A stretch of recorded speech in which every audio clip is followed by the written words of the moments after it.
Namaskar. Ladies and gentlemen, a very good morning and a very warm welcome to you all. Welcome to Day 2's proceedings of the 15th Agriculture Leadership Conclave 2024.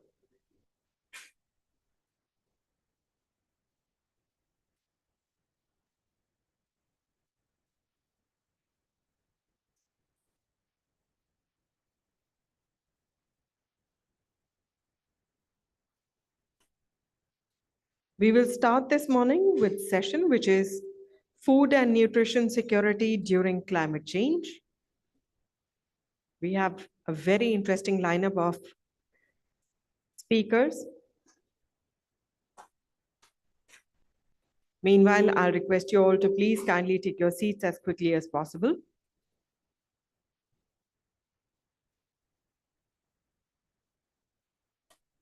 A humble request to please do remember to either switch off your cell phones or put them on silent mode.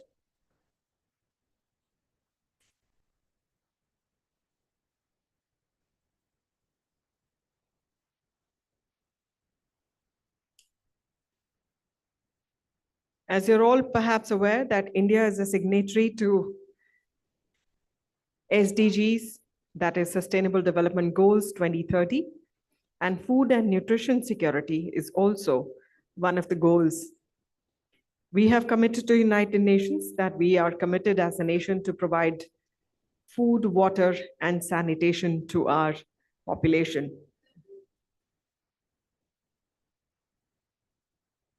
The 15th Agriculture Leadership Conclave 2024 hopes to bring together stakeholders on one platform and discuss such kind of issues and more. Once again, a very good morning for those of you who are just joining us. A gentle reminder to please do remember to either switch off your cell phones or put them on silent mode. Please bear with us as we are getting the stage ready for our first session, which is Food and Nutrition Security During Climate Change.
Once again, good morning and a very warm welcome.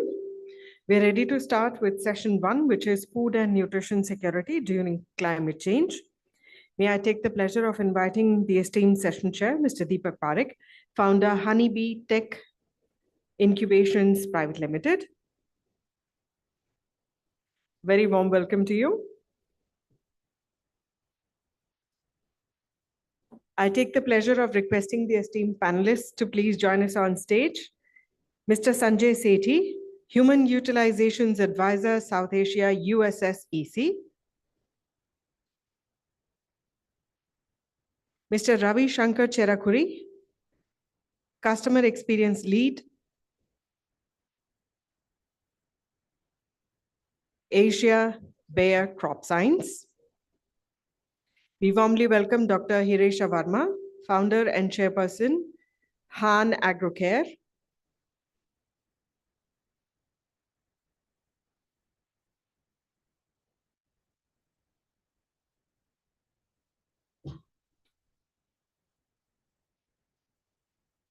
May I invite on stage Mr. Pushkar Upadhyay, AVP, Deepak Fertilizers and Petrochemicals. We warmly welcome Mr. Saurabh Bagla, Senior Vice President, Upaj.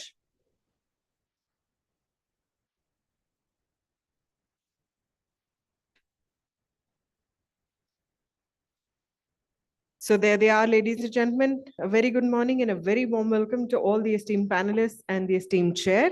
I now hand it over to you to take the session forward. This is food and nutrition security during climate change. Thanks a lot.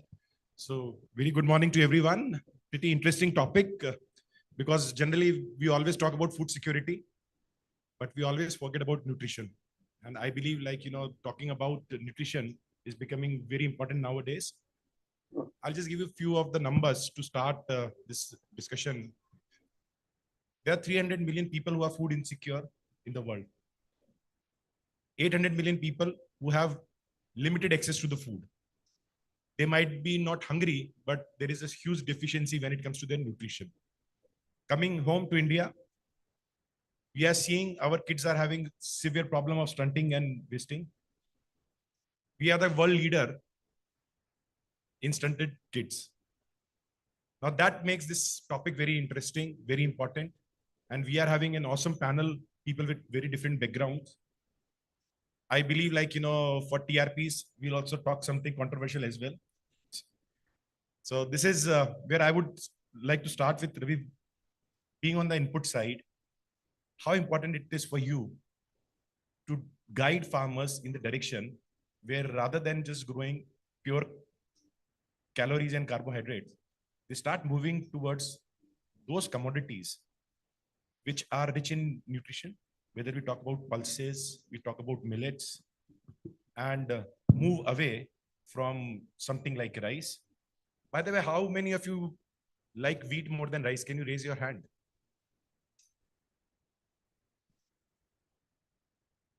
Okay. Millets and wheat. People who like millets more than wheat.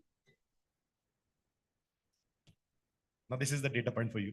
I also raised my hand. Great question, Deepak. First thing, as you rightly mentioned, the needs of the food basket are changing very rapidly. No longer is it sufficient to only make our rice and wheat. As incomes expand, I remember about 10, 12 years ago, we were doing research in extremely poor households.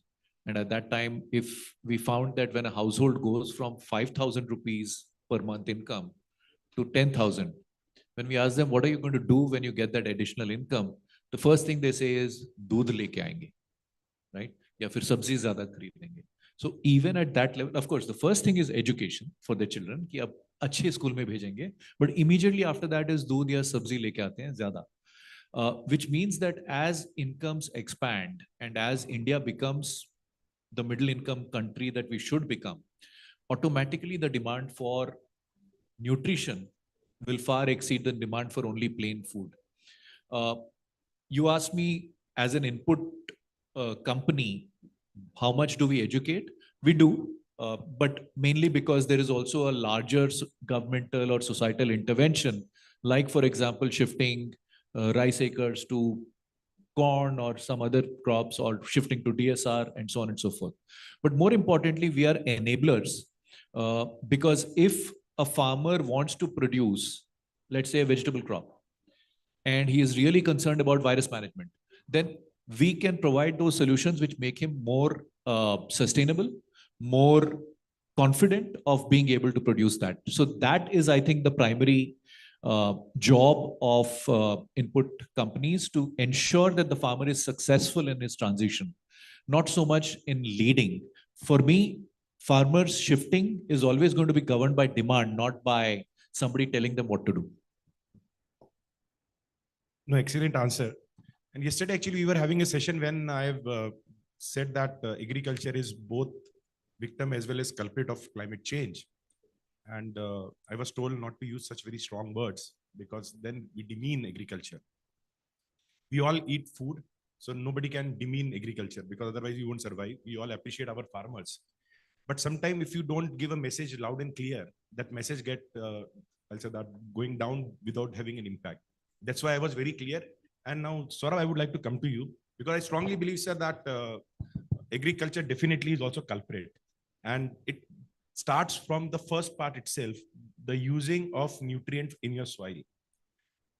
The organic content of our soil, less said, is better.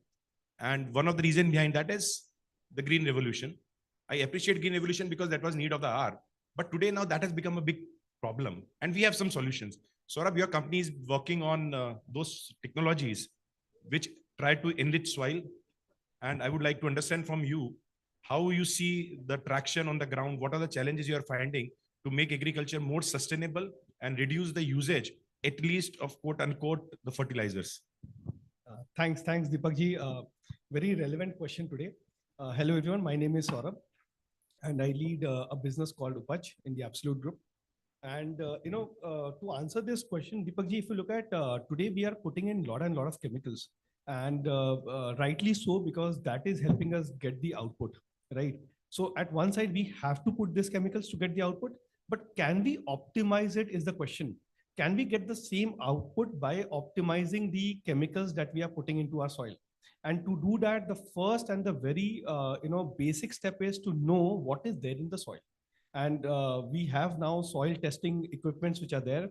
And we're also happy to announce we have made a equipment which can do a soil testing for all 12 parameters in less than 20 minutes of time, the fastest in the country. Now, if you do this test, you actually know what exactly is missing in this soil, and you can put in the right amount of nutrients. Now, the research says you, without doing a soil test, you typically put in 15 to 20% more inputs into the fertilizers into the soil. But if you do a test, you know exactly how much to put in. We all know Rome wasn't built in a day, right? Everything we take, go in the right direction. It has to be one step at a time.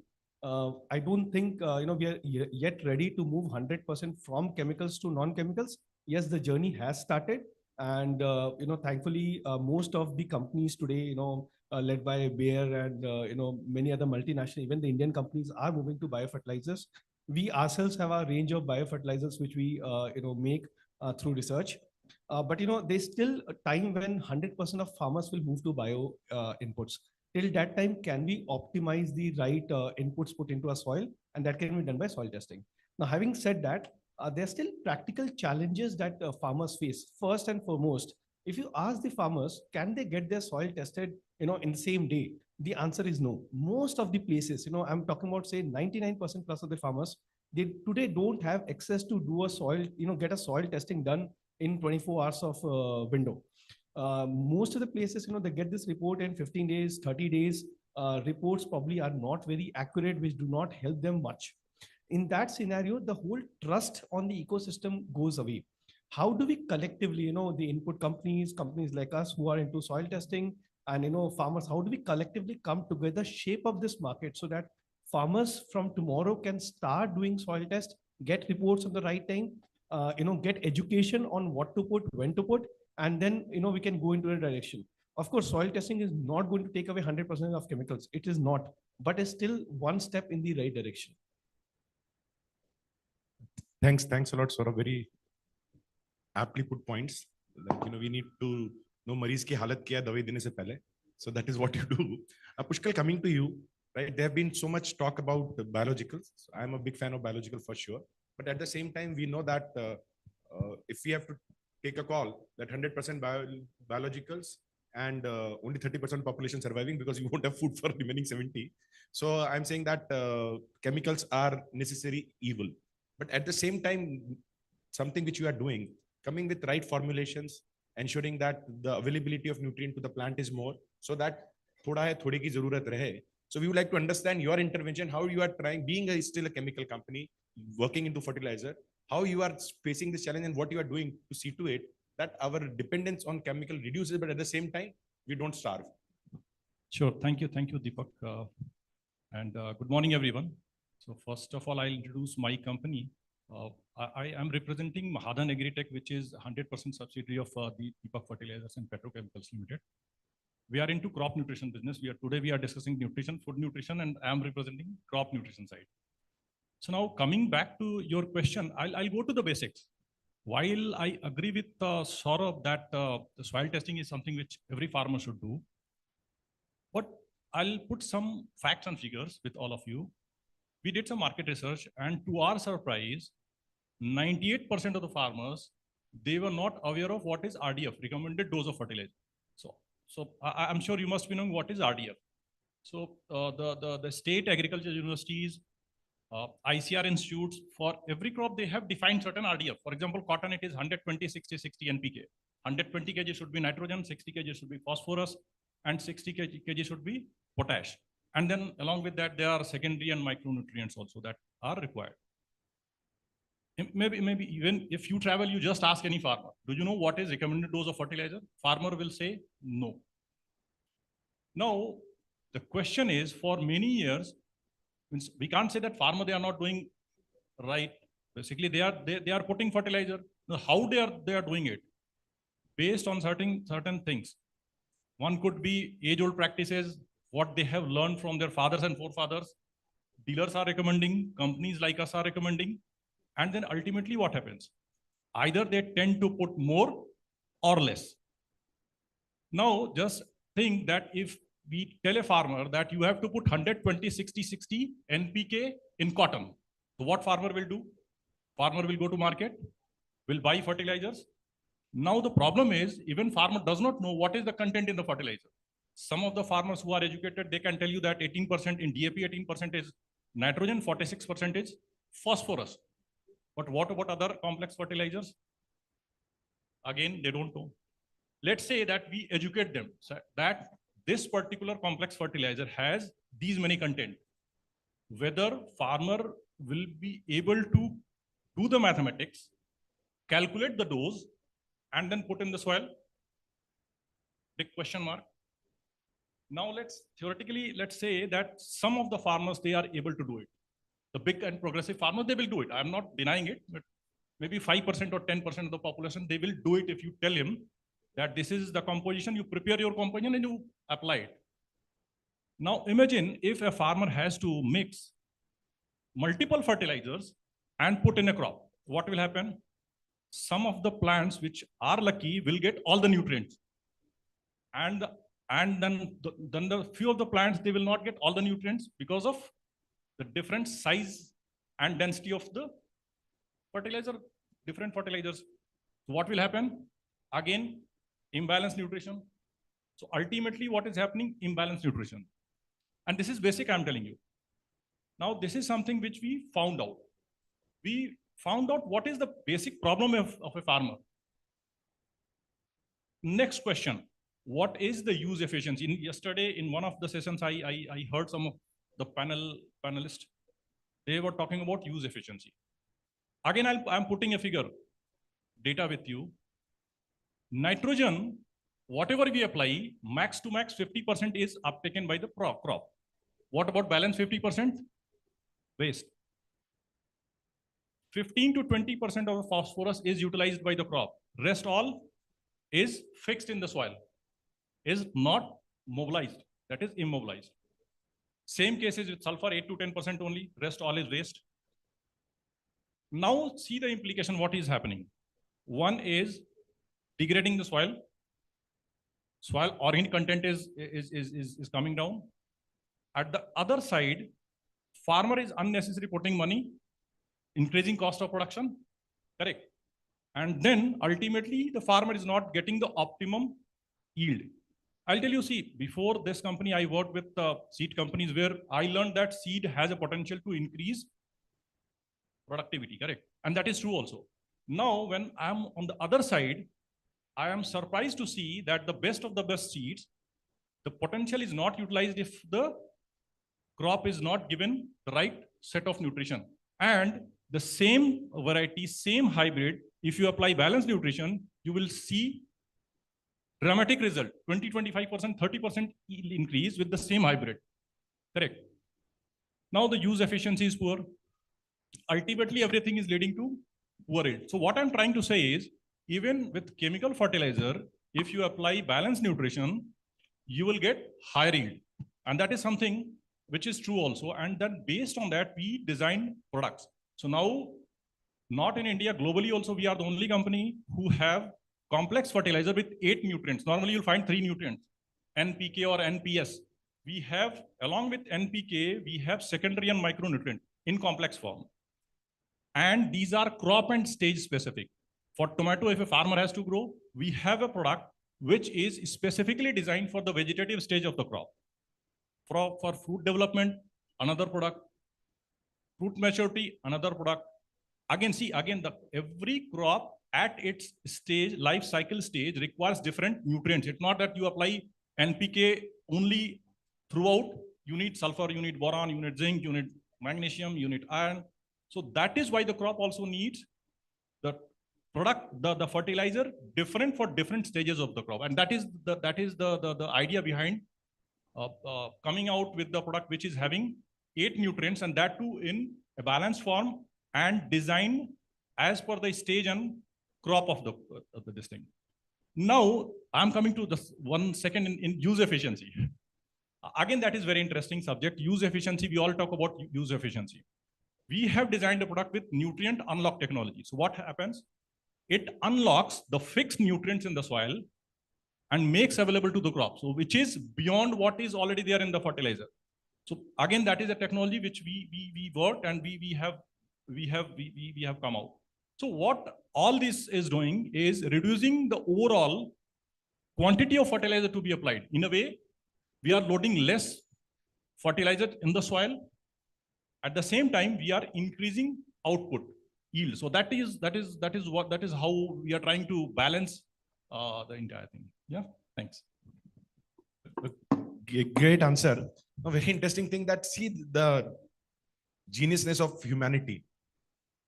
The food waste, as per FAO, if we stop that by 50%, it will take care of 200 million people who are having severe food insecurity. So we waste food as human beings post-harvest. And then actually we also make plant waste chemicals also by creating such a product which ensures that only 10-15% efficiency is achieved. Rest is actually waste. Now, can all of you raise your hand saying that in case you can raise your income, how many of you would like that from tomorrow onwards, I make 10% more money without doing much? Can you raise your hands? How many people want more money? Everyone.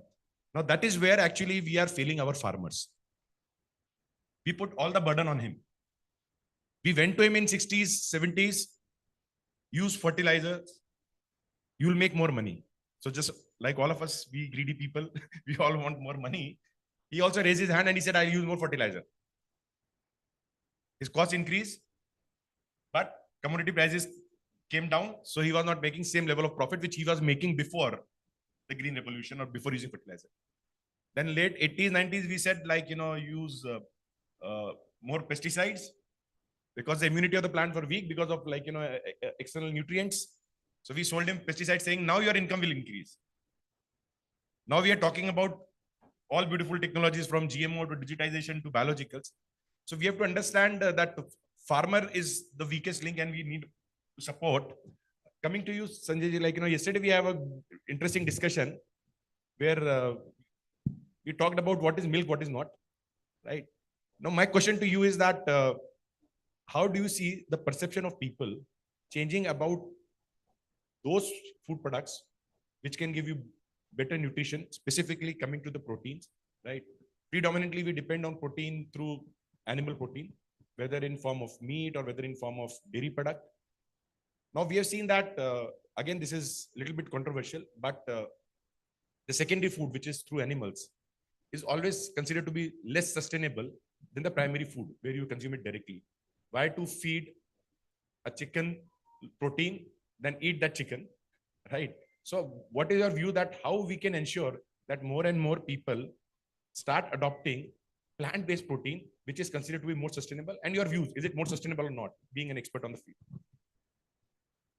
So I think almost all of us would have heard that we feed more to the animals, maybe 9 times more to get 1 kilogram of food, and it's more sustainable to feed humans directly.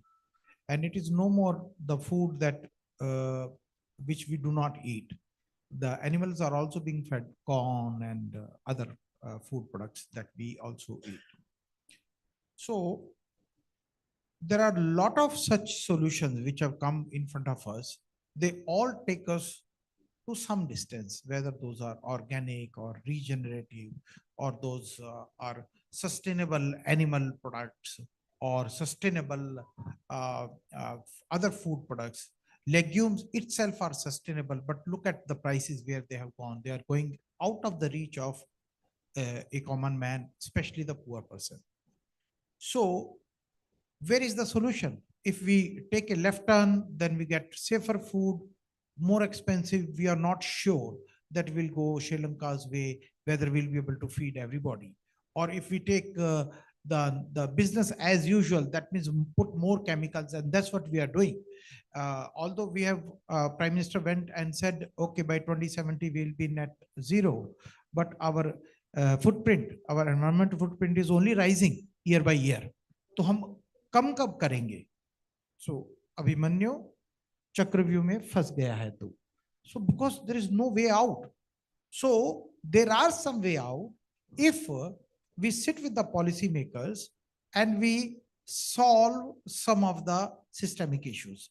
So if pulses, soybean and such crops, they can actually sequester nitrogen, then why not do that?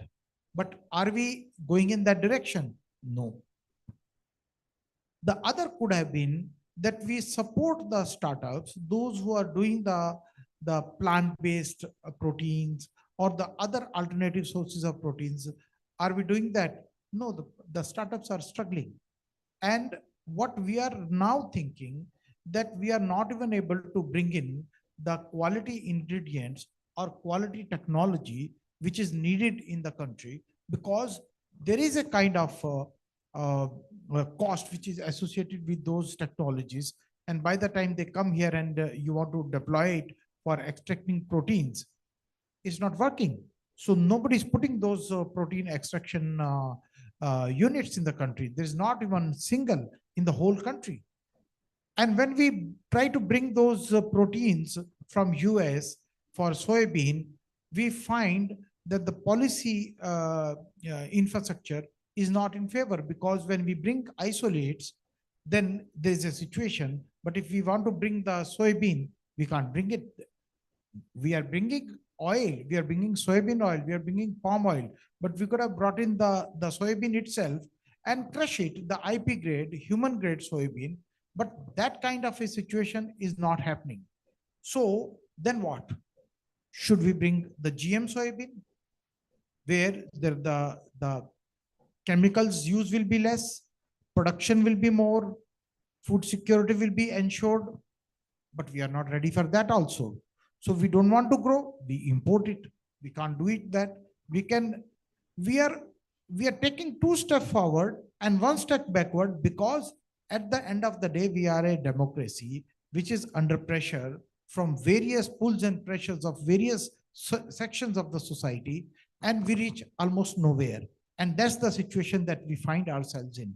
Today, our grain reserves are full, and we can definitely take the tough decisions. Tomorrow, when we'll be closer to net zero commitments, when our granaries may not be that much full, at that time, suddenly one jerk decision overnight, you will bring in GM, you will bring in, you will allow GM, you will do many things.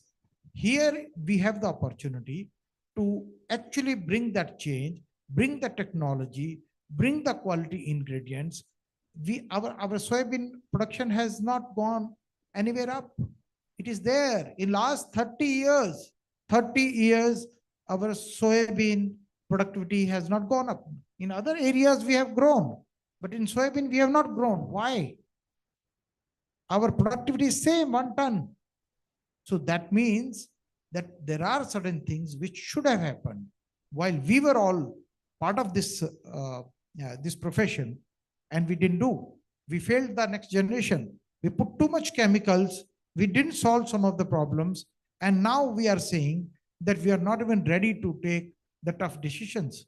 So, as corporate, we should think that what are the things that we can solve?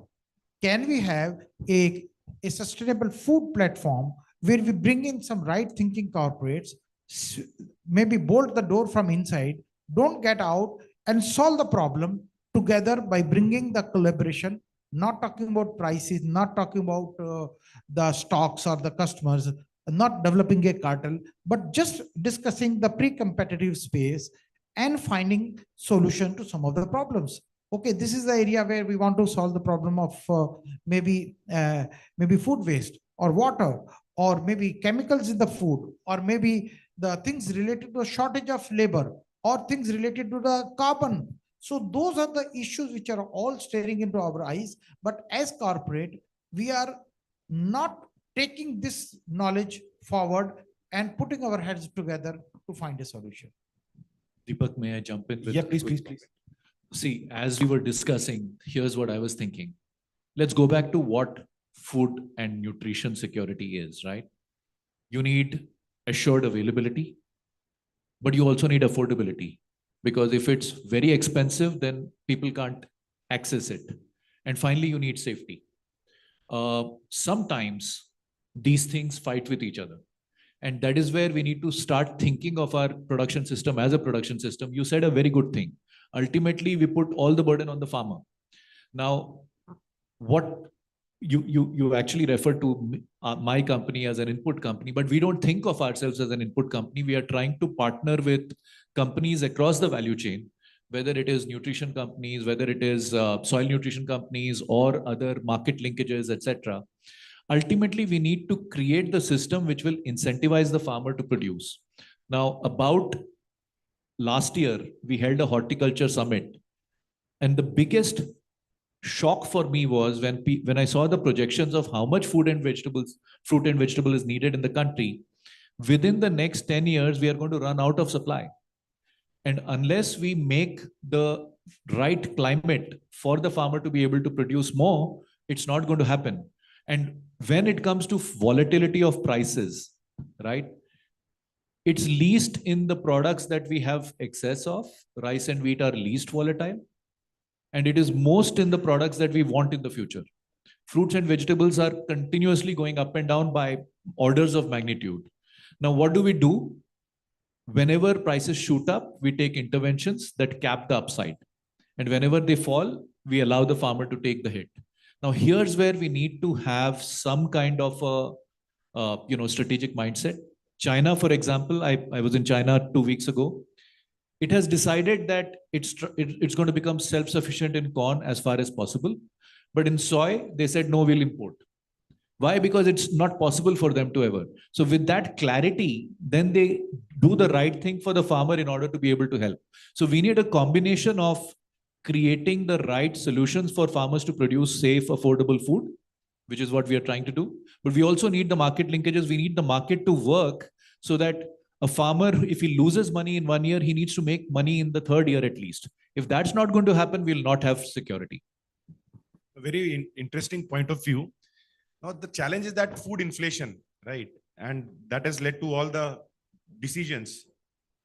All the governments want food price to be low so that people can spend on other places. We recently, your data for mobile, the price was increased by 20% by a cartel. let me not mince my word, because there are 3 or 4 players, they all decided. And believe me, except small news article, that news was not discussed. But if tuar dal price goes up by 5 rupees, CNBC, Z Business, everybody will shout from top of the house, dal mein lagi aag. Right? Now that is our sensitivity where we think about food inflation. Food inflation is a reality. And it is going to happen because the cost of inputs are increasing. Secondly, there is, as you rightly said, that the volatility is because the climate is impacting our food chain substantially. 3 years back, we had bumper production of pulses. Past 2 years, we had very bad production of pulses. Same farmer, same land, same nutrients, same amount of money being put in, but productivity was low. So this concept, I believe that eventually we should be self-sufficient in all the food which we eat. But this climate change would ensure that we need to rely on other partners also.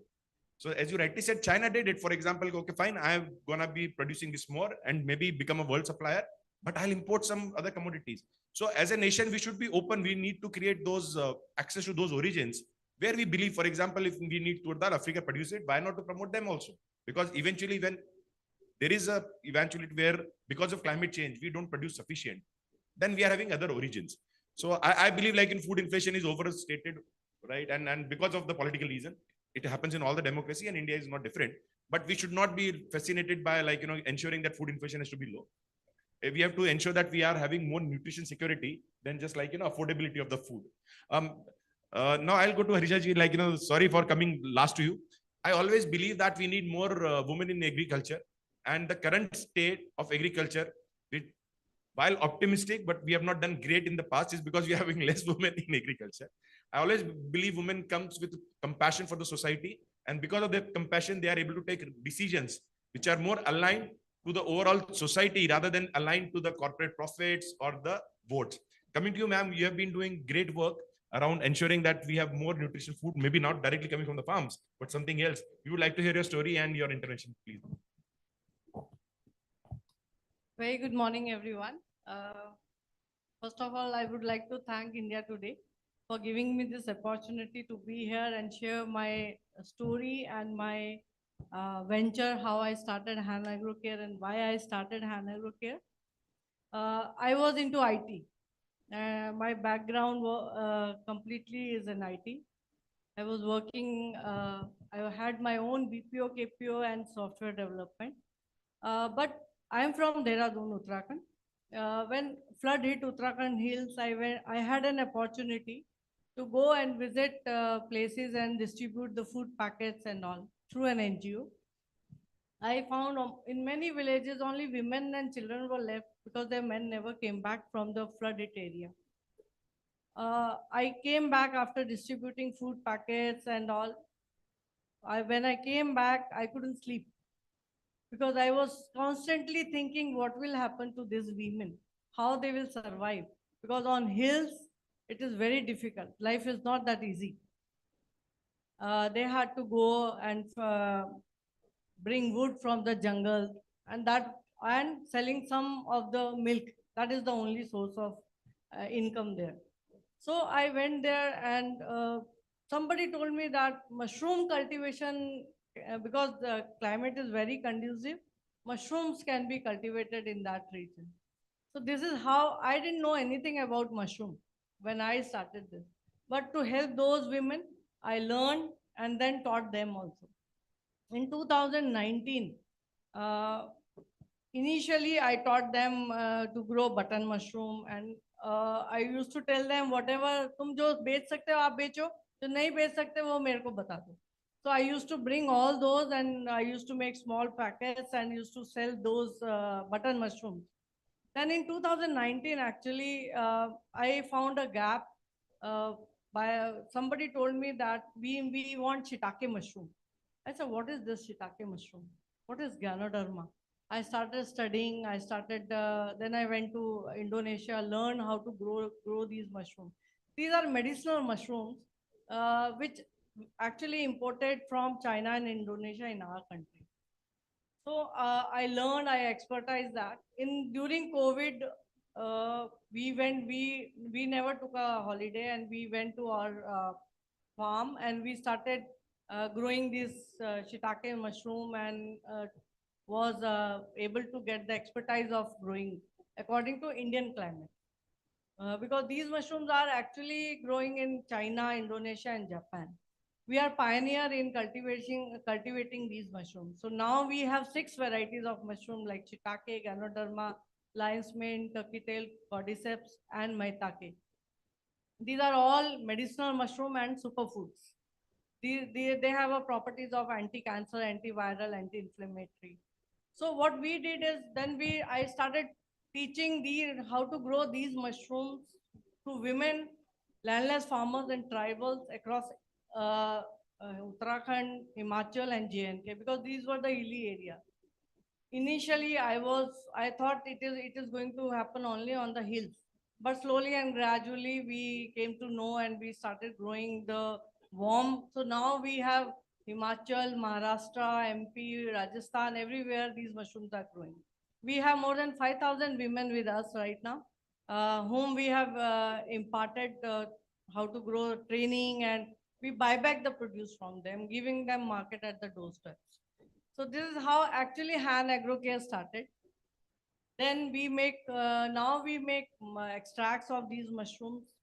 We make dietary supplements. We make functional food like mushroom tea, coffee, cookies, chocolate, then jam, whatever possible where in our Indian food, we make that, and women also help in this. Initially, I found it very difficult to convince these women to grow these kind of mushrooms.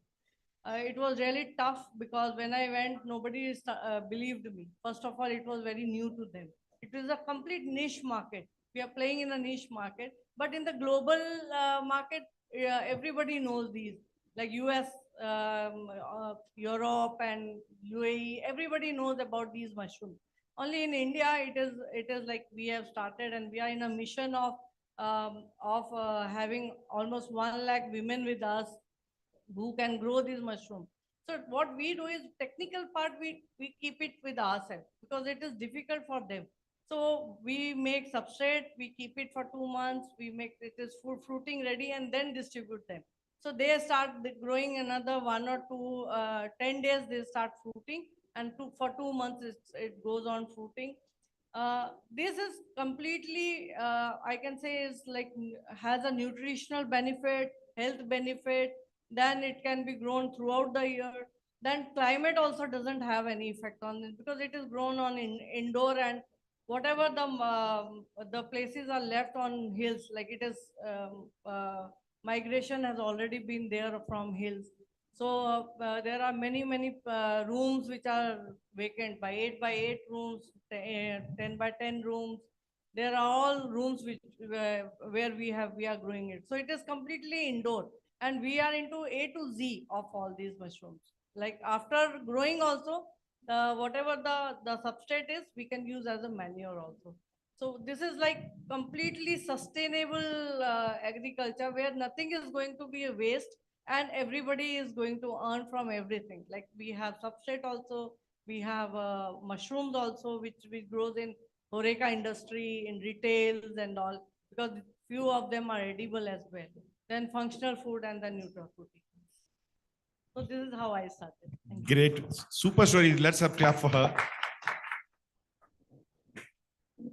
Generally, rumors are bad for industry, but there was a rumor that one of a very energetic and popular leader eats mushroom to be so young. And I believe after that, a lot of Indians started eating mushroom. So I think for mushroom industry, that rumor was good. So I'll also now, because after listening to what you said, promote that rumor more. going back to you, Saurabh, the climate is is the elephant in the room, right? And I believe we need to know how climate is reacting, what it is doing, and ensure that our farmers understand that. You are having one of a solution which is known as Upaj, if I'm not wrong, which advise farmers on various things. Is the climate angle also part of that advisory service? Thanks, Deepak. So, we talked about food security. Now, if you look at inflation, why does it happen? It happens because of mismatch in demand and supply. if the supply goes down, and that is mainly because, of the climatic reasons, the supply goes down. There's a flood somewhere, rains at the time of harvesting destroys the crop, and lot many more things. Last year, for example, we had almost $6 billion of crop loss in Punjab when it was time for harvesting the wheat.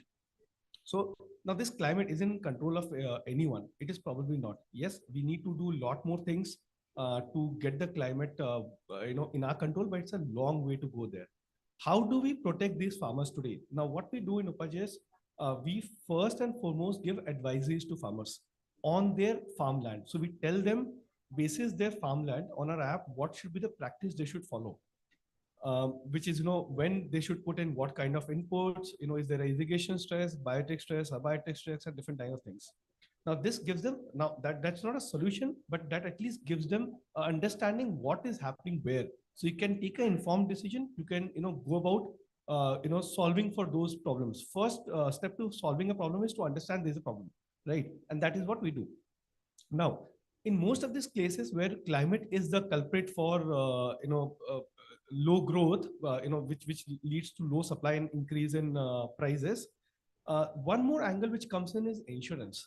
Now, when and most of these farmers get into debt trap because they are not, they're not able to grow end of the season what they expected to grow. If they want 1 ton because of pest attack, because of climate reasons, they've got 1/4 of what they were wanting to. But they've spent all the money, right? They've bought the right amount of fertilizers, right amount of pesticide. They've done all they had to, which means you've incurred the complete money, but while getting the money paid to you, you actually do not get that much.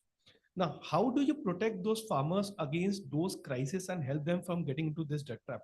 One solution is insurance. And in insurance, there is one scheme of Government of India, Pradhan Mantri Fasal Bima Yojana, which is today ensuring farmers who are growing notified crops. So if you grow notified crops and any weather calamity happens, you get lesser output, you get paid for it. But sadly, these are only 2.5 crore farmers. India has more than 10 crore farmers. What happens to the 75% of farmers who don't grow notified crops? Is weather behaving differently for them? Probably no. Weather is same for all the farmers. And what we did is we built India's first do-it-yourself crop insurance platform. Just like how a Policybazaar will give you a motor insurance in a few seconds. Similarly, you can buy a crop insurance in few seconds. And this is for all crops. You can define which geography, you can define which insurance company you want to be insured by, which period, against what, high rainfall, low rainfall, high temperature, low temperature, and all that stuff. So that is one of the solutions that we have for these farmers, so that they don't get into a debt trap and they get paid for paid for something which was not in their control. And that is another thing we're doing. So advisory is one thing into the insurance stream. We're both helping government as well in digitizing Pradhan Mantri Fasal Bima Yojana. We just built an app called AID, which was launched by the Honorable Agri Minister. And apart from this, we have our own soil testing machine. And would just want to say, Pushkal ji, on his when he was addressing, in our report, we just don't give the results of the 12 parameters. We also tell them which nutrient, how much quantity, and when to put in. And this is customized farmer by farmer through a cloud ecosystem. So farmers don't need to understand, ratio ye hai, nitrogen tea karne ke liye what kg I want to buy. Without giving them brands, then we tell them which input to buy, which fertilizer to buy, and how much quantity, and when to put everything. So that is one step that we've taken in that direction, so that farmers can decode those results and help in buying those right quality of inputs.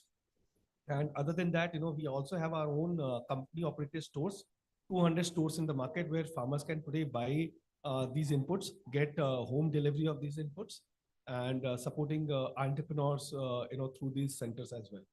So yeah, this is all we do. Deepakji, thank you for the question. Yeah. Thanks a lot. So coming back to Ravi, as you rightly pointed out, my error. Sir, madam ke haath mein hai, control is always with her.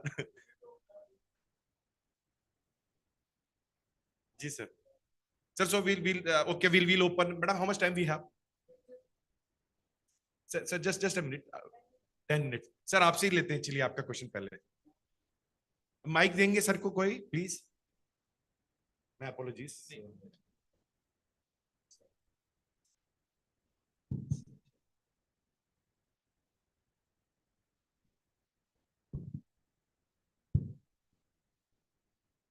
मेरा नाम हरपाल सिंह ग्रेवाल है. I am an organic farmer since 92. मेरे बड़े simple से questions हैं. कुछ base के बगैर कोई बिल्डिंग नहीं बनती है. फर्टिलाइजर आज तक डिफाइन नहीं हुआ. फर्टिलाइजर क्या है? आप जड़ पे डालो तो पौधा सूख जाएगा, ऊपर डालो तो पौधा जल जाएगा. उसको हम फर्टिलाइजर बोल रहे हैं. अंग्रेजों ने बोल दिया, पीछे हम ही बोलने लगे. Define that. यील्ड की बात कर रहे हैं. यील्ड अभी तक डिफाइन नहीं हुई है. It should be subject to the minimum chemical residue as well as the nutrients. अभी तक डिसाइड ही नहीं किया कि न्यूट्रिएंट्स कितने होने चाहिए और कैसे बैलेंस रखना उसको. अंधाधुंध चल रहा है और सब अपने आप को पढ़ा लिखा समझता. हम तो किसान, हम तो अनपढ़ है ही हैं. और फूड लॉ अमेंडमेंट जो है अभी तक इम्प्लीमेंट नहीं हुई है. Most of the people don't even know the food law amendment 2011 में आ गई थी. तो अब क्या बात कर रहे हैं? फिर आपने बोला कॉटन के बारे में. 70s में मैं कॉटन ग्रोअर रहा हूं. अब तो धान आ गया हमारे यहाँ. तो all these so-called fertilizers, I call them chemicals. And anything you grow with the chemicals, I call it chemiculture, not agriculture. It cannot be, because agri plus culture, there are two words that joined together called agriculture. There's a lot of culture behind it. तो उन्होंने मना किया था fertiliser डालने को. आप लोग कैसे रिकमेंड करके फर्टिलाइजर डलवा रहे हो? 70s में हिसार यूनिवर्सिटी का आप चेक कर लो. उन्होंने मना किया नाइट्रोजनस फर्टिलाइजर और these चीजें नहीं डालनी है. स्ट्रिक्टली मना किया. और वही यूनिवर्सिटीज अब रिकमेंड कर रही हैं. Coming back to the GMO, fail हो रहा है. और यहाँ मैंने आर्टिकल पढ़ा है जो इंडिया इनका एग्रीकल्चर टुडे में कि अपना जीएमओ बड़ा कामयाब, बड़ा किसानों को दे रहा है. 10,000 मौतें कल बताया नहीं मिनिस्टर ने कि विदर्भा में 10,000 लोग किसान जो हैं वो सुसाइड करके just because of cotton. Nobody says that. तो बेसिक चीजें एक बार डिसाइड कर लेना हम लोग. वो तो हम डिसाइड नहीं कर रहे, आगे से आगे चल रहे हैं. मैडम ने बहुत बढ़िया काम किया, पर hopefully she does it organically. Organic की बात कर रहे हैं. Organic Sir, sorry for the intervention. I was looking for a question, but I take your point of view. All the views are welcome. But unfortunately, the day I'll become Prime Minister, sir, मैं आपको बुला के advisory council में डालूंगा. Now coming. Sir, जिस दिन आप बन जाएंगे उस दिन कीजिएगा. Yeah. Sure. Any questions? Anybody? Can you raise your hands? तो नहीं है तो we'll do a conclusion. I think because we are already running with the time. Okay.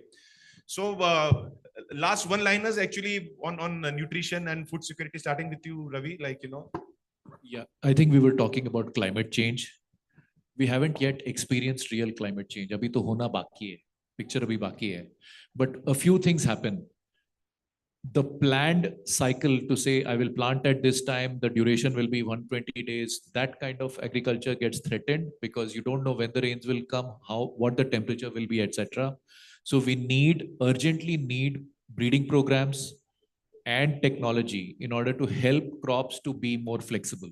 It has to be shorter duration. It has to fit within the variable. Jab climate is varying and weather is varying, then you need to still be able to plant and you still need to be able to harvest, for which I'm not sure that we currently have either in the private or in the public domain enough research going on. And we need to do that. Secondly, because of climate change, there is a very large large variation in pests and disease also. And that's again something that we need to help with. So these are areas of deep concern.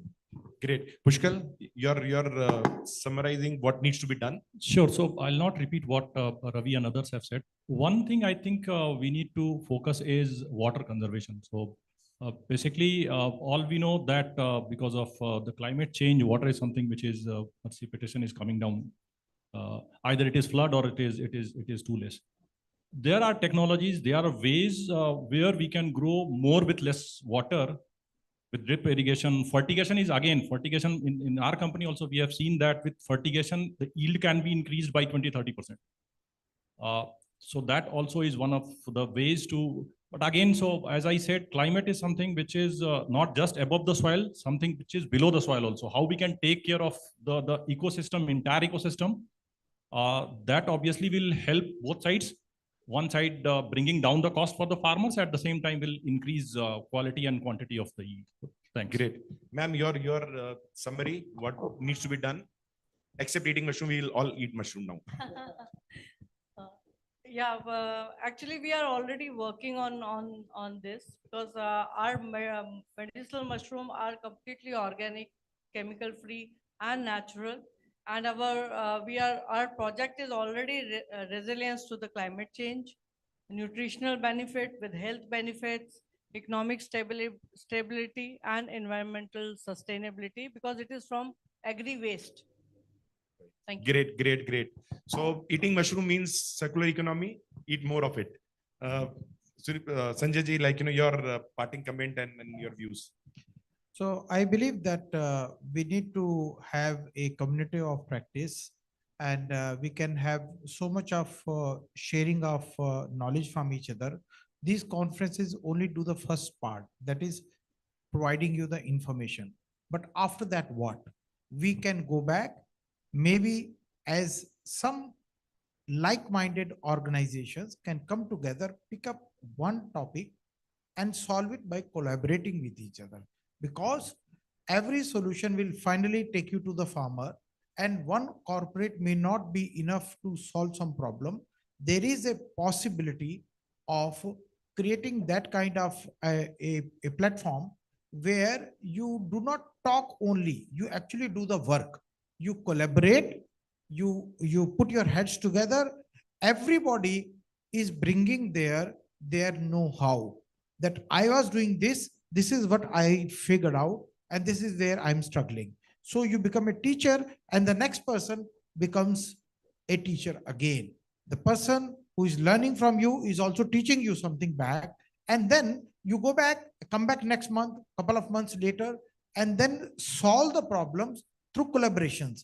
When all the stakeholders are in the room, the government, farmer, everybody takes notice, and they give a helping hand, and they solve the problem. So through this community of practice, we can solve one problem at a time.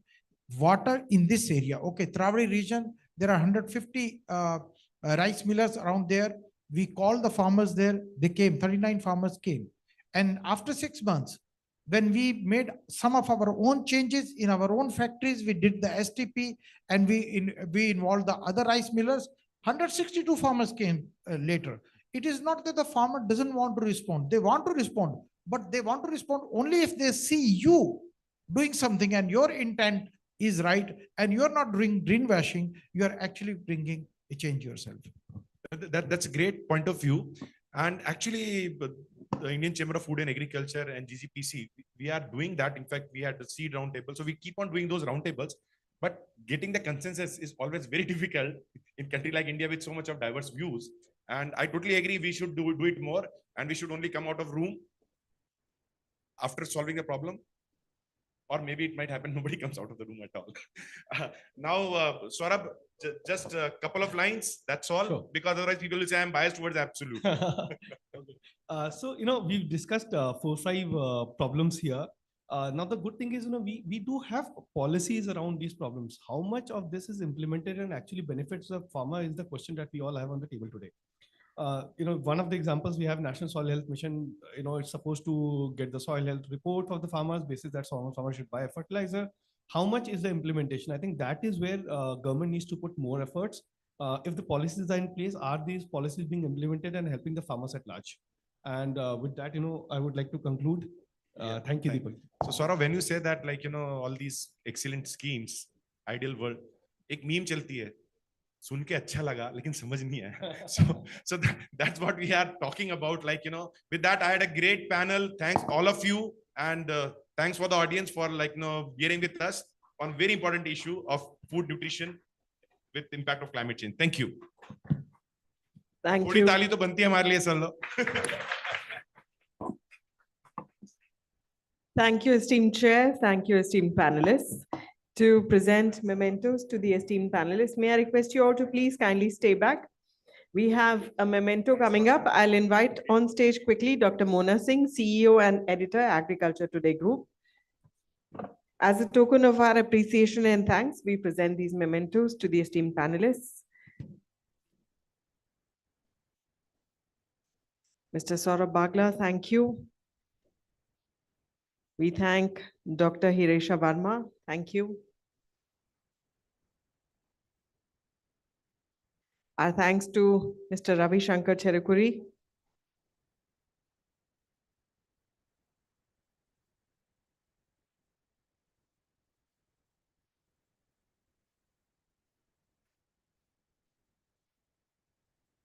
Thank you, Mr. Upadhyay. Thank you, Mr. Sethi.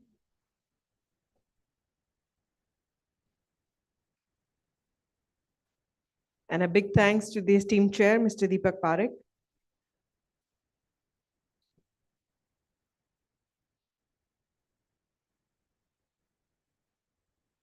I request you all to please join us front and center for a group photo op.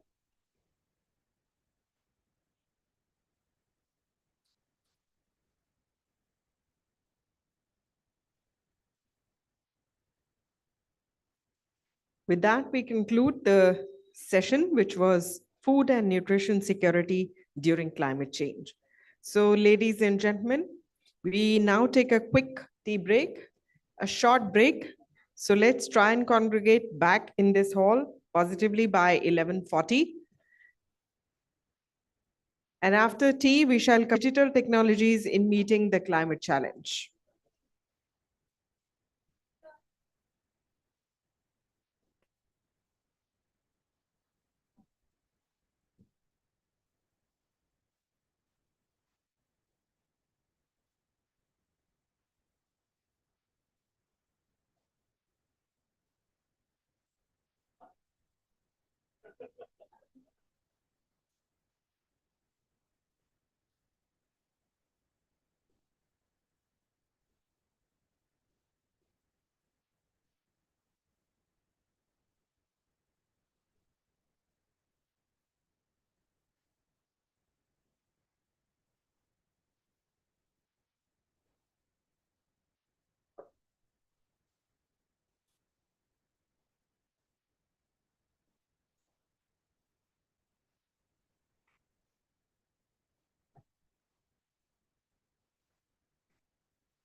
Ladies and gentlemen, good morning and welcome back.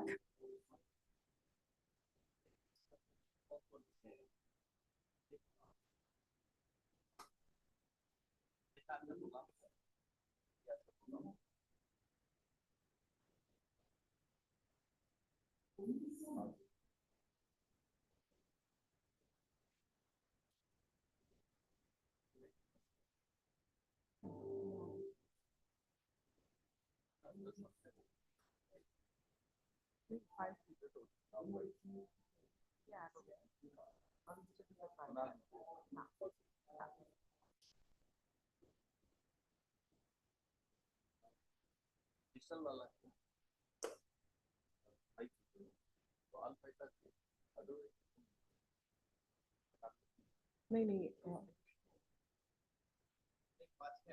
already.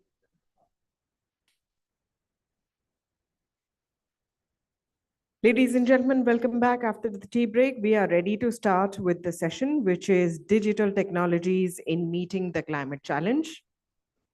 This is session 2. May I take the pleasure of inviting the esteemed chair and the esteemed panelists for this session. Please put your hands together for Dr. Radhika Trikha, Chief Executive Officer, IIT Roper.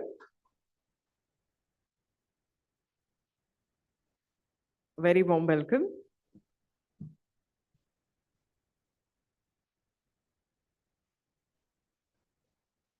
We extend a warm welcome to our esteemed panelists, starting with Dr. Munir Khan, scientist.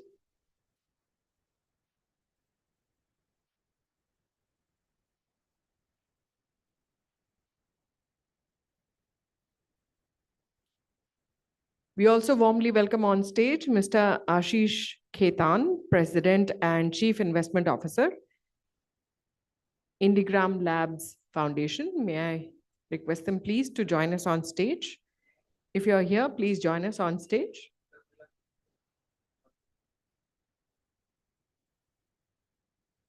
Also joining us for this session is Mr. Kunal Prasad, COO and co-founder Cropin.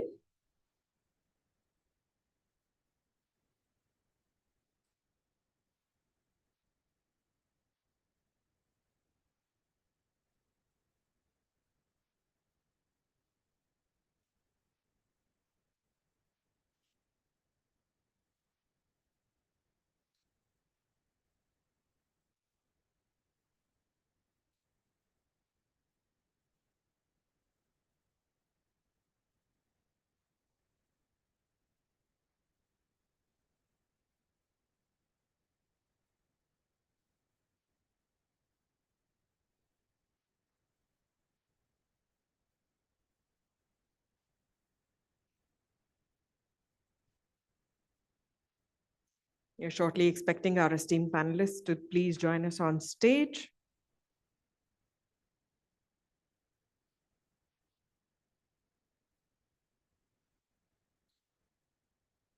Once again, may I request Dr. Munir Khan, if you're here, to please join us on stage.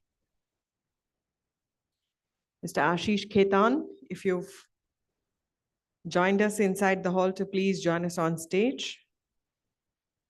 Also requesting Mr. Kunal Prasad, if you're here, to please join us on stage.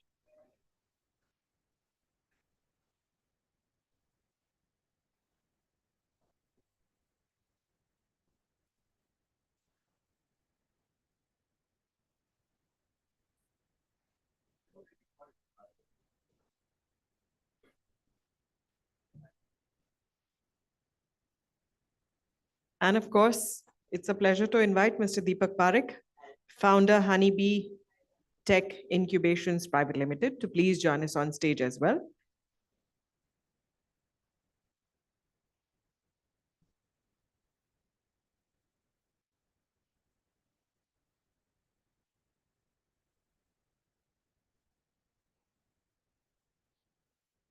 We are still waiting for Dr. Munir Khan to join us on stage. I guess he shall be joining us, might be outside. So I request the esteemed chair to please take over and carry forward the session. A very good morning to all. It's been 5 minutes left for a good afternoon now. So I'm Radhika Trikha. I'm coming from one of the premier institutes, that Indian Institute of Technology, situated in our state of Punjab. And we are a part of a technology and innovation foundation that is set up by Ministry of Science and Technology under the mission called National Mission on Interdisciplinary Cyber Physical System. When I say cyber physical system, we are bringing the cyber world, physical world together, having hardware technologies and software technologies catering to the problems related to agriculture and water. You can find us with a nickname that is called Awadh. Traditionally, Awadh name means the Northern Heritage. So Awadh, it stands for Agriculture and Water Technology Development Hub. And I'm really happy to be part of this panel where we are discussing about what digital technologies can do for climate change and the climate related challenges that are coming up, which is be vice versa related to agriculture. And in this panel, I invite my fellow panelists here. We would be discussing about what are the digital technology space.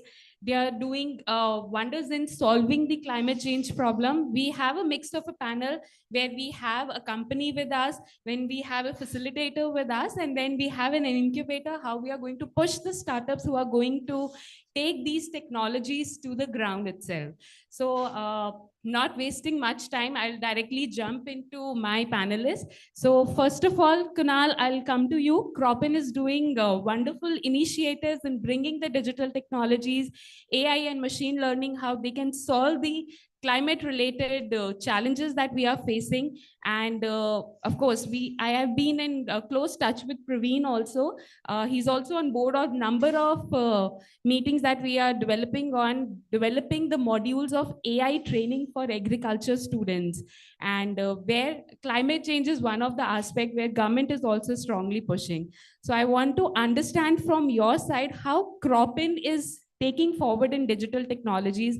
If you can give us a snapshot of what all digital technologies your company is doing, how it is catering to the problem of how we capture the carbon sequestration, what are the other initiatives that are taken up, technologies taken up that cater to the climate related issues. Yeah, over to you, Bernard.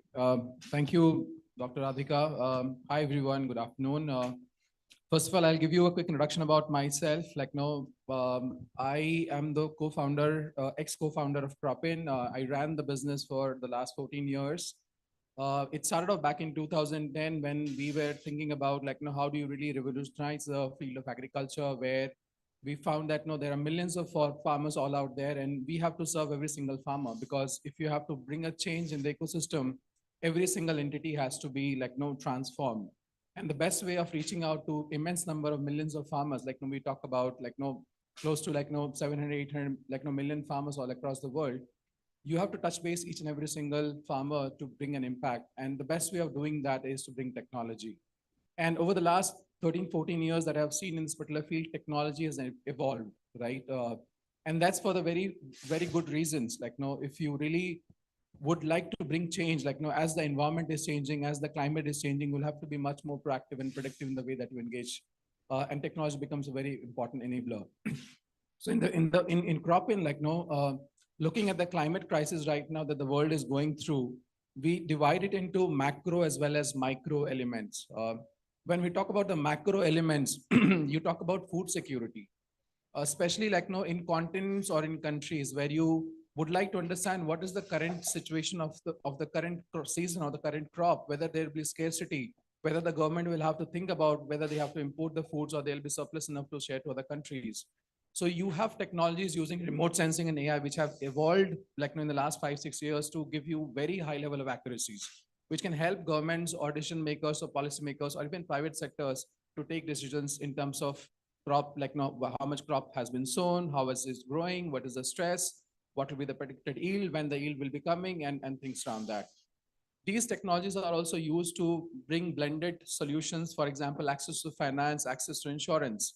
So when you know a certain region in a country is having a certain capability, then a financial institution or an insurance company will be coming and or building a portfolio on top of that. So technology unlocks both at higher level of decision making as well as bring additional services on top of that. So these things are happening at a very macro level, at the country level or at the state level. Now, when we go to the micro level, which means when you are going and directly working with the farmers, again, like how do you engage with millions of farmers together? Or when you have a smaller group of say thousands or 10,000 farmers, still it's a big entity because their lands are spread across in different parts of the particular location, and they may have different crop source that is growing. Remote sensing, again, use of AI, use of data becomes very strong enabler because it's not only for the current season you are doing the monitoring, but what you also have is a good repository of data of the past, which will help you to understand what has gone right and what has gone wrong. For example, at Cropin, what we were doing is a couple of organizations that we were working with, we recommended them that this area is not suitable for this particular crop because you have traditionally been growing over there, but these areas are better suited for this particular crop depending on the data and how the performance were happening. And the company shifted those areas. So if you are doing multiple varieties also have different performance in different locations. Because of climate conditions, because of soil that is there, because of practices the farmers are following. So it helps you. So it helps you in terms of refining your solution to every single farmer, and data helps you to track that whether the practices that were followed is going right or wrong. And then you can blend that knowledge to give specific advices to those particular farmers. And especially in the field of agriculture with climate coming as a very important variable, you will have to proactively make things in advance. So now for the farmer solution, what you do is you build a data layer of how the weather is going to be in the next 6 to 8 weeks. What is the right time for sowing? If this crop is being planted, what are the practices that could be followed? How do you monitor those particular crops? Is the pest going to come? Because pest also has a certain condition in which the pest will come. If there is a humidity, there is a continued humidity, temperature is there, it will help you in terms of understanding and predicting the pest will come or not. And if you can do that, then it can help you in terms of solving the farmer's problem. So from sowing analysis, from stress analysis, from reduction in the pests and diseases to outcome enhancements, AI becomes a very important tool. And then you combine it with multiple other data sets, you combine with IoT devices which are there in the farm to give even more more prescriptive solution for farmers. I'll stop here and I'll take up questions on this particular thing coming forward. Thank you, Kunal, for giving us the pipeline of AI-related technologies that are coming up to solving the problems right from the pre-sowing to sowing and then to the harvest.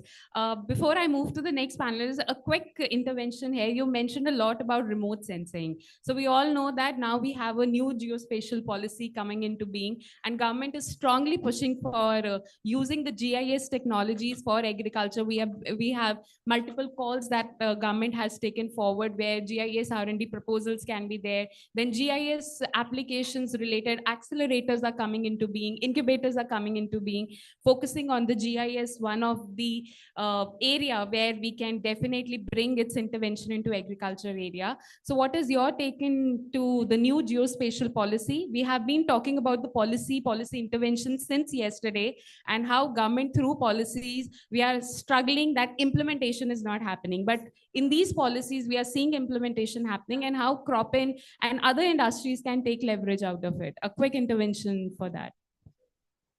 So I think the government has been very supportive in terms of GIS, and the platforms that the government has initiated 4-5 years back. Like, no, I'll tell you that, no, the biggest government scheme, which is on insurance, the Pradhan Mantri Fasal Bima Yojana, was done in a very traditional way over the several decades. And 5 years back, like, no, 2016, they said that, no, let's bring, like, no, GIS component, let's bring the AI component to reduce the, like, no, the hustle that we are doing at every single village level to understand how the crop is growing, what is the potential yield, to do the settlements. And this was going into 6 months to years of settlement. So if the crop has failed, the farmers will get a, like, no, the settlement after 1 or 1.5 years. That's become really challenging for the farmer, and the schemes were failing. So the government then brought in this particular, like, no, through MNCFC, which is one of the nodal agencies, to use remote sensing. And over the last 5-6 years, the agency that has successfully implemented the use of GIS in terms of bringing, like, no, complete insurance scheme under like, no, supervision from like, no, from a remote perspective. Now this has transformed the way the insurance is being planned, and it has also given a very global platform to the work that we have done over here. So not only from an Indian perspective, like, no, we are talking about this, and I was also in the BRICS Council, and they're talking about how do, like, these solutions that we have innovated for several years can be used in other countries to leverage the expertise that we have built. So we are talking about, like, no, open, like, no, technology platform that can be accessed. Like, no, we are talking about UPI, but this is one of the most innovative solutions that the country has brought in, and this solution can be leveraged not only for the Indian perspective, but also from the global perspective. So from a policy perspective, there are certain things, like we have certain data sets coming from European agencies, US agencies. We don't have our own data sets coming from our own agencies. So I think we have to take a step forward to have satellites, like, no, hyperspectral images that are available, so that you can even refine the data that is there and give better accuracies, so that, no, the outcomes can be much more refined. So I think the government will play a very important role, and with the focus on, like, no, putting up satellites and the, like, no, other initiative that is there, I'm sure, like, no, this particular initiative that the government took 5 years back is going to take, like, no, it's going to go further down, and it will not solve the problem only for the country, but it'll take the learning over here, and we can become a global leader in terms of using GIS to transform the way the agriculture is being done. Absolutely. Point very well taken. Our government started pushing for GIS 5 years back, and now we see the implementation points coming up. There's an open call of setting incubators who are pushing for GIS, setting accelerators, boosting the startups in this particular domain area of remote sensing, and also promoting the technology. And you rightly said that the countries like US, the European countries, they have taken advantage of massive utilizing our data, Indian data, by taking from their satellites, and we lose the bus at that particular time. But it's time India is gearing up, and there is a huge potential that is coming up in digital technologies in GIS space. Very well points raised, Kunal. So now I come to you, Deepak. We were talking about startups yesterday. You strongly and emotionally pushed up what are the challenges startups are facing, and being working in the startup ecosystem.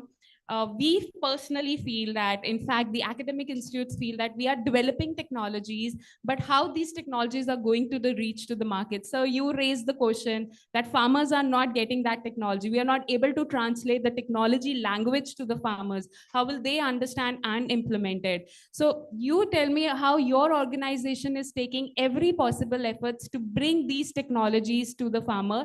And when we talk about digital technologies, we have to explain farmer in their own language in a very simplified manner, how you are going to take that to the market. So we'll love to listen from you. What are your points? How you're going to do the language transformation of technologies in the manner which farmers will take up? A very interesting question. So generally, I don't want to talk much about what we are doing because that is not the point, like, but I'm having a very strong view that predominantly digital technology enabled startups, they are so in much love with their technology that they always talk technology. The best technology for a farmer is the technology which is invisible. They should not be worried about GIS, artificial intelligence, machine learning. What is the value for the farmer in whatever is being delivered to him? Is it intuitive? Is it actionable? Now I give you the Sentinel or Planet imagery and with all the NDVIs and like, CNN or RNN put into it and then go to farmer. He'll say, now what? Why I should be worried about actually you are using ANN or CNN? I don't care a damn. I don't even understand what we are talking about. So whenever I've engaged with startup, my own companies, I've exited. Our focus was always that make technology invisible. So when I go to farmer, I will tell him that I commit to you that your yield will increase 20% or I'll take the hit. None of the startup, even well-funded startup, go to farmer and say that, boss, use my technology. If losses happen, I am there. When you go and tell the startup that, can you do this? They say that input companies don't do it. So when they sell their pesticide, they don't say that actually when they claim they say 20% yield increase, but they don't commit that yield increase. So it is issue with the trust. And in the previous session, when I was saying that 70s, we went and said fertilizer, आपकी income बढ़ी हो जाएगी. Then we went pesticide, आपकी income बढ़ी हो जाएगी. Now we are saying digital, आपकी income बढ़ी हो जाएगी. लेकिन वो बेचारा किसान, right? उसकी income बढ़ी ही नहीं है.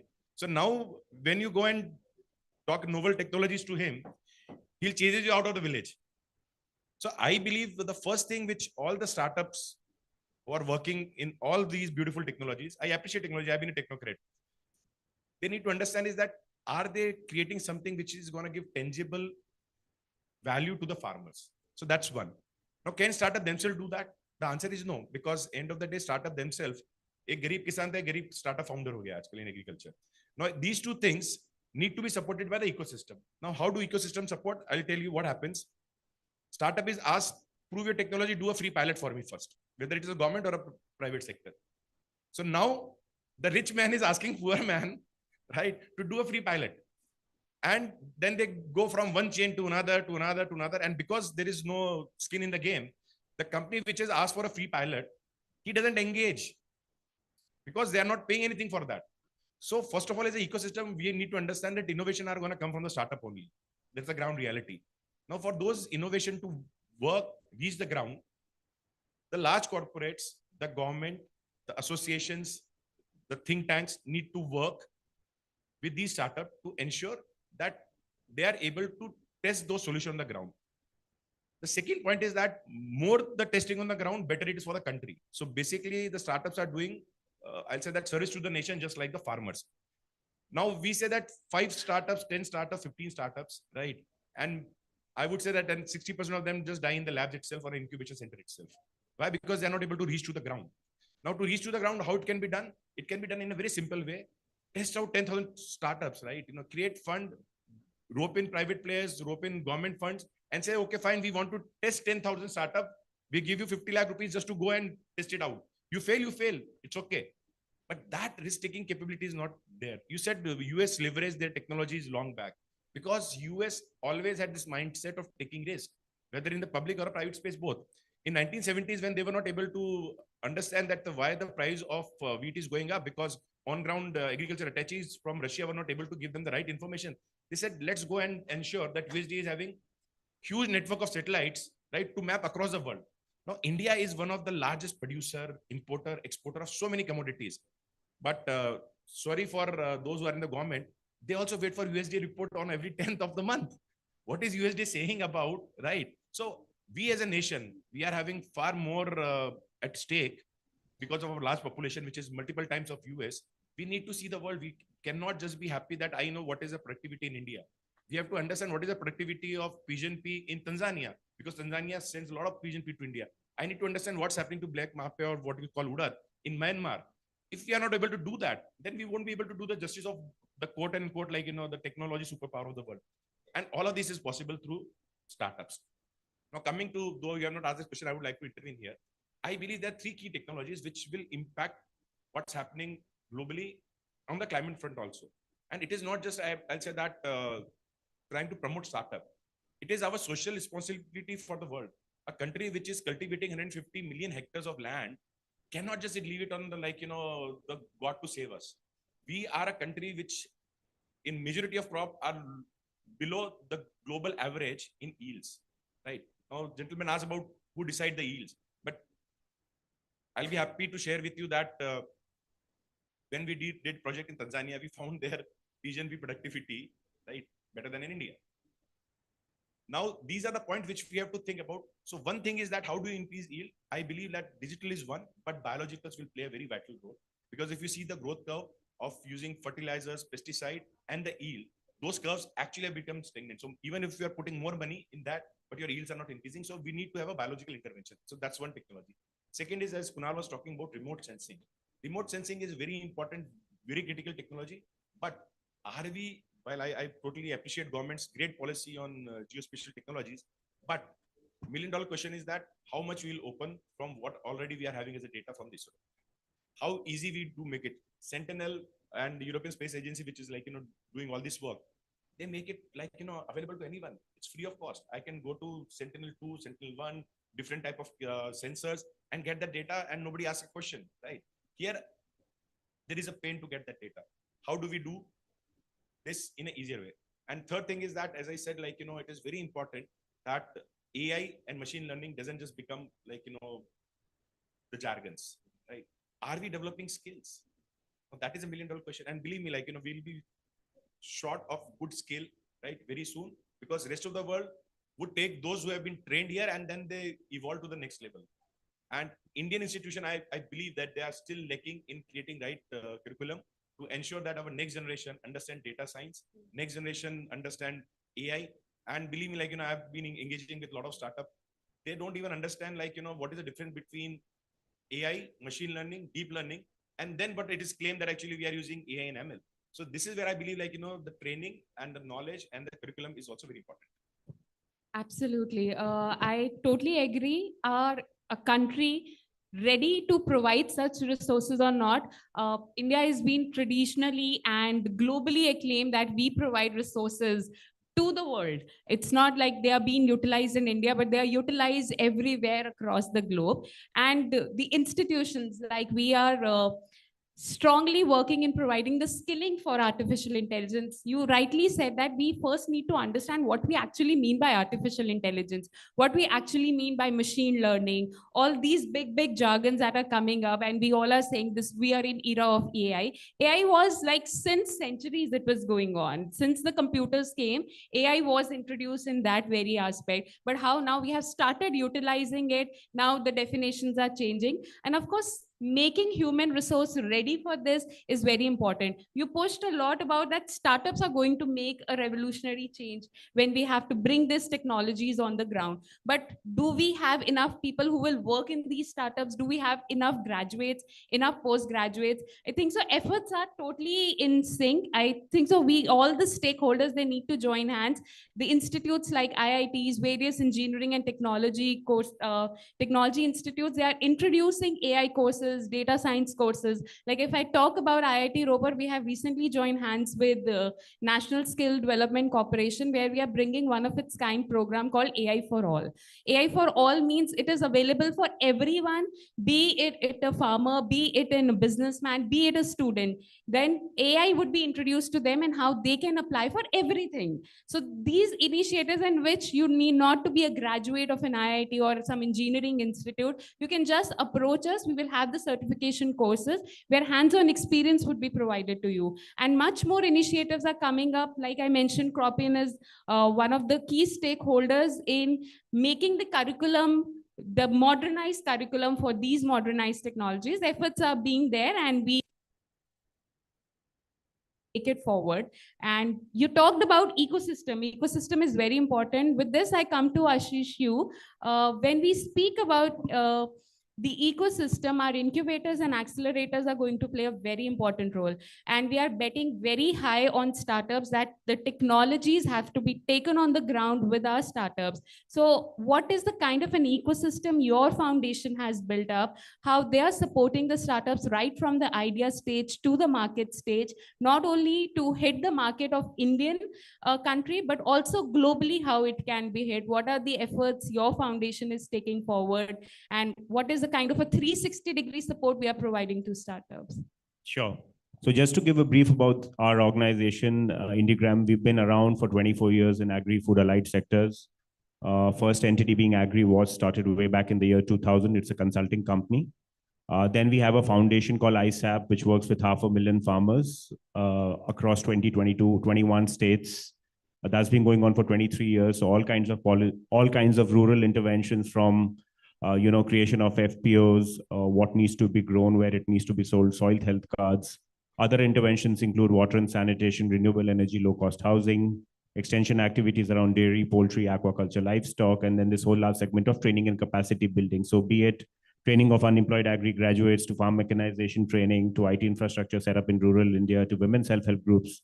So pretty much whatever happens in rural India, ISAP is pretty much involved there. Majority of the work is to do with sustainable intensification of agriculture. So worked in over 20 states, have physical infrastructure in about 100 locations. When I say physical infrastructure, these are custom hiring service centers and agri-village resource centers, where there are farm implements, harvesters, tractors, sorting grading stations, industrial sheds at the farm gate level.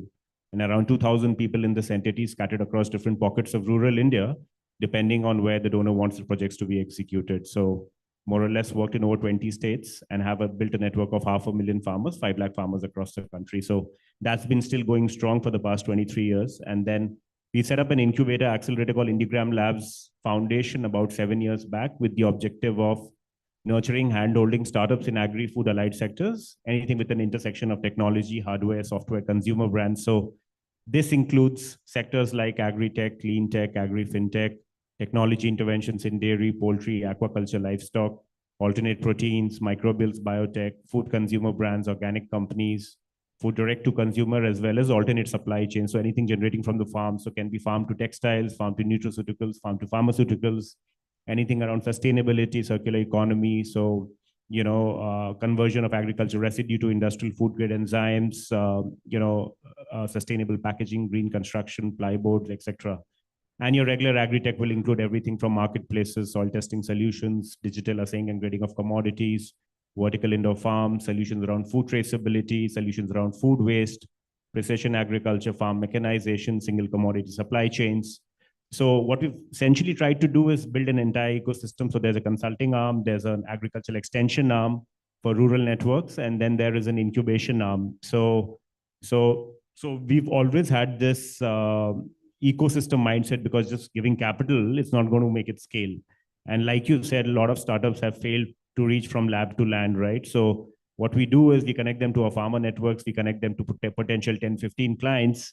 So very well connected to the seed industries, feed industries, food processors, feed millers, large SMME segment, all kinds of schemes and grants which the startups can avail without having to dilute any equity capital. So from 25 lakhs to a couple of crores. Also, very well networked on the fundraising side. So companies have raised about 3,500 crores in follow-on institutional capital already. So in a sector where money is very tough to come by. So you can define success in terms of the fundraising. You can also define success in terms of how well they've scaled up. Still, it is in a very nascent stage, agri-tech as a space. So a lot of learnings for everyone. What is going to work, what is not going to work. But what I would say is there are smarter people coming into the ecosystem, and there is more private capital participation happening. Technology adoption is getting better than what it was like about a decade back, but we need to figure out solutions what can benefit the farmer. So I think we are still in that evolution journey, and obviously a lot of climate interventions which we see across the incubator are also around carbon projects, biochar, afforestation, solutions around food traceability, food waste, precision agriculture, and so on and so forth. So beginning to see a lot of solutions there as well. Also, the investment environment is, is focusing right now on Gen AI, deep tech, and climate solutions. So suddenly you find a whole lot of entrepreneurs coming out with climate-based solutions. So we'll have to see what works, what does not work. So overall, I think we've had this, ecosystem enabler where we take them to the market and help them scale. Yeah. Thank you, Ashish. You mentioned about the success metrics. So in your viewpoint, what is the success metrics for the startup? We definitely use big numbers, how much of investment they have raised from the external investors, how much facilitations we have provided. And I want to know from you, as a heading this such kind of a foundation that is supporting the startups in the whole cycle. So what is the true success that we should see for our startups who are working in the agri-tech space? So first thing is they should cross the valley of death, meaning they should be sustainable, which means they need to be profitable at some particular point in time. So that is there, and then eventually they need to be solving a core problem which should eventually percolate down to the bottom of the pyramid, which is the farmer. The farmer should end up benefiting.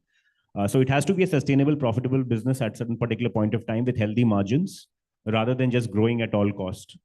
So it should not be just growing exponentially at the cost of investors' money. It has to be a decent, sustainable, profitable growth venture, which can eventually be listed, if not a large listing, at least an SME IPO kind of listing, which we are beginning to see.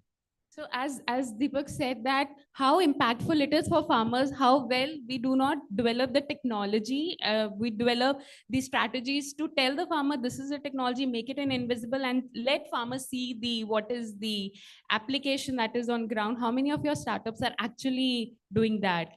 So I would say technology in the overall scheme is just an enabler. A lot of people just insert technology for the sake of inserting technology. If it's not adding value, my recommendation is that let's get away from it. So I think a lot of value add is coming from decentralized food processing kind of innovative solutions where farmer ends up getting a price. There is some value addition in the supply chain and everyone wins. So idea is to figure out, effective market linkage. If there can be some exports, can you focus on high value commodities? Can there be reasonable amount of value addition at the grassroots level so that everyone wins across the supply chain? So we're very bullish on the decentralized food processing kind of innovative models, as well as, a lot of implementation work in any form which is happening on the ground. So the other challenge for also the startup ecosystem is there aren't too many implementing agencies on the ground. So a lot of them India are. is quite rich in the FPO ecosystem. Now we have KVKs being on the ground, and the role of KVK is to take the technology in a very farmer-friendly manner. So how well startups are getting connected with? I think they are getting connected to the FPOs, but I think in terms of the value proposition which they're offering to the FPOs, it's not somehow reaching in sync to that proportion. And also the challenge with the FPOs are that a lot of them are still evolving and struggling to make it ends meet or become viable in some form or the other. So idea is to target the ones. So the startups are eventually targeting the ones which are doing slightly better off than most of the ones which are still, trying to make ends meet. So I think that is also something which requires a lot of, government intervention and a lot of other forms of capital, which is required to strengthen the overall ecosystem, be it in the form of philanthropic capital or, government funds or some other participation, which the private investors would not ideally like to do. So that integration also needs to happen. Yeah. I hope so that this scenario that have to be changed, and I hope so you have pointed in that. Yeah, please. It's a very interesting point. So Ashish mentioned, see, one of the challenge which has happened in agri-tech startup ecosystem in India has been the VCs, the venture capital itself. They have gone as an unguided missile. I've written a couple of years back on Forbes, right, that there would be blood on the street, and today there is a blood on the street. $2 billion have been wiped off, right, which has been funded in EdTech. All the startups which have raised more than $10 million and with 3 years or more of life, only 0.0001% are having gross margin positive. So that was the idea why I asked that question. So that's the ground reality. And what has happened is that actually, VC start, and believe me, I've been in part of a lot of discussion. I don't want to name, but they start seeing a startup founder as a commodity. यार इसको आगे कैसे बेचूंगा, right? So unfortunately, when the human beings are being converted into commodity, then there is something seriously wrong with the ecosystem. And then the focus was always the gross margins, right? Because gross margin is easy to sell to the next buyer. So from series A, B, C, D, E, right? And founder keeps on moving, right? And eventually founder would be left with couple of percentage of stake. He loses the interest. And then what happens is that, unfortunately, the monkey which is on the back of the last person, he has to write it off.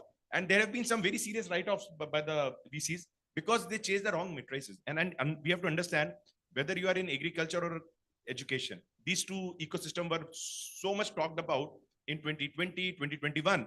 But in 2024, we are seeing highest fertility in these two sectors.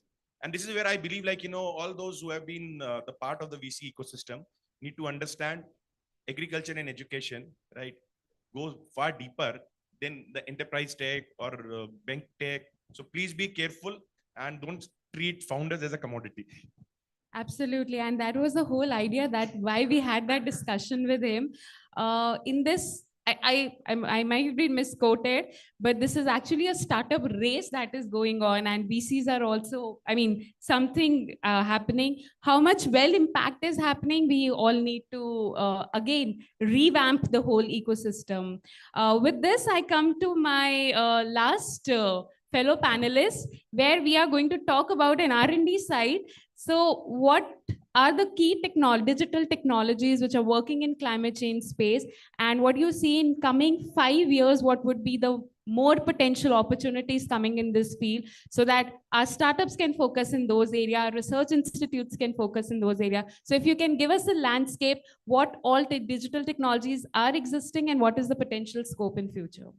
Yeah, I'm from a small village. I did my education from primary school, my home state, and then I did my bachelor's in electronics and communication engineering. Then I moved to Columbia University for MS and MPhil. During over there, I worked on a couple of projects. And in India, I worked for Namami Gange project over there. The soil water quality monitoring device for Namami Gange project we had patented. And after that, I worked on soil quality assessment system.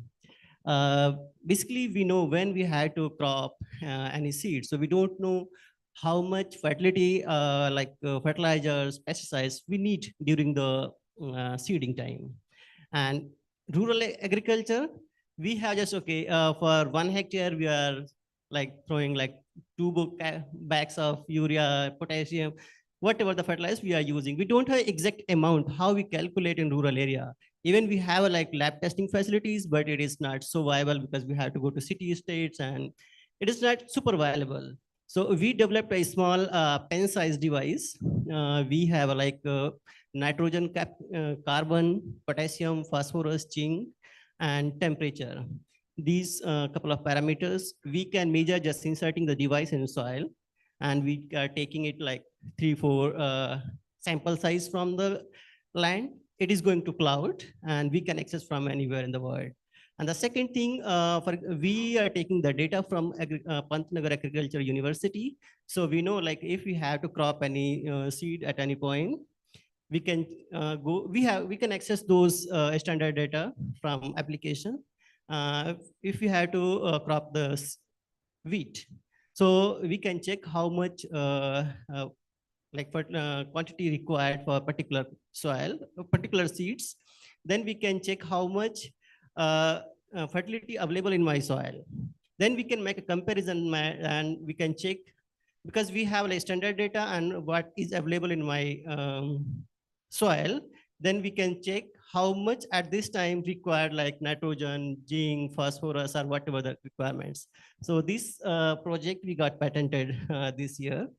And one of my friends, especially like imaginary, all these things, one of my friend, he did BTech with me. He started Pixel Space. It is a private space agency, first private space agency in India, who launched all on space satellites.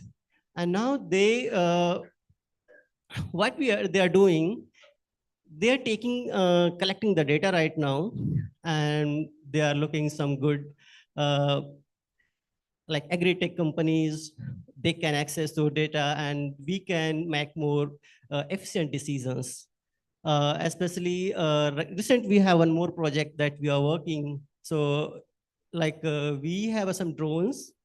We are using some opto cameras to detect our diseases, because at this moment in rural areas, we don't have like proper idea if like leaf are like getting fade.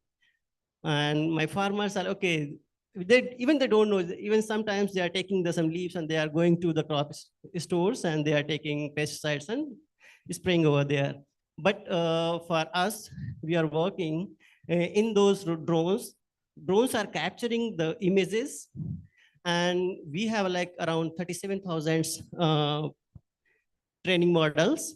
We have taken the CNN model training. We are detecting the exact what is this disease, and we have like compound. This is image-based detection of Yeah. disease. So how accurate it is? Yeah, we are just like early stage. We are for detecting the disease. We have very good results. We are taking out 37,000 samples, and we are very accurate, around 87% of efficiency, but we are still lacking to make some proper compound to spray. And like the second thing we want to do, like spot spray we want. For example, if I have 1 acre land and we don't want to spray, if a particular area is affected, we don't want to spray the entire 1 acre. We want to detect the effect and we want to spray only over there. So we can save a lot amount of pesticides. Sure. And what is the future that you see for digital technologies in climate change? Yeah, if you can one just more- give us 3 bullet points, what is this is like GIS going to rock the show in terms of digital technologies in the sector, or it would be a blockchain technologies, or it would be like Kunal mentioned about AI and ML coming into picture. So what would be your bullet points for that? Yeah, like at this point, if you're talking 5 years back, the farmers were not so educated. But at this point, like in rural areas, farmers are getting well education. If they're not educated, so a couple of agencies, they are conducting some training programs and they are getting knowledge about it. And it is still we are lacking in a couple of areas, but we need some more training programs because education is a big problem in rural areas and farmers are living like we are here. So whatever we can say, but it is not going to impact directly to the farmers. But we have to train them. If we, for example, one of my friend, he was in Navy. So during COVID time, he said, "Hey, Muri, I don't want to work in Navy because I want to back to home. And if you have any idea, you can let me know." So I said, "Okay." So in rural areas, so I said, "Okay, can you work on jaggery plant?" So he said, like, it is not super viable because it needs a lot of efforts and we don't know exactly what we are going to as a profit. So we said, like, it is fine, but you don't have to go like a traditional way. I'll give you some ideas. You can work on it. So what I did over there, like we said, you have to remove your engine, like because you are spending 2,000 per day around fuel, diesel to operate it. You have to go to the electricity-based model. Then you have to remove your chimney because you are doing like a lot of pollution through like chimney. So we did like a rotator heat sink. So that jaggery plant is only running by 4 people. And in the first attempt, he make around 10 lakh. So then we said, okay, you have done. Now, second step, you can do a multiple layer of agriculture. So at the home, he started a chicken farm. And then in surrounding of that chicken farm, he started fishing. So on the same land, he's using 3 things. That's how the interdisciplinary approach comes into being and how they So now he's like very successful. Like when he was leaving his job, so his parents were super angry. But now they are saying, "Oh, you are doing great." So in these terms, if you are giving some ideas to do some integrated farming, definitely they can do some great. Sure. Thank you. How much time we have? Then I start with a quick second round of questions. I will just give up a concluding remarks. Yes, before that, we can open the question for the floor for the questions. We can have 1 or 2 and then can have the final concluding remarks.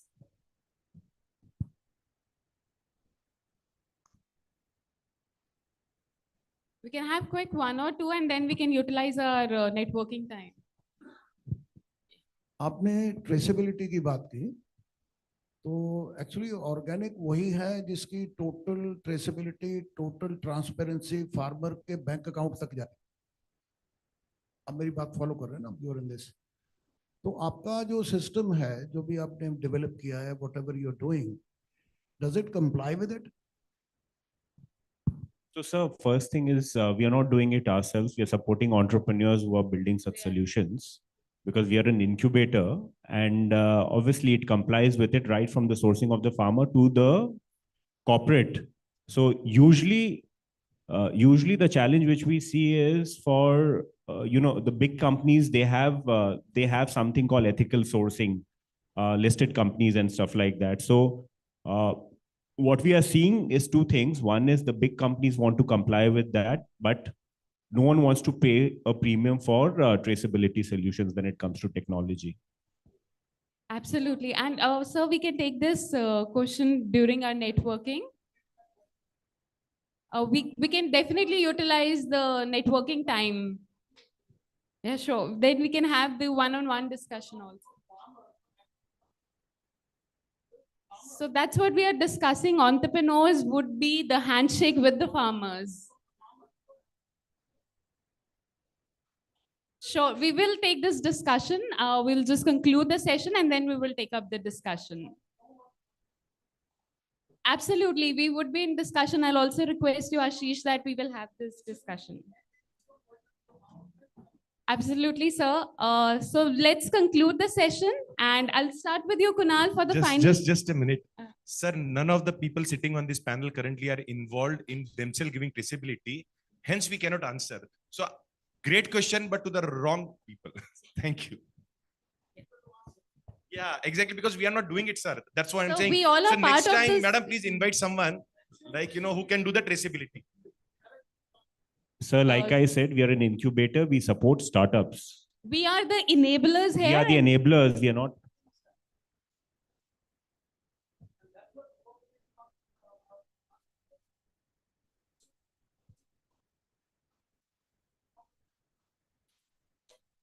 Point well taken, sir, and we will have that discussion later on.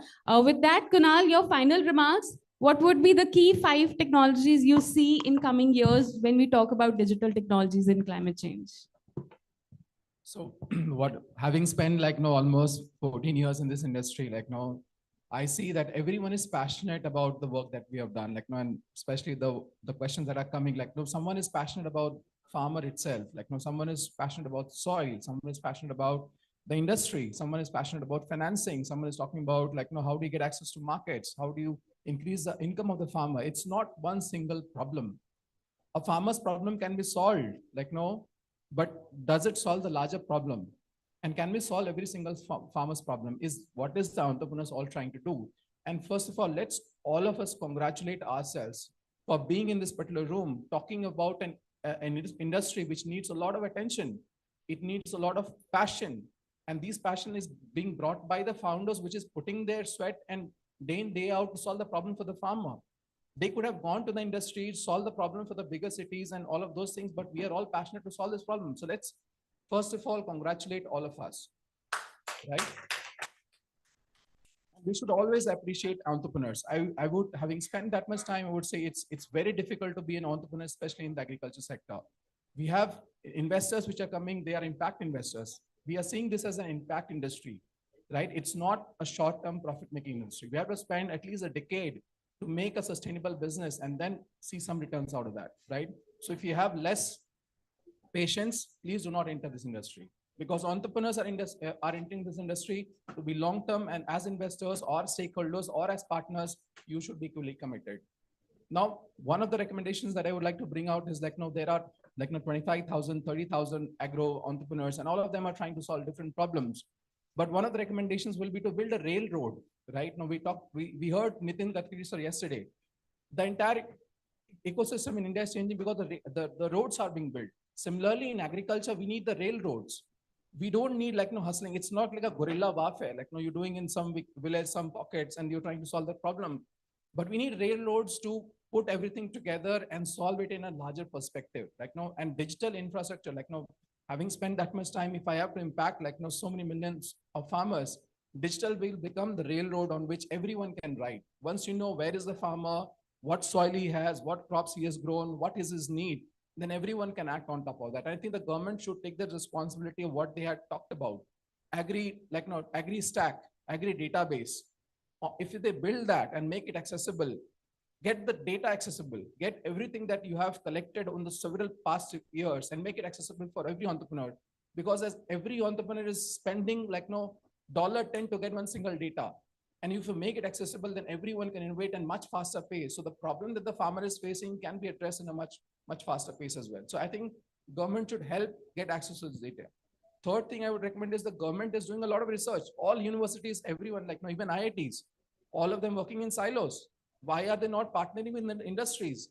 You see global standards of so many such institutions which are partnering with industry to solve the problem of climate crisis, for example, right? So if they can bring their expertise, like as entrepreneurs, we will not have all the capabilities, but if you bring the capabilities and partnership with these institutions, then your accuracy and your speed to deliver will be much higher. So you're not experimenting on the farmer, right? You're building the right solutions and then going at the very first time with the best solution that is available. So I think industry should partner, and the institutions that is funded by the government or the public sector should collaborate together to get the best out, make it accessible to the entrepreneurs and the farmers so that innovation and impact can happen in a much faster pace.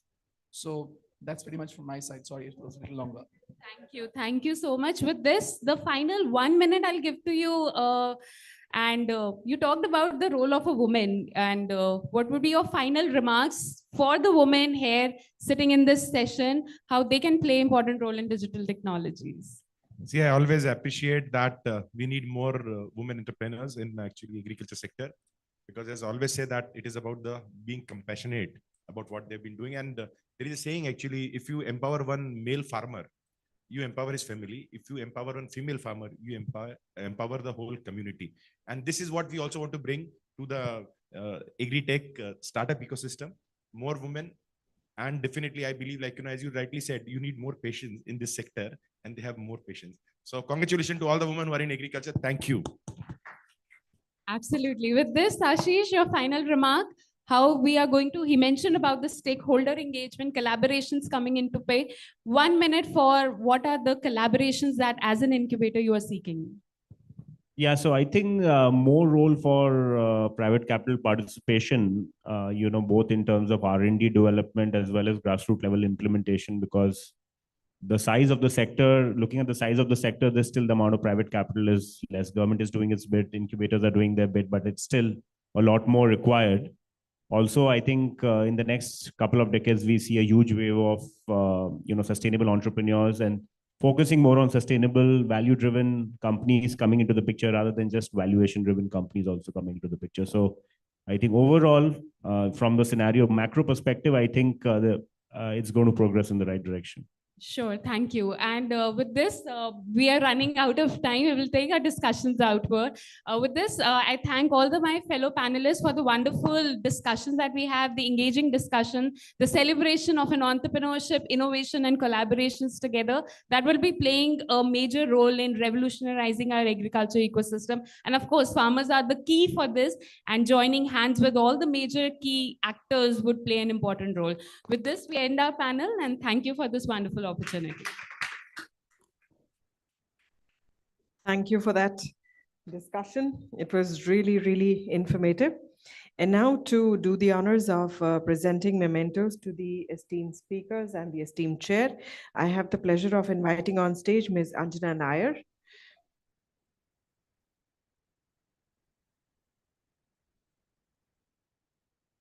We start by thanking Dr. Radhika Trikha. Thank you for chairing this session well chaired.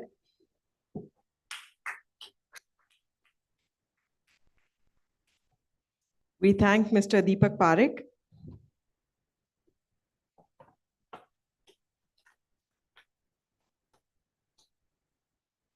Our thanks to Dr. Munir Khan.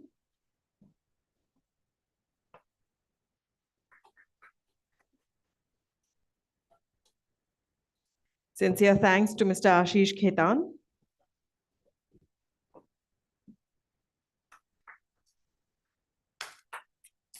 Big thanks to Mr. Kunal Prasad.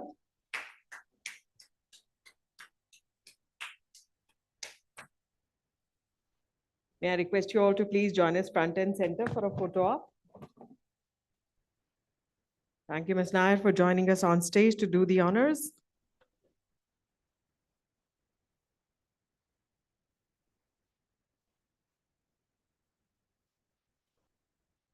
With that, we conclude this session, which is Digital Technologies in Meeting the Climate Challenge. We now move on to the next session, which is Agro Ventures and Agribusinesses in Empowering Farmers. I request our esteemed panelists and the esteemed chair to please join us back amongst the audience.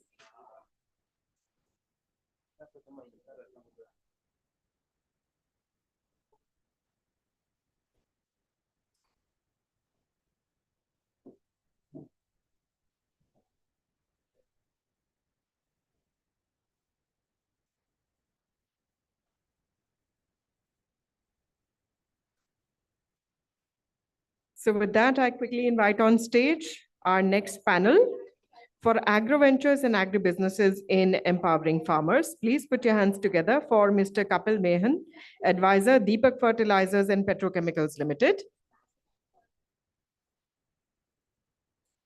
I request the previous panel to please kindly join us back amongst the audience.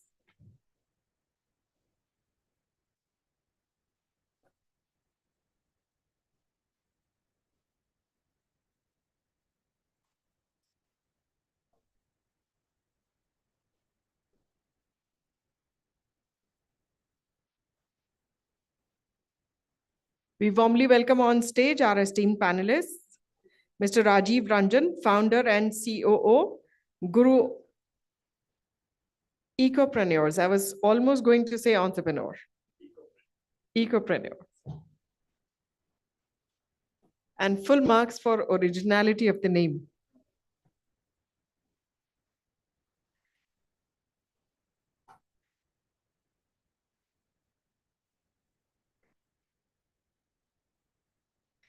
I warmly welcome on stage Dr. Ullas Pathak, CEO.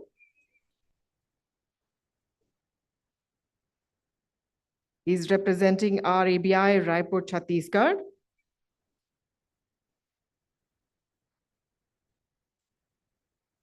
We warmly welcome on stage Mr. Sahu Pawar, CEO, IACG. A warm welcome to Mr. Senthil Kumar Natarajan, Public Policy and Government Relations, Ninja Kart. And a warm welcome to Ms. Shreyashi Agrawal, Vice President, Bharat Mandi. I'll request them all to please join us on stage.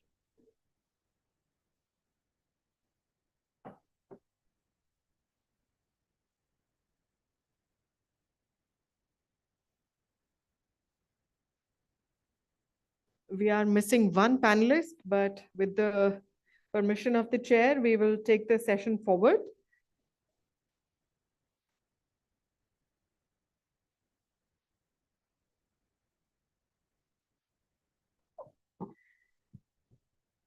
I guess our esteemed panelists will join us if they are around. We can take the session forward, sir. It's over to you. Thank you. First and foremost, let me thank the organizers, the Agriculture Today Group and Dr. Khan. I think I have been, I was here yesterday also and I came today, and what I find is that it's a very, very elaborate agenda of discussion, very relevant to the sector of agriculture. I don't think such a comprehensive coverage of all aspects of agriculture ecosystem is ever covered in one conference in just about 2 days' time. So my congratulations and compliments to the entire ICFA team and Agriculture Today and all the people associated with it for organizing such a wonderful event. I'm sure those who have the privilege to attend it would be much richer. We have about 75 minutes time allotted. So we are sitting between lunch and this panel. And this panel is going to talk about agri-ventures and agribusiness and how they can empower the farmer. And if we look at the theme of our conference, Navigating Agriculture Through Climate Change. So there is sustainability issue, there is a climate change issue, there is a decarbonization issue, and there is agriculture itself as a area of our core discussion. Now, let me start by making a few opening remarks, and then I will leave it to our fellow panelists. We have panelists from various fields. I would request them to introduce themselves as they speak. As far as I'm concerned, I have been involved with this Agriculture Today in terms of these conclaves and functions, etc., for a very long time. And I have the privilege of knowing Dr. Khan also from very early days of his career as a impact entrepreneur in many ways. First and foremost, farming itself is a business. The most riskiest of business to have ever existed on this world, where he takes the risk of growing and not knowing where will it go. It started as a family business, and then it has grown now to be a business where you sell your produce to outsiders. Whom to sell, how to sell, at what price to sell, I think is all open issues for debate. It has absolute dependence on weather, and that makes it even more riskier. So there is no certainty of market. There is no certainty of whether you will get your produce home or not. So that itself is a business. And I think all of us, when we say empowering farmer, whether it is government, whether it is businesses who are associated with the field of agriculture, we all are trying to add value to the farming, either through productivity, and through productivity, better income and better lifestyle. And that's really the aspiration that I think each farmer has.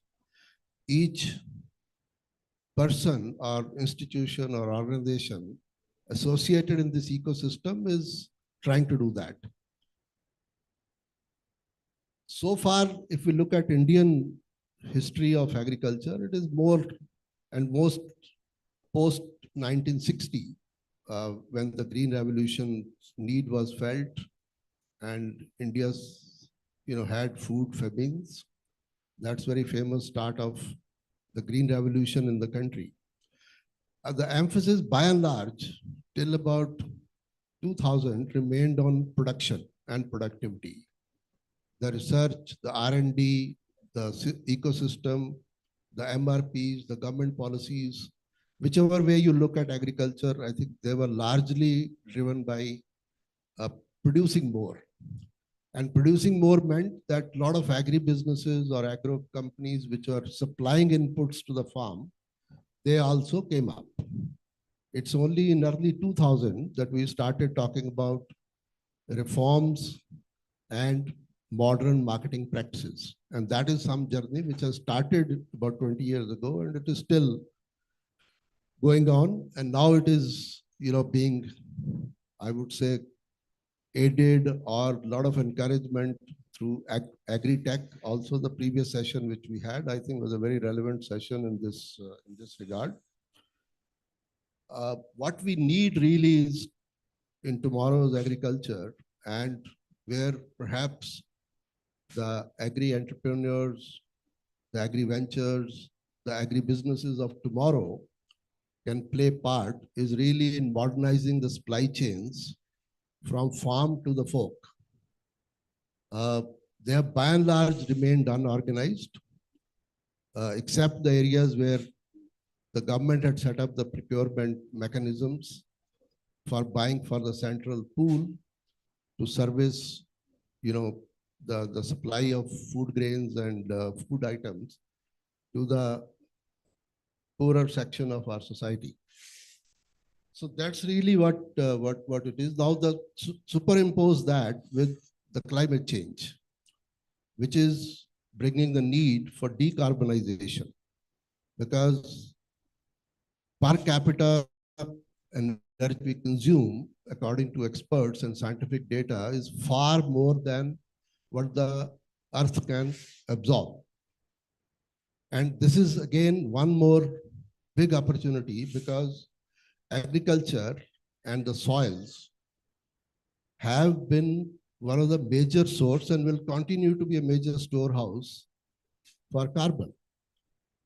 So carbon sequestration and carbon usage in agriculture are again gaining importance, both for soil health correction, so that organic carbon improves, because over a period of time, we have exploited soil so much with higher and higher production and use of inputs that we need to rejuvenate the soils. So that is one big opportunity. And of course, as we all know, that the green cover of agriculture is primarily driven by CO2, carbon dioxide. For the farmers, I think there is a concept of farm produce organizations, which is taking shape. And that's something which I think is providing an opportunity to farmers get organized, get business-like approach to farming and add value to them. And end of the day, it is all about how the businesses can support farmers to become better human beings, to become, to have a better lifestyle, to have a better living standard. And, for any agribusiness, farmer is a very, very important stakeholder. And I'm sure that, when we look at any agribusiness venture as a key stakeholder, which is the supplier of food and food products, whether it is for direct table application or for direct consumption or for food processing, is an important part. So normally businesses look at consumer needs and then go and enter businesses, but here is a case where consumers also need and farmers also need that support. And one more fact which has been proven by various studies is that between what the farmer is paid and what the consumer buys and consumer pays for that food, there is always a multiple of 3 to 5, depending on which crop you're talking. 5 rupees that a consumer pays, the farmer will get maybe 1 rupee or 1.5 rupee out of that. So there is enough value to be extracted from the value chain, which can feed both the consumer as well as the farmer. So with these opening thoughts, we will open up our discussion, and we will have the benefit of our panelists covering various aspects. So we have on my right is Dr. Hulas Pathak. He's CEO IGKV of Raipur, Chhattisgarh. So please introduce yourself and then. Yes. So thank you very much, Mr. Kapil Mehan, for setting very rightly the context of this panel and taking us through the long journey of Indian agriculture and how it is transitioning as we meet about talking about various agrarian issues and how that can be resolved.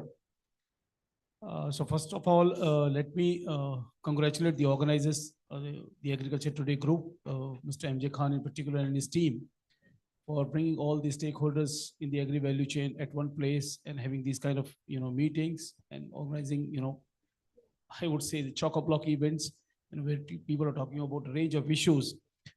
So I am Hulas Pathak. I am professor in agriculture economics and look after 2 departments in one of the famous universities under the state agriculture university system, that is the Indira Gandhi Krishi Vishwavidyalaya in Raipur, Chhattisgarh. Now, when you talk about Chhattisgarh, Chhattisgarh happens to be almost like a microcosm of what India is all about, predominantly in agricultural economy, which is now transitioning, well endowed with natural resources, and of course, how to unlock the value that is there in the agriculture that is there. So of late, the universities have been making conscious effort. How do we transition into role of as I said, unlocking the potential that is there in the agriculture and ag sector into creating more values across the agriculture value chain, and that starts right from the production to the consumption, and most importantly addressing the wide section of the farmers that we have in this country. Yesterday the ministers were talking about the range of employment that agriculture offers, and the kind of the services the farming community has been rendering to this great country through decades and will continue to do so in times to come. So I was telling, of late, we have been making a conscious effort, to promote agri-entrepreneurship. And to this end, the Ministry of Agriculture and Farmers Welfare, Government of India, has launched a program to support incubators. So of late, we have been representing that Agribusiness Incubation Center at Rabi under a very specific program of the Ministry of Agriculture and Farmers Welfare, the RKVY Raftar. So RKVY, all of you, I'm sure are aware about the, famous scheme that is the Rashtriya Krishi Vikas Yojana, and Raftar is an acronym for transformation of agriculture and allied sector rejuvenation. So the RKV Raftar is for R, and ABI is the Agribusiness Incubator. So in short, IGKV, Rabi and Raipur. So as the head and CEO of IGKV Raipur, in the last 5 years or so, we have taken it upon ourselves to incubate agri startups and the allied sector startups. And how do we, come out, finding solutions to the immediate problems that the farmers have. And when we talk about the problems of the farming community, there are several estimates that suggest that there are almost like, 100 million or, about 10 crore farmers in this country, that is supporting, the agriculture food system throughout our great country. Now, if you take one problem per farmer, that means, almost like 10 crore farming problems. So that is the, that is the opportunity that exists. Instead of calling these problems as problems, we may look at it as challenges or the opportunities for finding innovative solutions to the problems that the farming community faces. So all those young minds, regardless of their background in agriculture or otherwise, are now, working very, very hard to come out with, solutions to these problems, right from the production to consumption. And how do we, add value at different stages in the whole farm value chain. So we have been experiencing some very, very, exciting results in terms of incubating these startups. And I'm happy to share with this house that IGKV Rabi is one of the leading agribusiness incubation centers of the country under the program. And so far we are done with almost like 300 agri startups. So this is very, very encouraging to see how people are reacting to find, solutions across different domains of agriculture and allied sector into finding innovative solutions. So my own experience in handling these startups and, the kind of problems that they're trying to address is very, very, encouraging. And, the people were talking about in the earlier sessions and also yesterday, that how do we value the success of a startup, whether it is through the amount of the investment they are raising or the kind of, employment they are generating. But one singular parameter should be the kind of direct impact that they are having on the farmers should be taken as the criteria. And to this extent, we are trying, to have these startups affect the farming community in large. So this is, in brief, about what we are doing from IGKB Rabi Raipur. And I'm very happy to be here. Khan sir, thank you very much for having me here and having this, wonderful sessions back to back, dealing with, number of issues, facing the farming community. Thank you.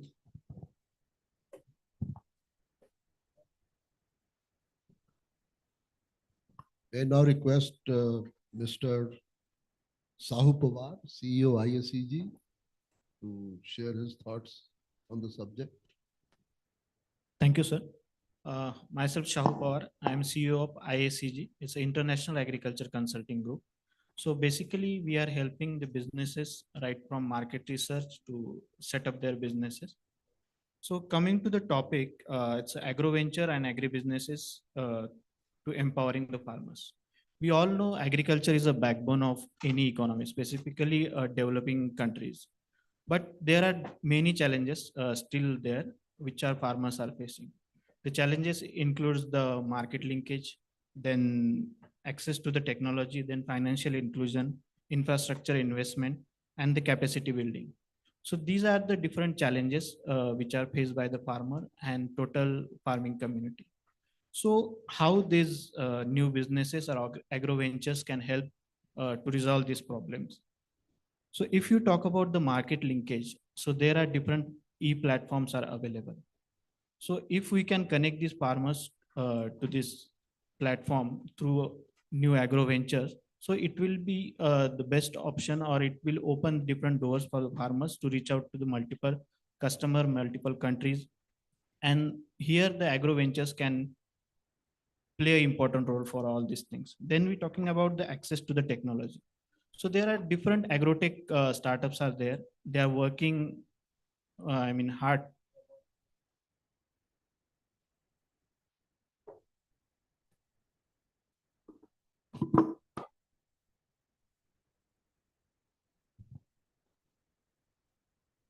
Hello. Yeah.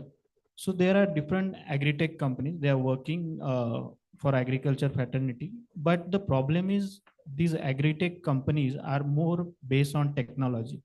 In agri-tech, agri can be a bigger part than the technology, because this is the area where we have to work on field, because most of the agriculture startups, they are a very low asset, light asset companies. But in agriculture, this can't be possible. In agriculture, we should work at ground level most. And of course, the technology will help to reach out to the maximum people and solve the issues. This is my opinion. And talking about financial inclusion, there are different companies who are providing micro loans. Insurance companies are there.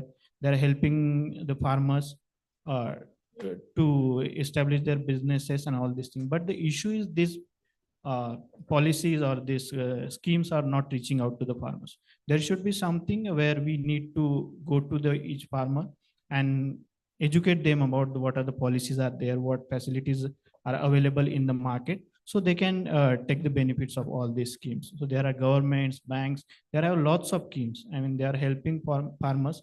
Everyone is here. In this hall also, we are ready to help the farmers.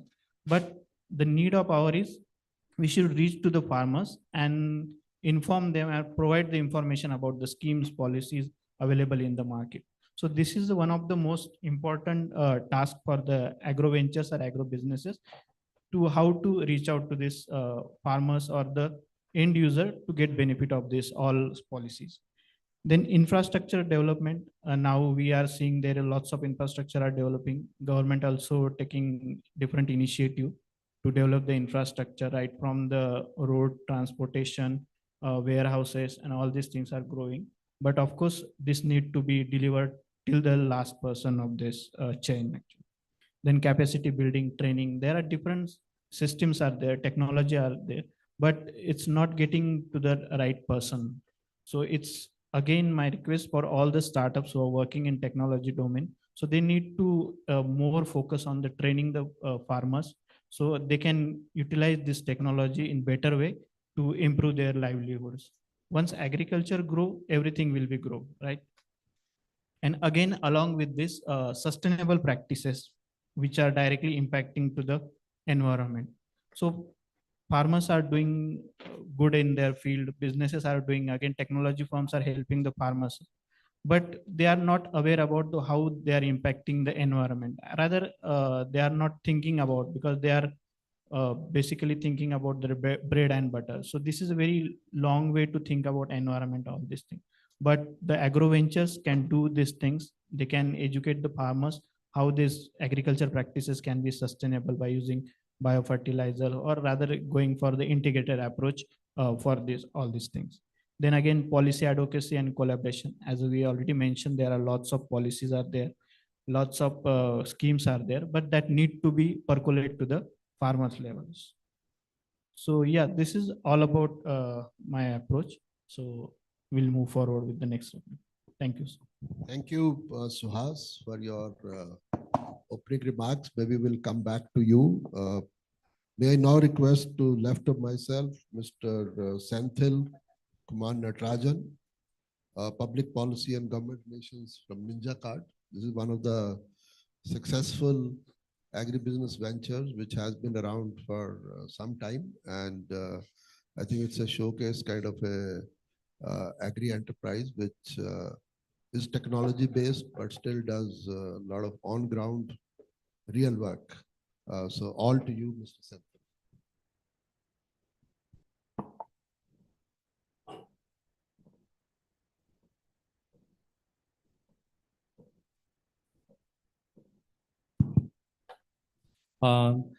Thank you, Chair, for giving and the organizers for giving us this opportunity to present ourselves. So if you just let me give, I think as a starting remark, I'll just share what we do in NinjaCard, and then as the panel proceeds, I'll start answering the questions of the chair. So NinjaCard is an 8-year-old agri-tech startup. So currently what we do is we are basically into forward linkages and predominantly focused on fruits and vegetables. As the chair said, we have two models where we procure fruits and vegetables from farmers and supply to retailers. And we are typically a B2B company, right? We work with all the nodes in between. Typically in South, we have our own collection centers where we collect from farmers and supply to retailers. And we also have a trading platform.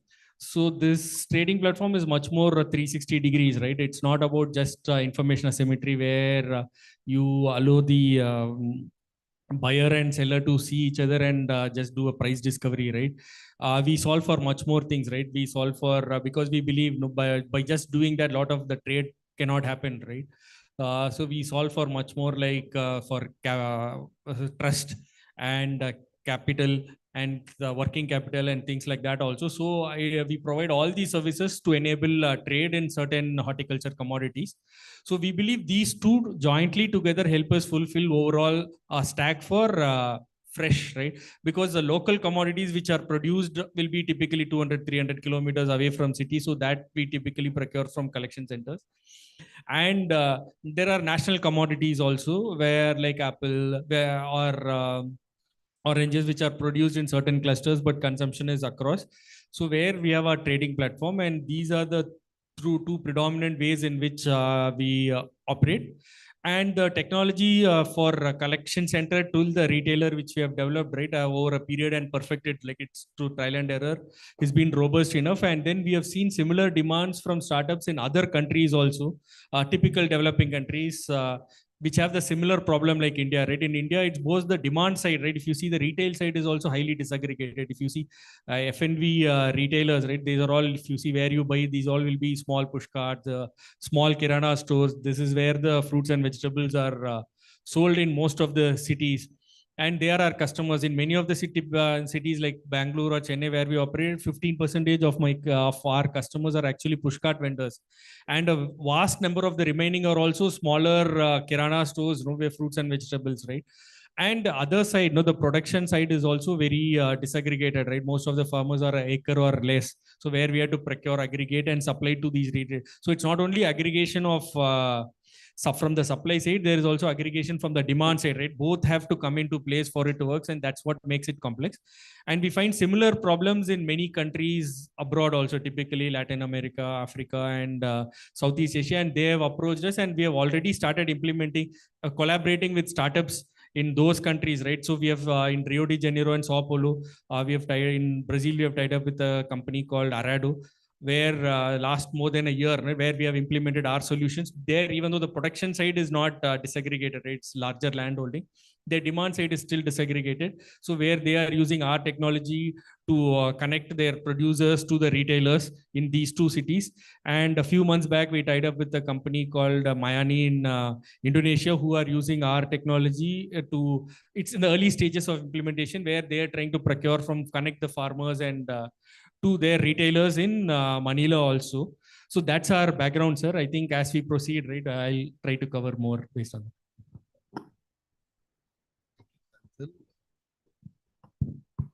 For sharing introduction of NinjaCard, and we'll come back to you, Mr. Rajiv Ranjan.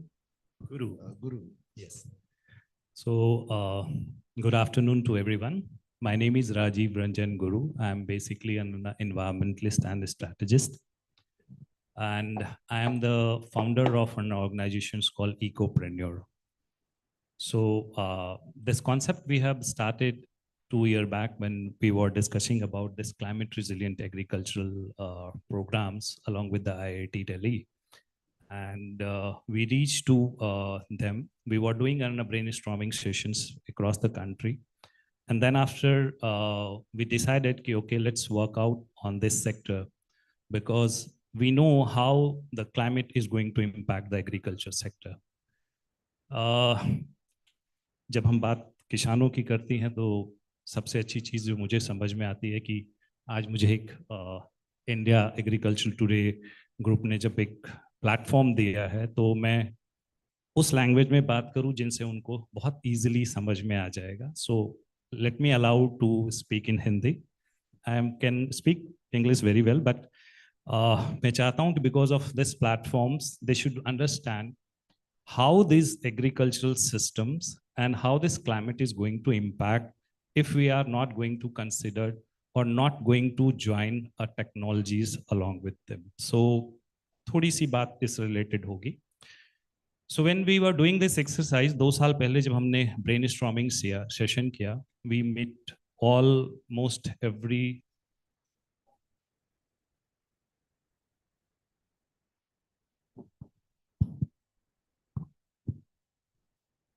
we reached to almost every scientist, research organizations, even the farmers. सबसे पहले बात करें तो किसानों तक हम पहुंचे, समझने की कोशिश किया. ज़्यादातर ये समझ में आया कि जो हम स्टार्टअप या रिसर्च कर रहे हैं वो हमारा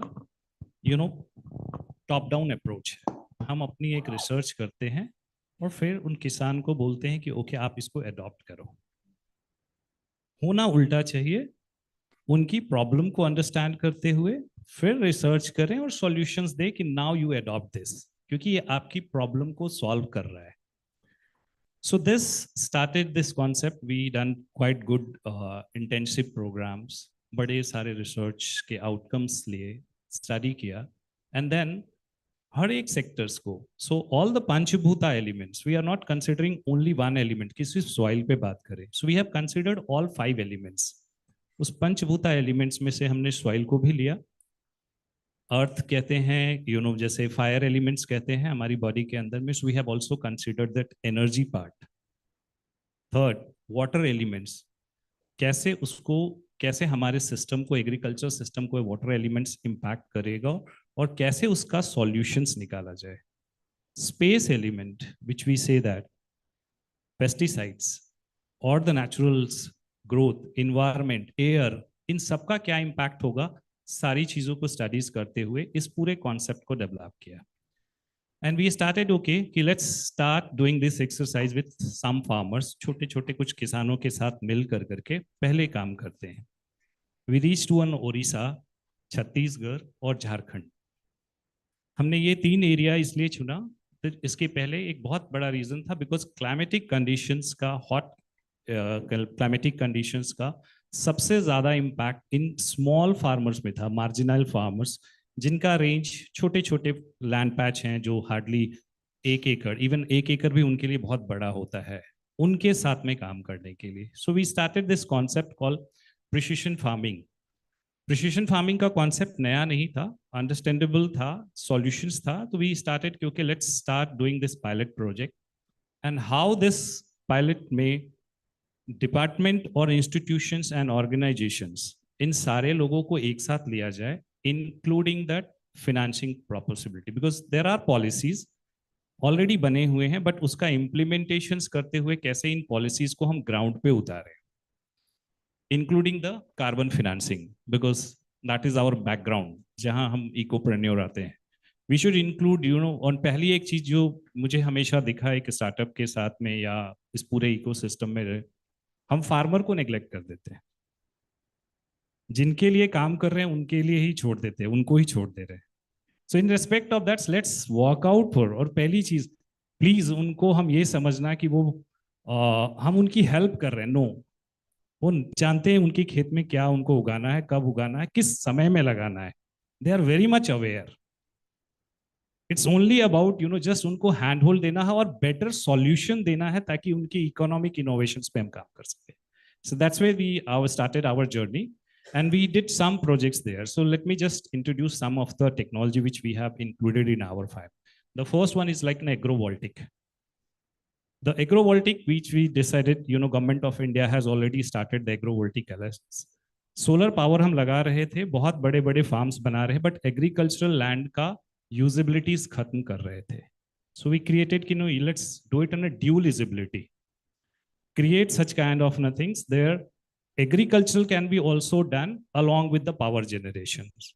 Plant commission किया, we got a very good result, tremendous result, because हमारे को 50% से ज़्यादा सेडिंग स्पेस भी मिल गया. उसकी वजह से क्रॉप की यील्डिंग्स में बहुत सारा चेंजेस आया. साथ में वाटर की जो कंजम्पशन पैटर्न्स था वो चेंज हो गया. We understand कि approximately 76% less water requirement हुई in respect of the normal farming. There then we introduced a concept about कि okay IoT based water sprinkler system क्यों ना लगाया जाए, because वो monitoring करेगा मेरे soil के health के साथ में, and then accordingly what is the need of the water, कितना quantity चाहिए, और उस अनुसार से mist और the fog based पे हम उसको supply कर सकते हैं. This we have started. Second one, which is the major challenge, is about the agro waste.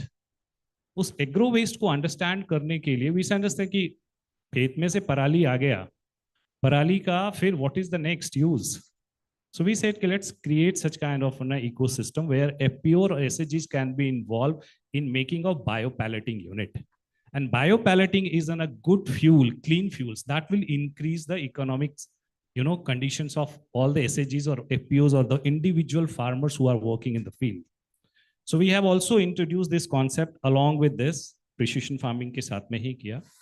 Introductions of जो supply chain में बोलते हैं, आज मिर्ची तोड़ा खेत में से, कल फील्ड में नहीं पहुंचा, परसों उसकी वैल्यू खत्म, 0.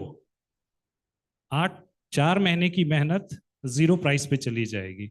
लेट्स कीप इट ना, फार्म पे ही सोलर कोल्ड स्टोरेज लगाते हैं ना, 5 मेट्रिक टन बहुत है, छोटा सा लगाया फील्ड में, और हमने आसपास के फार्मर्स से कलेक्शंस किया कि okay now you operate it, आप उसको सीखो. इसकी टेक्नोलॉजी न्यू नहीं है, स्टार्टअप्स बना रहे हैं, बहुत अच्छा है, आप इसको फील्ड पे लेके आओ, और उसी को हमने वहां पे किया.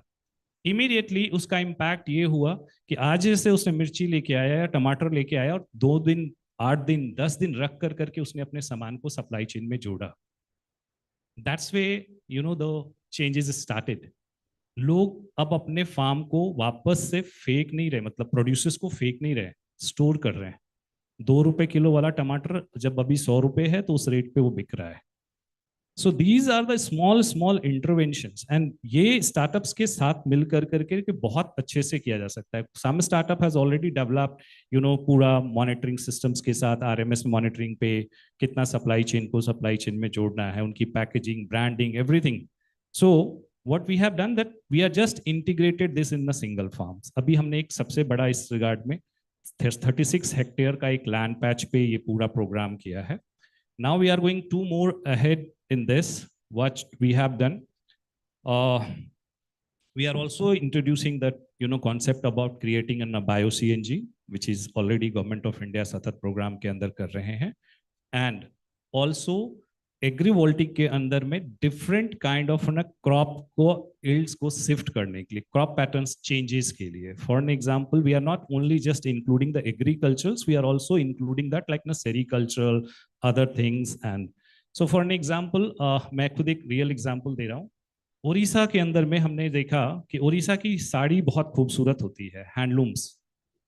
पूरे स्टडी किया और वी फाइंड आउट कि उड़ीसा की हैंडलूम साड़ीज बहुत अच्छी हैं, बहुत अप्रिशिएबल है. जब उसके बैक में गए तो देन वी अंडरस्टैंड कि okay the challenges is that इस पूरे प्रोसेस के अंदर जो सिल्क है वो या तो चाइना से आ रहा है या कर्नाटका से आ रहा है. नाउ वी अंडरस्टैंड कि यहाँ पे सिल्क का प्रोडक्शन क्यों नहीं हो रहा है, बिकॉज मलबरी सिल्क की जो कैपेसिटी है या मलबरी जो लीव्स है या उसका जो प्रोडक्शन है वो यूनिट नहीं है कहीं पे. So what we have said कि ओके 40 एकड़ का बैरन लैंड है, let's start planting a tree. And उसका इंपैक्ट दोनों चीजों पे होगा. 1, climatic conditions के लिए भी, and economic innovations पे. So these are the some ideas where we introduced and we created such kind of an ecosystem where we say that integrated farming system can enhance the livelihood level of the farmer and increase the economic innovation. And this is what exactly needed when you say about the climate change or climate resilient agriculture. So climate resilient agriculture is more about creating such kind of an awareness ki how this climatic condition is going to impact in your agricultural system, and for what you have to do it, you have to just adopt some technology innovations, which is done by various institutions like IIT Roper. I have recently got an opportunity to meet Dr. Radhika. She has, has an almost more than a 50 plus startups who are working in the different domains. And these technology, which is already, intervened or which is already been invented, now needs to reach to on the ground. So we can take up these kind of initiatives at Ecopreneurs. We are evaluating all these things and providing a sustainable agricultural solution to the farmers on the field. And that's where our journey has started. And I thank you to panelists and the entire Agricultural Today group for providing this opportunity to give my suggestions and feedbacks on this. Thank you so much.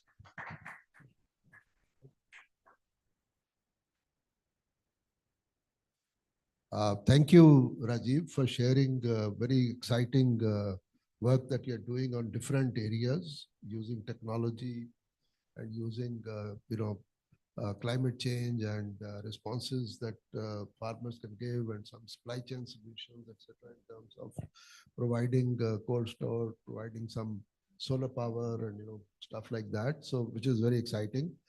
We are joined by Dr. Shreyashi Agarwal. Okay, anyway, you will be doctor. So, so maybe ask her to introduce herself and then address the audience. Thank you so much. First, sorry for being a little delayed because of the traffic. Thank you for this opportunity to the Agriculture Today group. I represent Bharat Mandi. We are registered in Chennai and we headquartered in Bangalore. So I'll just give a very quick detail about what we do at Bharat Mandi. And then of course, my views on, the entire idea of agri-entrepreneurs or agri-ventures that will enable not just the farmers, but the entire ecosystem. And that's something I've been studying very passionately. So in fact, Bharat Mandi was incorporated about a couple of years back. And my founding team, they are ex-bankers and veterans in stalwarts in the banking industry. They wanted to elevate the socioeconomic status and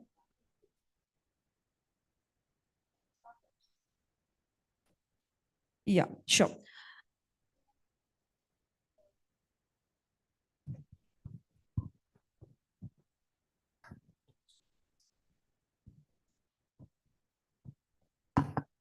So while we were doing that, we did a pilot in Karnataka and in about 4 districts where we spoke to farmers and with their intervention and with the help of GKVK Agriculture University of Bangalore, we created a package of practice for 100 plus crops based on the agroclimatic conditions, based on the water availability, weather conditions and everything.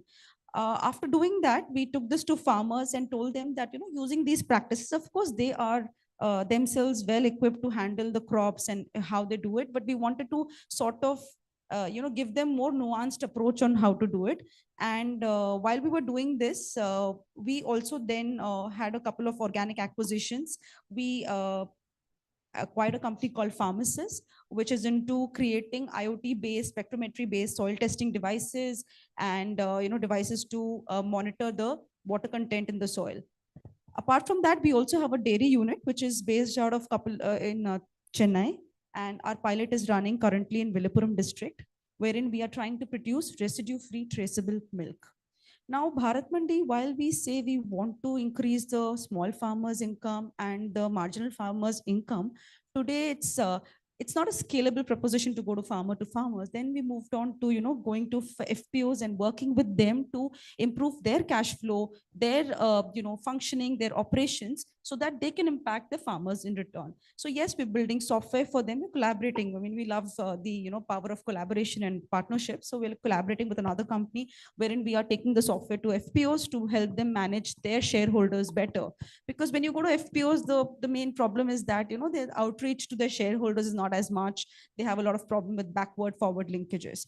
So that's something we do. And on the dairy side, we are producing residue-free traceable milk, where we're working on residue-free fodder and feed, and EVM, ethno-veterinary medication practices, which eliminates the use of antibiotics in cattle. Apart from that, we're working with IIT Madras to develop low-cost rapid testing kits, which will not only test your fat and SNF, but also your heavy metals and adulterants. So while we are building all of this, and while I say that my founding team comes from banks and they've built big banks, we wanted to also build a credit platform for the farmers. That's something which we are doing. Apart from this, the problem of agro entrepreneurs, what they're trying to create and sort of impact the end user, which is a farmer or marginal farmer or landless farmer in many cases. We thought that we should work on this problem of rural exodus, and that's the project I'm currently working on. Through Soil Spectra, we are creating soil health ambassadors in villages and taluks. So we started this pilot about 3 months back, wherein we create VLEs, and who are mostly women collectives and agri graduates. Now, let me also give a quick background on agri graduates. Past experience has been that these people study agriculture and they want to work in this sector, but they unfortunately or fortunately go to cities, work for meager jobs in telecom, selling SIM cards, and they actually accumulate a little money and go back to the villages with a bigger disease, which makes them spend all their savings.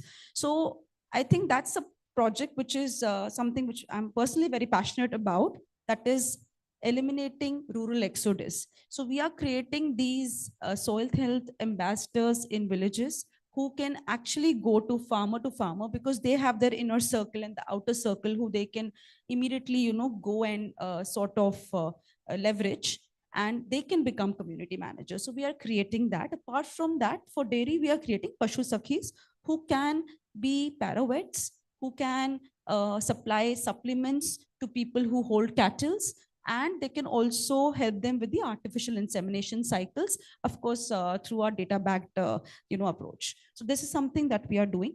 Can I answer the part 2 of the question, which is agro ventures and agri businesses? So since I come from Bangalore, and since I come from telecom as well, 15 years of experience, in the last 2-3 years especially, I've noticed there are a lot of startups are working on with farmers to improve the process, the mechanization, the digitalization, and the financing of farmers. But somewhere I think what is required in this sector is also not just working on the supply, but working on the demand side. Because today, when you talk about who's your buyer, we are again targeting that segment of the population which is niche, which is buying these niche handcrafted and hand-produced products. So a good use case for me is millet. Today, if as much as we want to promote millet in the, last year, 2023 was the Indian Year of Millets.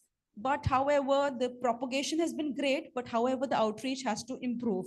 And for that, working on the demand side is imperative right now, creating that narrative, creating those stories, and going beyond the segment where, you have consumers, that's the niche, right? Niche segment. Everybody, all your quick commerce players, your e-commerce players, and all your handcrafted handloom products and, agri VAP products are working in that 5% of niche crowd.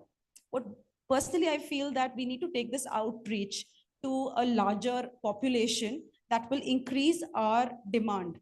And how we do that is to democratize the products, to enable optimization at the grassroots level, at the production level, work on supply chain and logistics. So I'm picking piece by piece, of course, apart from what I'm doing at Bharat Mandi, and trying to see how the current agri entrepreneurs can build a better platform and also work on the demand side, because ultimately you can help the farmer when the product is bought, or when it is bought in the market. So yeah, I think the propagation is something which we are working on now. For your very thoughtful interventions and the work you're doing. with farmers in South India. I think it's really credible. We are now a few minutes away from lunch. So how many people are very hungry?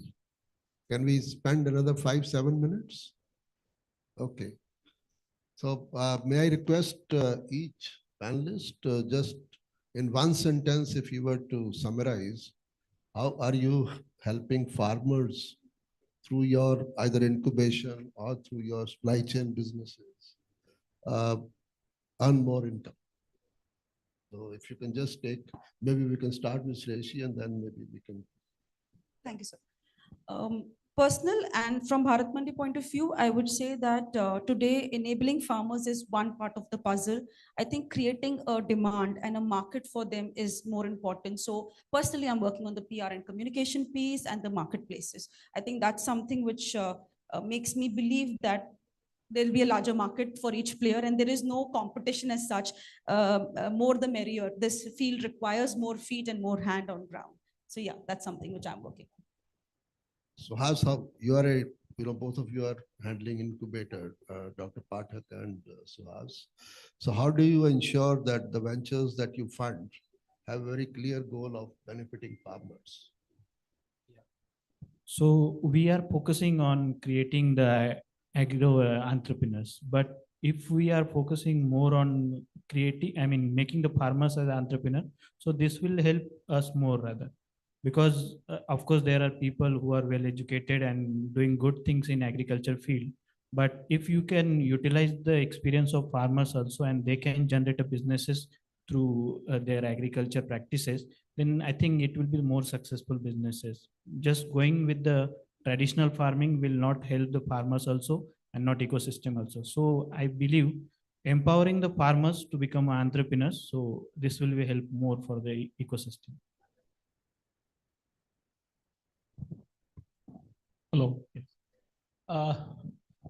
So it's a very good question, and to an incubator, I make sure the startups that I incubate, more than anything else, apart from the sound technical and the business model they have, they need to have a very strong farmer impact through their innovation. So that is one very strong criteria. And while acknowledging and appreciating the strength of their innovation and going ahead in their startup journey, we make sure that there is an involvement of the appreciation of the problems of the farmers that they face through the startup businesses. So that is one point. And a couple of quick points, sir, with your permission, I would like to mention here. The problems that the startups are facing, vis-a-vis, advancing their, innovation in the agri-tech space is one that the product market validation is a serious issue. Why most of the startups are not going to the next stage.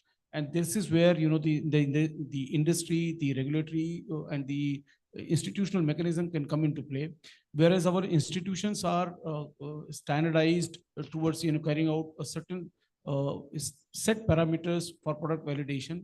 And because the very nature of the startups involves innovation, so those institutions are not geared to test those parameters. So that is where we need to intervene. So that's one particular point. And to the startups, once again, I would request them to have one domain expert. Usually, the problems in agriculture are plenty, and the people who are coming from the tech background will have fascination for their technology, and they will come with a very tech-heavy, solution. Well, that's all fine, but to incorporate a domain expert into their solution will definitely take their solution one notch higher. So these are, a couple of quick points that would directly or indirectly affect the farmer community in the startup ecosystem. Thank you, Dr. Pathak.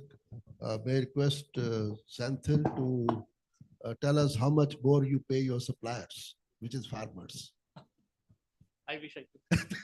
No, how much? I mean, you must have made a difference, right? Yeah. I'm sure. So there are two main things, right? One is the cash component, which I think everybody sees. I think one which a lot of people misses, the non-cash benefits which the farmer gets, right? So on the cash perspective, they get 5 to 15%. It depends on this thing more than the nearest mandi price. But more importantly, I think what the certainty which it brings in is what I would like to emphasize, right? Because we tell one day before how much we want to procure. So typically the farmers who supply goes to the field in the morning, knowing how much he's going to bring to our collection centers, right? This is what, so this is, I think basis our interactions, I think we work with almost 1 lakh farmers around Bangalore and Chennai, right? So they feel, no, the price is one thing, right? Even price upar niche thoda to we take, but I think, no, regularly giving, and they've been supplying to us for the last 6-7 years. And the day before, I think, and knowing how much we will buy and the quality, I think the standardization on quality which we bring in, and knowing, and these are the much more value added to the farmers which they see. And that is something, you know, which I would want the market to adopt and grow. Thank you. Sorry, I'm, pushing you because I have a strict deadline to meet. So, Jeevan ji, aap bataiye. So, as we are saying, we are working for the farmers and especially for the FPO. Technology interventions are is going to play a very big and crucial role. And all the three major, we can say, the pillars. The first pillar is about the institutions. Those who have conducted a very good research and innovation, they should be a partner. Second one, the industry ones, like the Ninja Car, who are supporting and taking their products at the next level. Third one, which is about the academia, which can play a bigger role in an institutions to give them and strengthening them, they're increasing their capacity buildings and other programs and on one. And the last one, which is the fourth pillar, is the farmer itself. उनके साथ खड़े होकर के काम करना पड़ेगा. That's all for my end, and that's, I just want to say that चलो साथ में मिलके चले. So let's come together. Thank you. Thank you, Rajiv, for sharing your thoughts. I think we are towards the end of this session. So may I request all the audience, to those who want to have any questions with the panelists, they can do it during the lunch or after the lunch before the next session starts. I have two thoughts which I would like to leave with all the entrepreneurs and people who want to get into supply chain businesses or agri ventures, etc.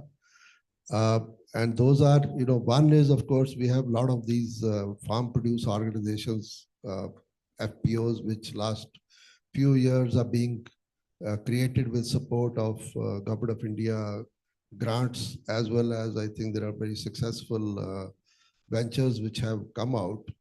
While they are benefiting the farmers in terms of providing strong linkages to the market, I do not know how much this is helping farmers to create some long-term wealth.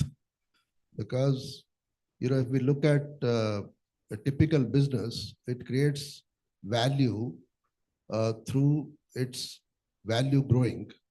And that is generally shared by the shareholders of a company. How do we, the question that I want to leave everybody with the thought, how do we make farmers shareholders in the true sense? And hopefully one day the managers of those FPOs will take them to public and list them on exchanges, or there is a special exchange created for this purpose. There is a concept of social exchanges, etc. So we could look at that. Idea being that how do we create long-term wealth for farmers by making them partners in supply chain. We not only deal with them as suppliers of food and food products, but also as ongoing basis as shareholders of those enterprises. I think this is one thought I want to leave. Another is maybe, it will require a lot of thinking, a lot of regulatory aspects will have to be studied.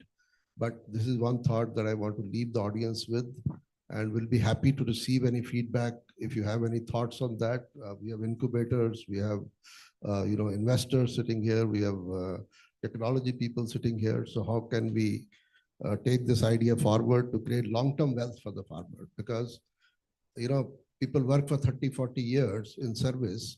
They have something to look for. Farmer works for 30, 40 years. If he has not moved to the city or his children have not moved to the city, very little difference is made to his life, based to his lifestyle, based to his living standards. So how are we ensuring that when he does a business, he's meeting the food requirements, which is the first basic requirement of human beings, and he suffers. I think that is a untenable situation to have.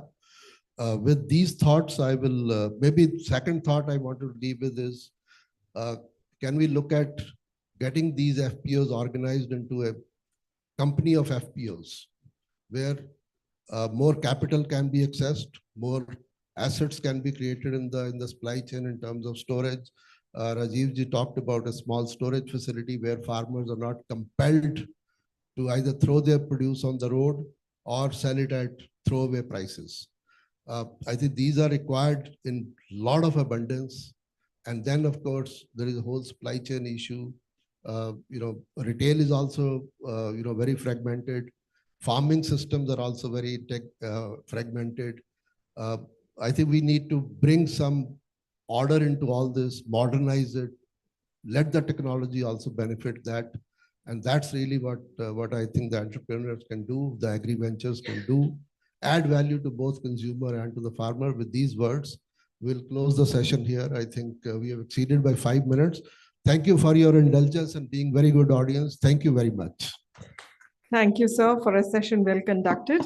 May I invite on stage Ms. Zaman Almas, Manager Agriculture today, to kindly do us the honors of presenting mementos. We start by thanking the esteemed chair, Mr. Kapil Mehan. Thank you, sir.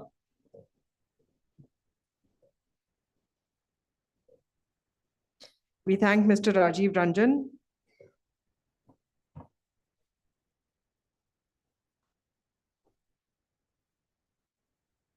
Our thanks to Dr. Ullas Pathak.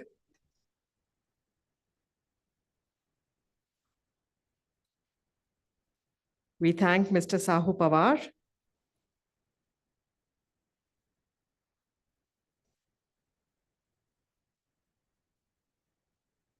Our thanks to Mr. Senthil Kumar Natarajan.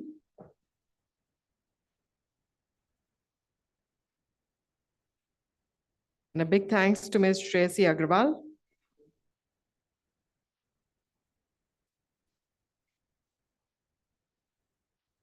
Thank you, Ms. Almas, for joining us on stage to present the mementos. May I request you all to please join us front and center for the photo op.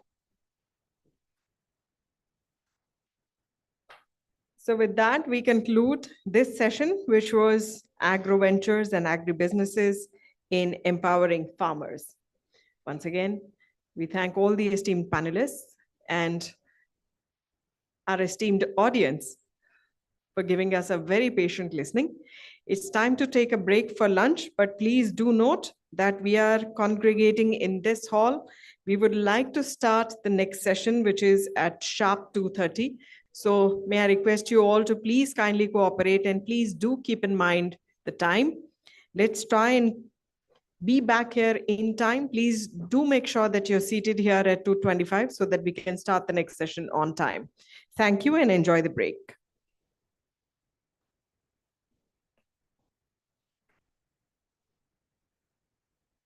Before we proceed for the lunch break, I also have some important announcement to share. As we all know that this evening's award function will be graced by none other than the Honorable Minister of State for Agriculture. He'll be joining us to present the awards this evening. Meanwhile, we also have our esteemed sponsors. Of course, we would like to express our thanks to them. But meanwhile, some of the sponsors were planning to leave before time. So in case you are leaving before 4, please do contact us. Please do contact the organizers. All the esteemed sponsors, if you're planning to leave early, please do get in touch with us. Thank you.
of agro professionals in meeting the challenge of climate change. I request you all to please kindly have your seats as quickly as possible.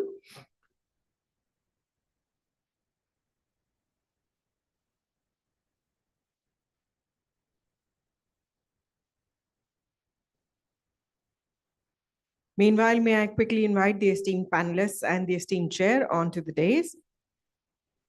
This session is being chaired by Ms. Lakshmi Devi, Senior Assistant Editor, PTI. May I request her to please join us on stage.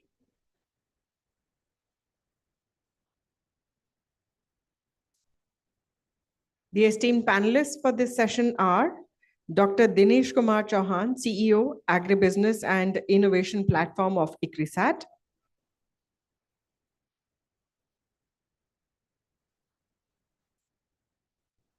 A warm welcome to you.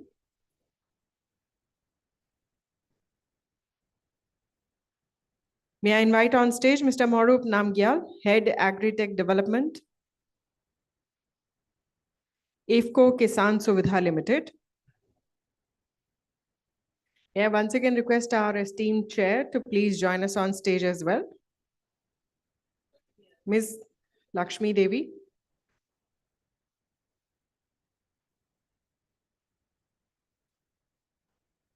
Very warm welcome to you.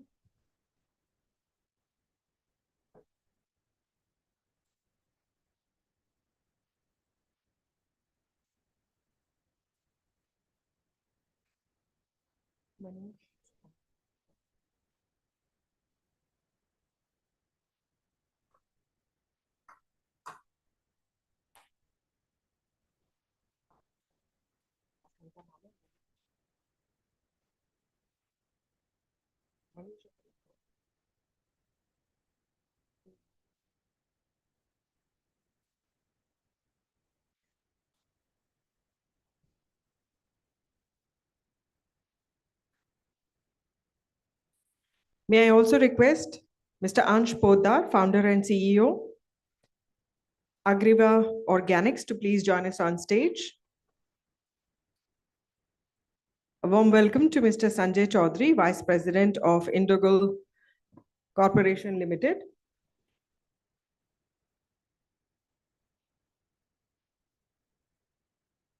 Mr. Sanjay Chaudhary, Vice President, Indogulf.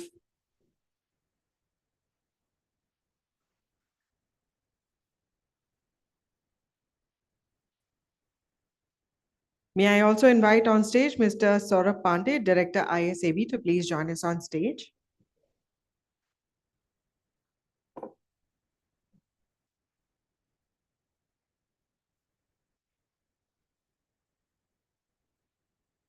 May I also invite our esteemed panelist, Mr. Manish Shankar, Director Palladium, to please join us on stage.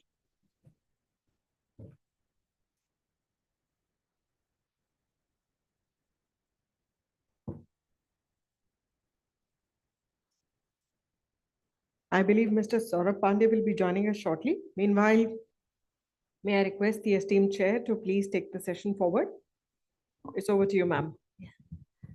Good afternoon, everyone. Welcome to our panel discussion on crucial topic on how agro professionals can tackle climate change challenges in India. Today, we are joined by experts from various sectors of the agribusiness industry. Let's explore their insights and solutions for sustainable agriculture in the face of climate change. Please join me in welcoming our esteemed panelists. Let's have a round.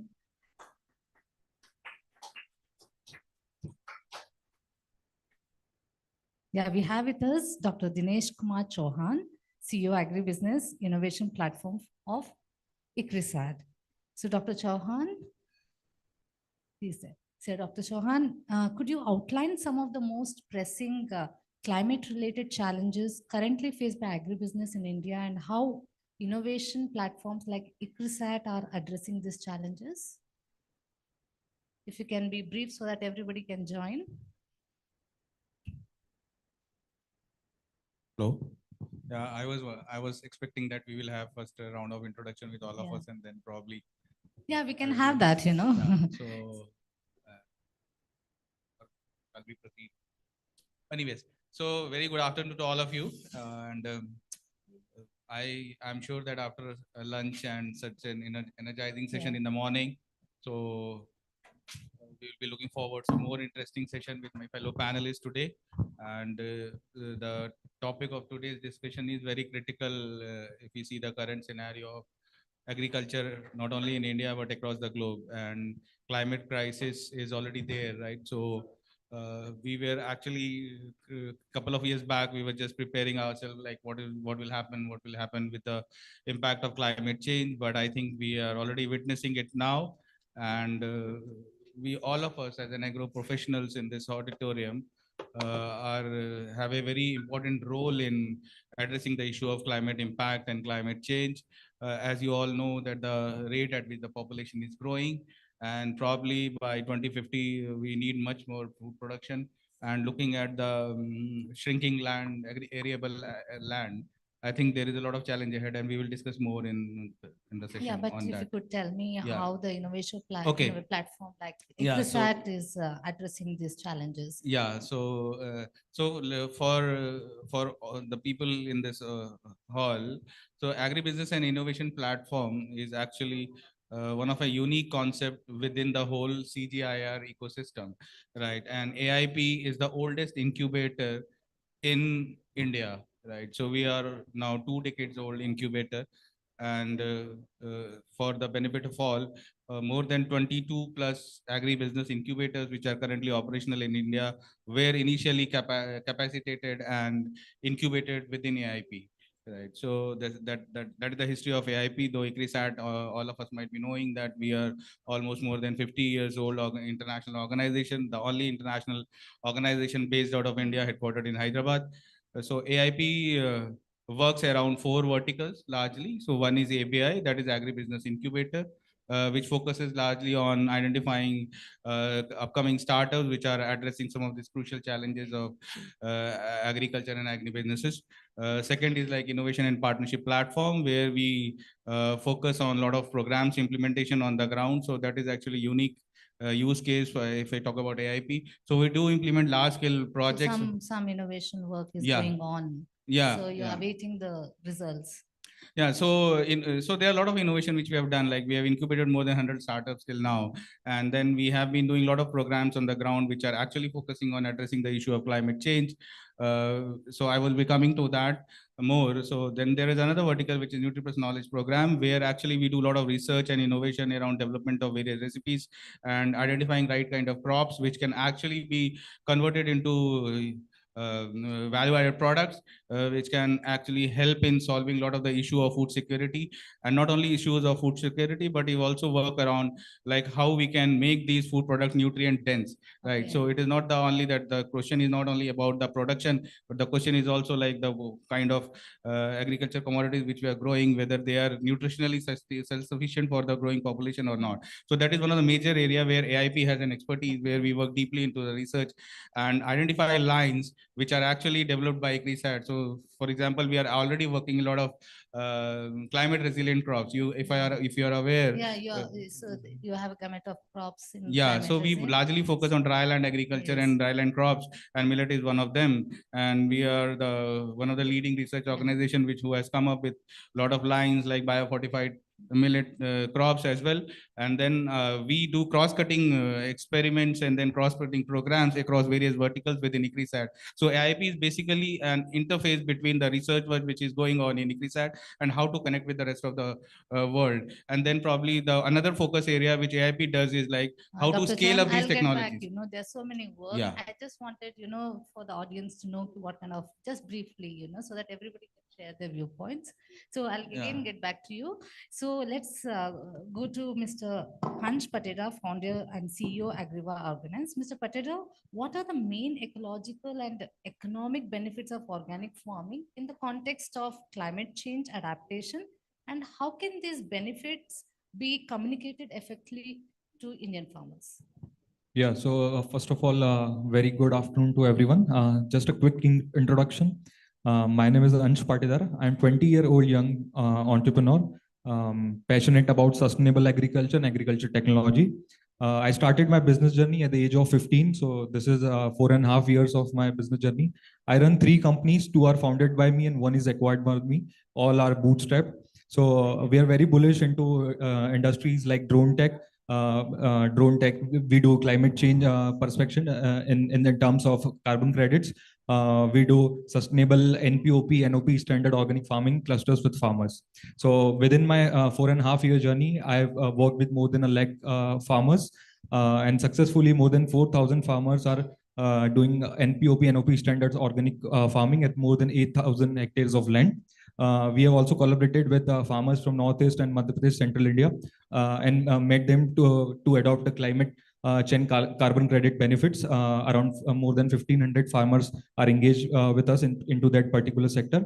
Within 2 years, we did more than 18,000 hectares of free drone spray services for farmers, which was free of cost, which helped them to save their 25% pesticide and increase their land. So overall, our vision is we do किसान खर्च ज़्यादा उत्पादन ज़्यादा with दवाई भी हवाई भी and ज़्यादा कमाई भी. So you've done a lot of Yeah. work, you know. Tell me how to communicate these best efforts to the larger farmers. Yeah, so as we people calculations are different for farmers. As farmer works with comparison-based calculations, they compare their production, their income with the other farmer. This is how the basic farmer, have the mathematics and the calculation based. So when we talk about sustainable agriculture, carbon credits, or climate change, we are majorly focused on the traditional practices which we are doing at the farm level. Even we see the NPOP standard booklets, even there's no mention of technology over there. And as we all know, technology plays a very important role into making farmer easier and increasing their productivity. So we can, what we are trying to do into the farm level is we have partnered with 4,000 farmers. We are trying to adopt them IoT devices, drone services, whether they are doing organic farming or not, or whether they are doing traditional farming. So they have a perception that if you are doing a traditional farming, you can use this particular devices. But in case of organic has been treated like you have to just use non-GMO seeds, you have to just use organic pesticide, teen pattika, and this kind of stuff. So it is more about technology and more into the segment as well. Okay, thank you. And let's come back to Mr. Morup Namgir, Head Agritech Development, IFCO Kisan Suvidha Limited. Mr. Namgir, how is IFCO Kisan Suvidha leveraging digital solutions to provide climate smart agriculture advisory services to farmers? And what has been the impact so far? Yeah, good afternoon to everyone. So before answering that, I just want to add one more thing that, okay, climate change is a big challenge that we're all looking at and trying to solve it. I think it's a case of really believing and collaborating together and really have that belief in the human ingenuity, which is actually the ultimate resource, which the experts say.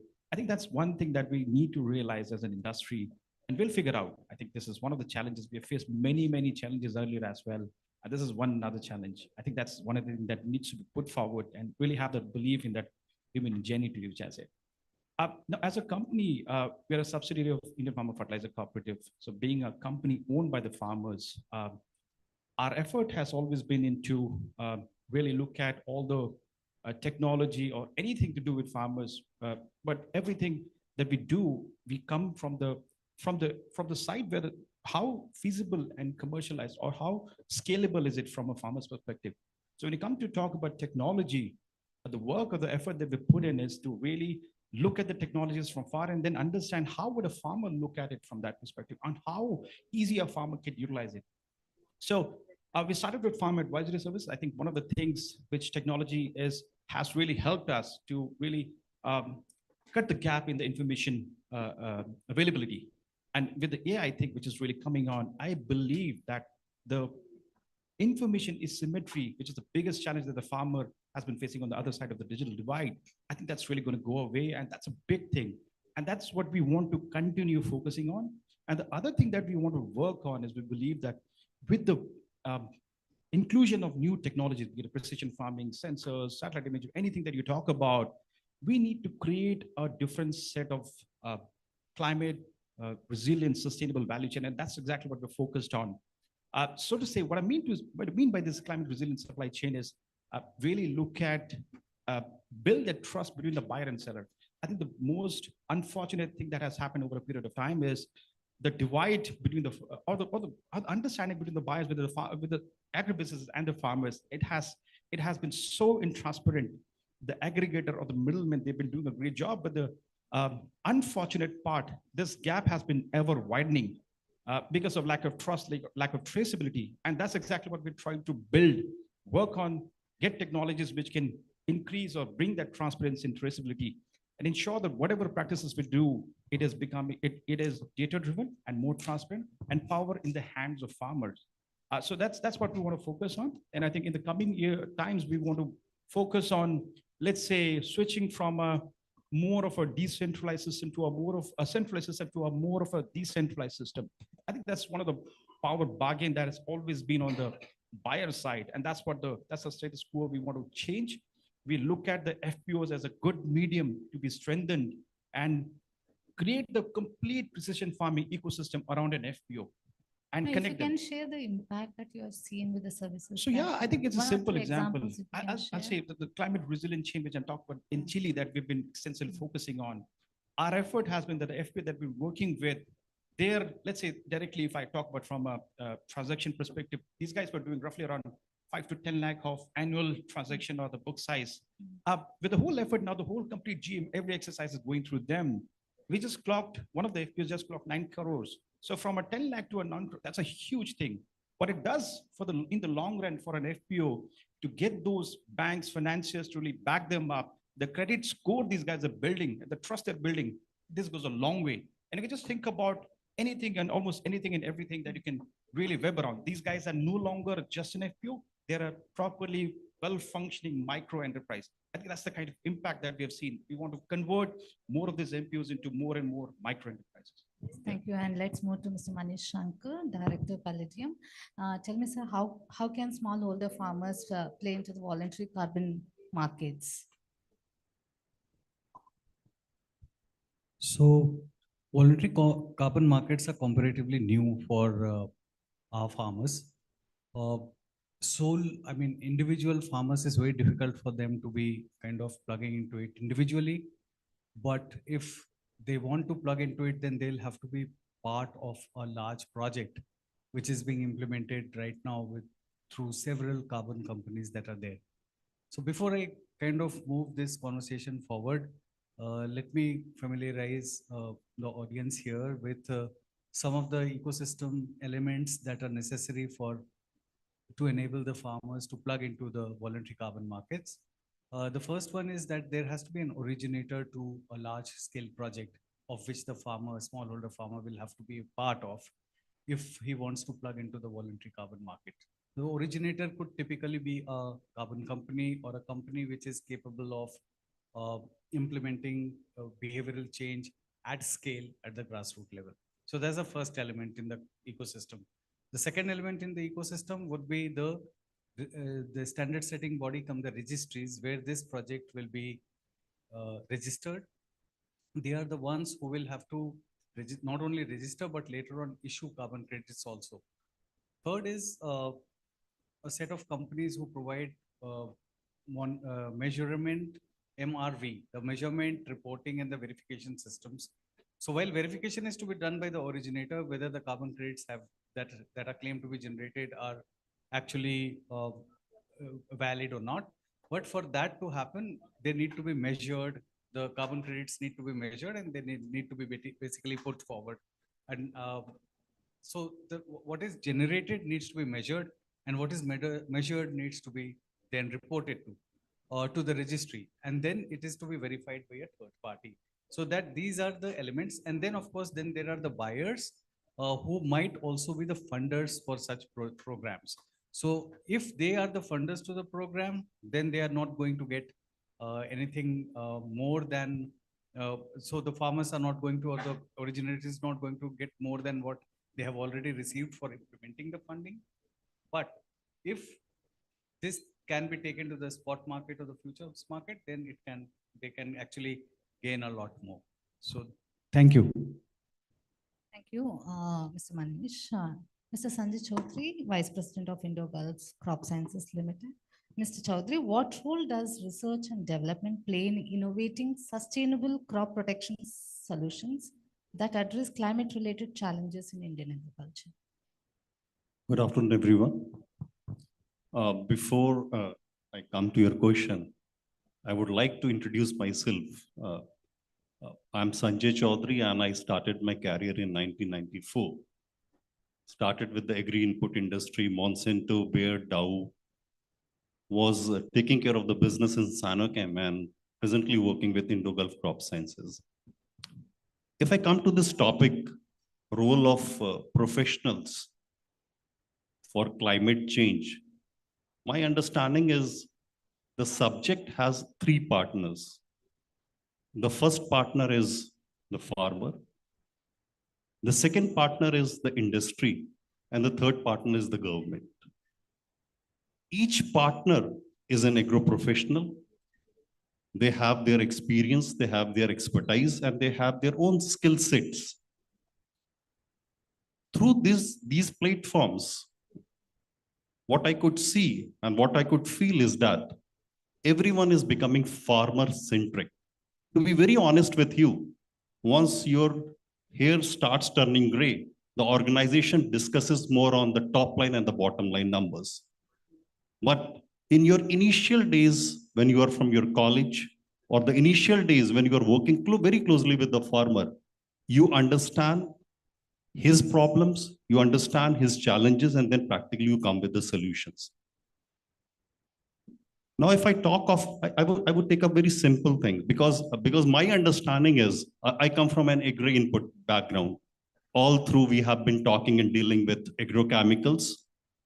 Now we have a good terminology for it. We call it crop protection. And then practically we are working for crop nutrition. And the good part is all the industries, they have become quite attentive and alert on it with these regulations on biostimulants and a couple of changes that are happening. Very simple things, what I remember from my college days, agroforestry. I remember practically when we were students in Pandnagar University, there was a course related to agroforestry, where practically agriculture and forestry used to go together.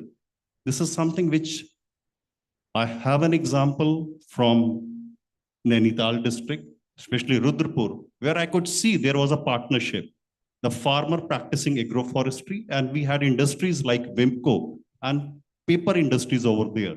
So practically it was a support coming from the industry, the farmer taking steps of agroforestry, and then practically it was the support that would have been coming from the government. The second important part, I won't take much topics, but the second important part was in 1990s, we used to discuss about tillage operations. The idea was we would start with conservation tillage. Gradually, we would move to no tillage. And I remember the first initiative was started in the states of Punjab with the crop wheat. And gradually the plan was it would be moving to rice, and then practically it would be taken up in crops like corn. But now, coming to no tillage, conservation tillage, the concept has entirely changed. The issue has become the burning of the stubble. So this is something which practically everyone sitting in this hall has to introspect what exactly has been the reason of this change. The third part is, this is something related to agri-input. The third part is, when practically we started a professional journey, we only used to talk about agrochemicals or chemicals. Now we have a better word, crop protection. But now we talk about biologicals. And in all our discussions in the boardroom, whether it is with respect to new R&D initiatives or whether it is with respect to the new launches, now much is being discussed on biologicals. And with this integrated approach coming in place where you would have chemicals, because everything would be moving at the same time, because it cannot happen that one thing moves and the other things get stopped. But now the approach is becoming more integrated. Soil is being discussed, water is being discussed, and at the same time, we discuss the crop protection products along with the crop nutrition products, which normally we call biologicals, or we also call them biostimulants. So, madam, my understanding is with this integrated, sorry, please. You have to Context, stop you me know, because I yeah, talk a yeah. lot. So in that context, my main question was like, what role R&D can play in innovating sustainable solutions, crop protection solutions, to address climate change? Man, and the Because point here is, R&D the itself the has point been here very is, there are two parts into it. When we talk of R&D, and the R&D is with respect to crop protection, Yeah. most of the discovery of the molecules, I would be very, most of the discovery of the molecules is not happening in India. But the second part is, when we talk of the other part, which practically are related to biologicals, my understanding is we have the infrastructure, we have the right talent, but through this platform, I have spoken on other platforms as well. ICR has a couple of institutes. They have the best of the scientists. They have the best of the laboratories. Maybe this is an area where practically there can be a strong public-private partnership and keeping farmer as the centric. So this is something which should, So you think that this is going to be the future in the face of climate change, biologicals? actually, it is not something that individually would be working. Okay. Because when we talk of agriculture, agriculture is about production, productivity, and finally the financials. Okay. But yes, the approach wherein practically everything is now being considered, everything is being given due importance. When earlier, when we used to talk to farmer, we only used to talk about our products, because now when we interact with the farmer, we start from the soil, the water, and practically coming to the crop protection, and then the other solutions within the crop protection scenario, Yes. which includes biologicals as well. Yes. Thank you, Chaudhary. Again, Mr. Chauhan, again coming back to you. So how can innovations in agri-tech and digital agriculture contribute to enhancing climate resilience among small farmer holders in India? If you can be brief and specific, Innovations in agri-tech, Yeah. how it So- can contribute in enhancing climate resilience among small farmer holders. Yeah. So if we talk about the So first of all, whether the innovations have reached to the small farmers, that is the question. Yeah, I will come to you. Thus, So, secondly, so you whether want me to this- answer the second one first? Yes, then only the solutions will be reached. Yeah, so I will take the use case which we do and how we do it, right? So as I told you earlier also, like we have an ABI, which is agribusiness incubator, where there are a lot of innovations come into picture. Then we also have INP, Innovation and Partnership Program. So there, these innovations are taken to the ground, right? And we implement and we really work with smallholder farmers. Like, so for example, like if I have to tell currently the kind of work which we have been doing recently, is like we are part of like Assam Millet Mission. So ICRISAT has been implementing right from developing millet nurseries in Assam. There were a couple of millet crops in Assam, not very popular one. So we took a lot of varieties which were developed at our place to Assam, and then we are testing those varieties over there. We have been able to successfully test those varieties. Couple of them have shown good result. So varieties means that we are talking here specifically of the lines, right? So not so in varieties which are the lines which can be both suited for that area and geography. And secondly, what we will be doing that we will be then replicating these crops, working closely with the farmers. Parallelly, we are working for capacity building of the small and marginal farmers. We are also working in developing recipes of products through these crops which are grown over there.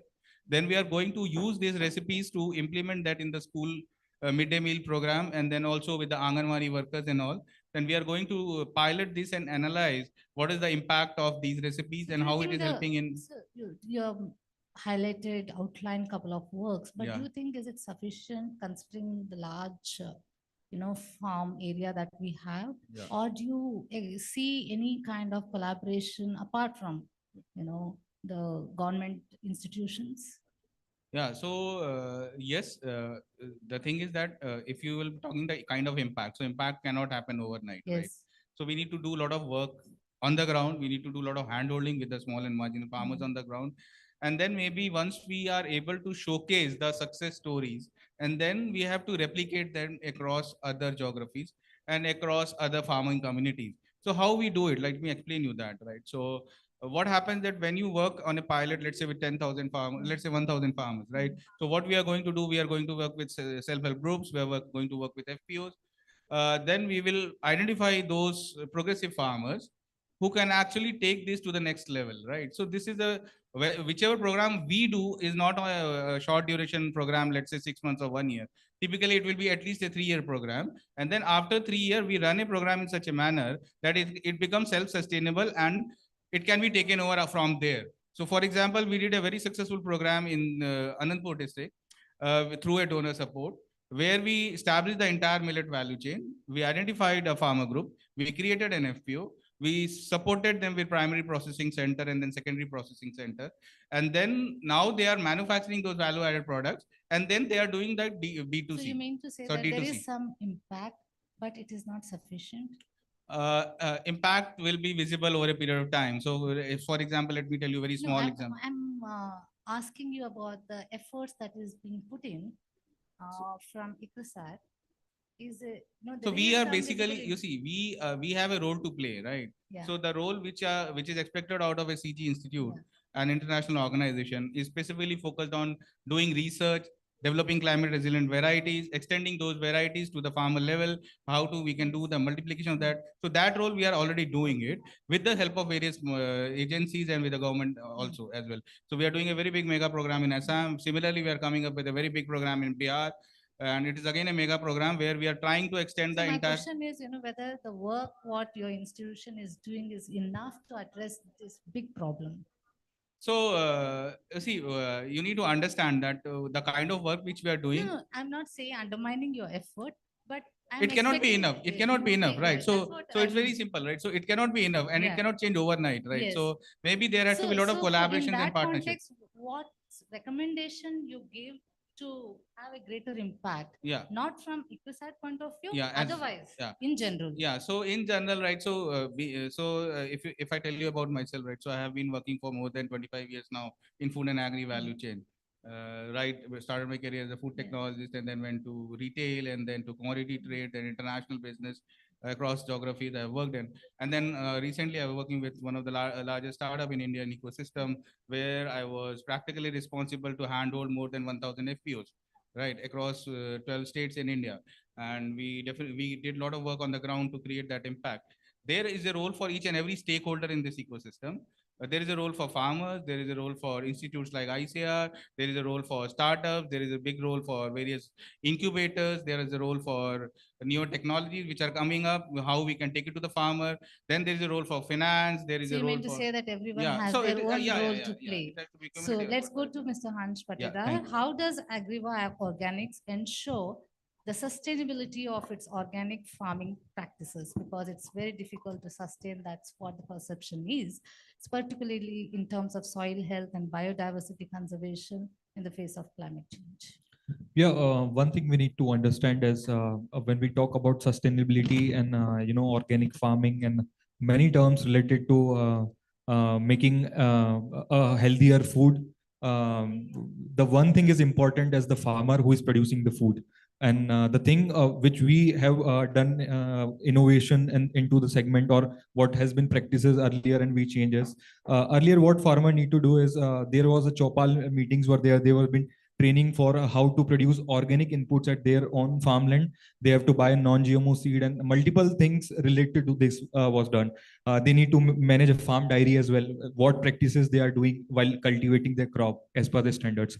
But what change we are trying to make is digitalizing all these efforts. So there's centrally this data can be accessible with 8 clusters which we are working together. So centralization of data is very important with the farmers. Also, the training part is also one of the most important, but advanced training should be given, as currently the market and the industry is focused on the manuals given by the government as per the NPOP, NOP standards, which are really outdated, I can say, because it's not regularly updating. Updation is very important. The world where everything is going and we are talking about changes and everything, we want everything very fast. So this thing also need to be updated. So there is a very specific need of updating the training patterns with the farmers as well, and a very important connecting them to the end buyer and get assuring the premium that they are getting. So this is some these are the some very important points that we need to look into while talking about sustainable agriculture or organic farming. So do you think that your recommendation is change in the government's NOP guidelines? my talk about a change is always a positive change, and this year the government is changing the NPOP standard booklet as well. So this change need to be upgraded daily. There is no column for technology as of now, and we are talking all about technology. We are talking about last mile traceability. We are talking about financial transparency. So this all thing, if we are talking, there should be a written form as well with the government. This data should be provided to the entrepreneurs, the organization, even to the farmers, who want to innovate into the segment. Thank you, Mr. Namgil. What are the key challenges in scaling up agri-tech solutions across diverse agricultural regions in India? How can these challenges be addressed? So you've been working, issuing advisories to governments. You have fair amount of exposure to the agriculture, their mindset, their challenges. So what are the key challenges you think is the hurdle in scaling up? Yeah, great question. I think that's something that everyone, each one of us is really attempting to solve. And it's not a challenge that we can solve in a day or so. So it's going to be a long journey. I think the challenge, I mean, we have to understand that when we're bringing in a new practice, things have to change. Anything to succeed, it needs the infrastructure which suits, right? So from a technology perspective, I believe when somebody goes with a new technology, let's say a automation system or something, so everything operationally, it's going to be very challenging that the whole thing, the farmers who are used to work in a traditional setup, now they need to look at or have a different sort of infrastructure, which is more convenient and usable from a new technology perspective. I think that readiness, that whole ecosystem needs to evolve. That what's one thing that You can cite an example. I mean, these are very simple examples. I One think, simple yeah, example, if I'll you take up can. advisories, for example. I think the idea of creating farm advisories is to really, as I said, clear that information asymmetry, empower the farmers with real information, as I said, real on dynamic basis. A simple technology that we're using right now in this era is that, okay, mobile app. I think people say it's really going to be amazing thing. But from a farmer's perspective, if you look at, there are a lot of challenges for a farmer to actually access those dynamic information. What a farmer has to do is that buy a costly smartphone, transcend the literacy barrier, and also be tech savvy. And I think this is too much of asking for a very small and marginal farmer. So if you really want to scale it, so there has to be a simple technology.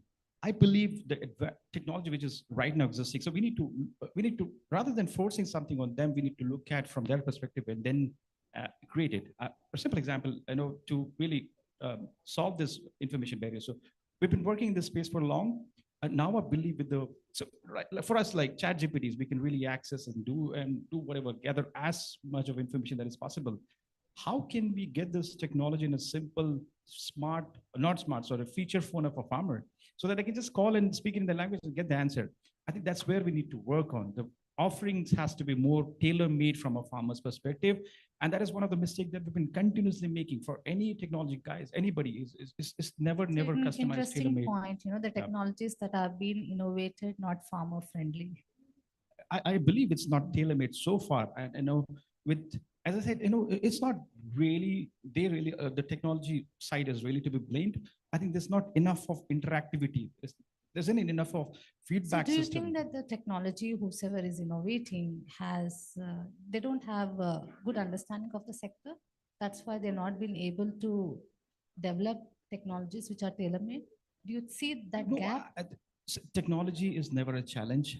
As I started with saying that there is a asymmetry, not just from an information perspective, but all together from a transaction of from a availability of information to exercising any sort of power, any sort of buying, selling, whatever activities that we do. There is this imbalance in the power. So I think that's something that needs to be changed. And more of the technologies that are developed are all top down rather than a bottoms up sort of a thing. I think that needs to change, and that could be really impactful, powerful.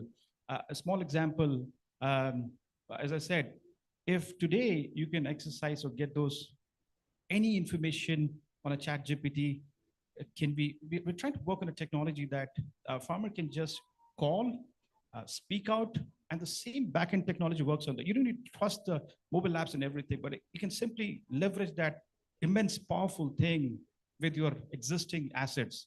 And that's a real powerful thing when people understand and work towards that, when it's made tailor-made, it can be really powerful and impactful. Other than that, when you talk about a slightly advanced precision farming sector, the infrastructure alongside needs to change. I mean, we've been doing automations. One of the things when you say people have been, let's say drip irrigation, people have been setting up drip irrigation. That's one of the things that you're trying to save water. Hopefully it's going to be more precise, but that really is not happening. Alongside the drip irrigation, you need to have those automations, which is going to make it more data driven. Do you have enough of infrastructure to make it data driven? Because for the sensors that you want to deploy, you need to have power supply. You need to have enough of networks to actually run these sensors. You need to have more and more suitable infrastructures which can help support these technologies. So I think the infrastructure needs to be supported. That support system is growing, it's changing, but not at the rate of technology change.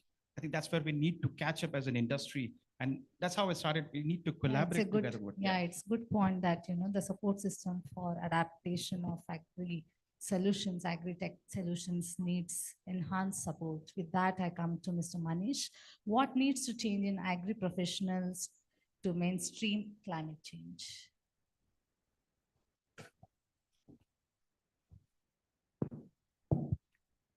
So let me kind of try and put across the perspective from which I'm coming from. So we are practitioners. I work for Palladium. Palladium works with some 900 farm producer companies across 2 states of Odisha and Maharashtra. Now we are pivoting to climate, to the nexus of agriculture and climate. So now we are looking for professionals, even the last mile connectivity that we provide to the farmers. We are looking to have certain kinds of professionals in the mix now. And we realize that the knowledge base, the skill set, everything needs to change. And our professionals now are going to be understanding climate change adaptation related issues and how it can be brought about on the ground. So for example, one of the climate change adaptation practices is to do indigenous seeds. How do you do a seed bank to propagate indigenous seeds? Now, this is something which is not there in the lexicon of current extension workers, because a lot of extension work is being promoted by, say, seed companies. And nothing against seed companies. It's just that's how the things are. But if you want to bring in resilience, if you want to build bring about climate change adaptation at the farmers level, then the indigenous seeds become important. Then how do you, what are the practices there? Most of these practices might be completely organic in nature. So all those things need to be understood. So this is like not only understanding what they are doing currently, but also integrating to it that what happens, what we need to do, they need to understand, the professionals, they need to be trained, they need to develop an expertise to understand how they can make it more, how they can help the farmers adapt. Similarly, on the mitigation front also, now we will have a ask of them and we will say that, look, we also want to sequestrate carbon. We also want to stop or remove the emissions that are already there. We want to reduce the emissions. So one might ask how. Now, you might have heard of a technology called direct seeding of rice, where we are not plowing the land, we are not tilling the land, because that results in a lot of emissions, right? So we do it through drilling method, and drilling is done through the direct seeder of rice. Now that's one way of stopping this from coming. Now, a whole business model needs to be developed for such a technology to be kind of embedded in the current context, right?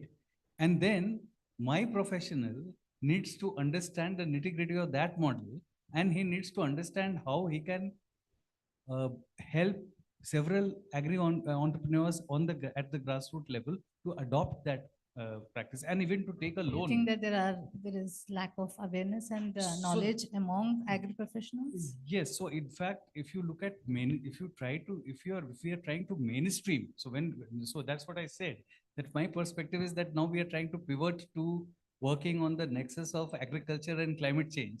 But for that to be brought down and to be taken to the farmers, we need these intermediary agri professionals, and their knowledge base and their skill sets need to, I mean, there needs to be a sea change in that for us to be succeeding on reaching anywhere near our targets. And do you think that the syllabus that's been followed in colleges and institution is not updated to the time that we are facing? Okay, so you see, I mean, a lot of what is being taught now was being taught several years back as well. So as it is that there is a gestation period in which our curriculums actually develop, I would say that it's like very tardy when we try to change that, right? And now this whole climate change thing, I was attending a function, I would not name names, and it was a conference on climate change, you know, in agriculture.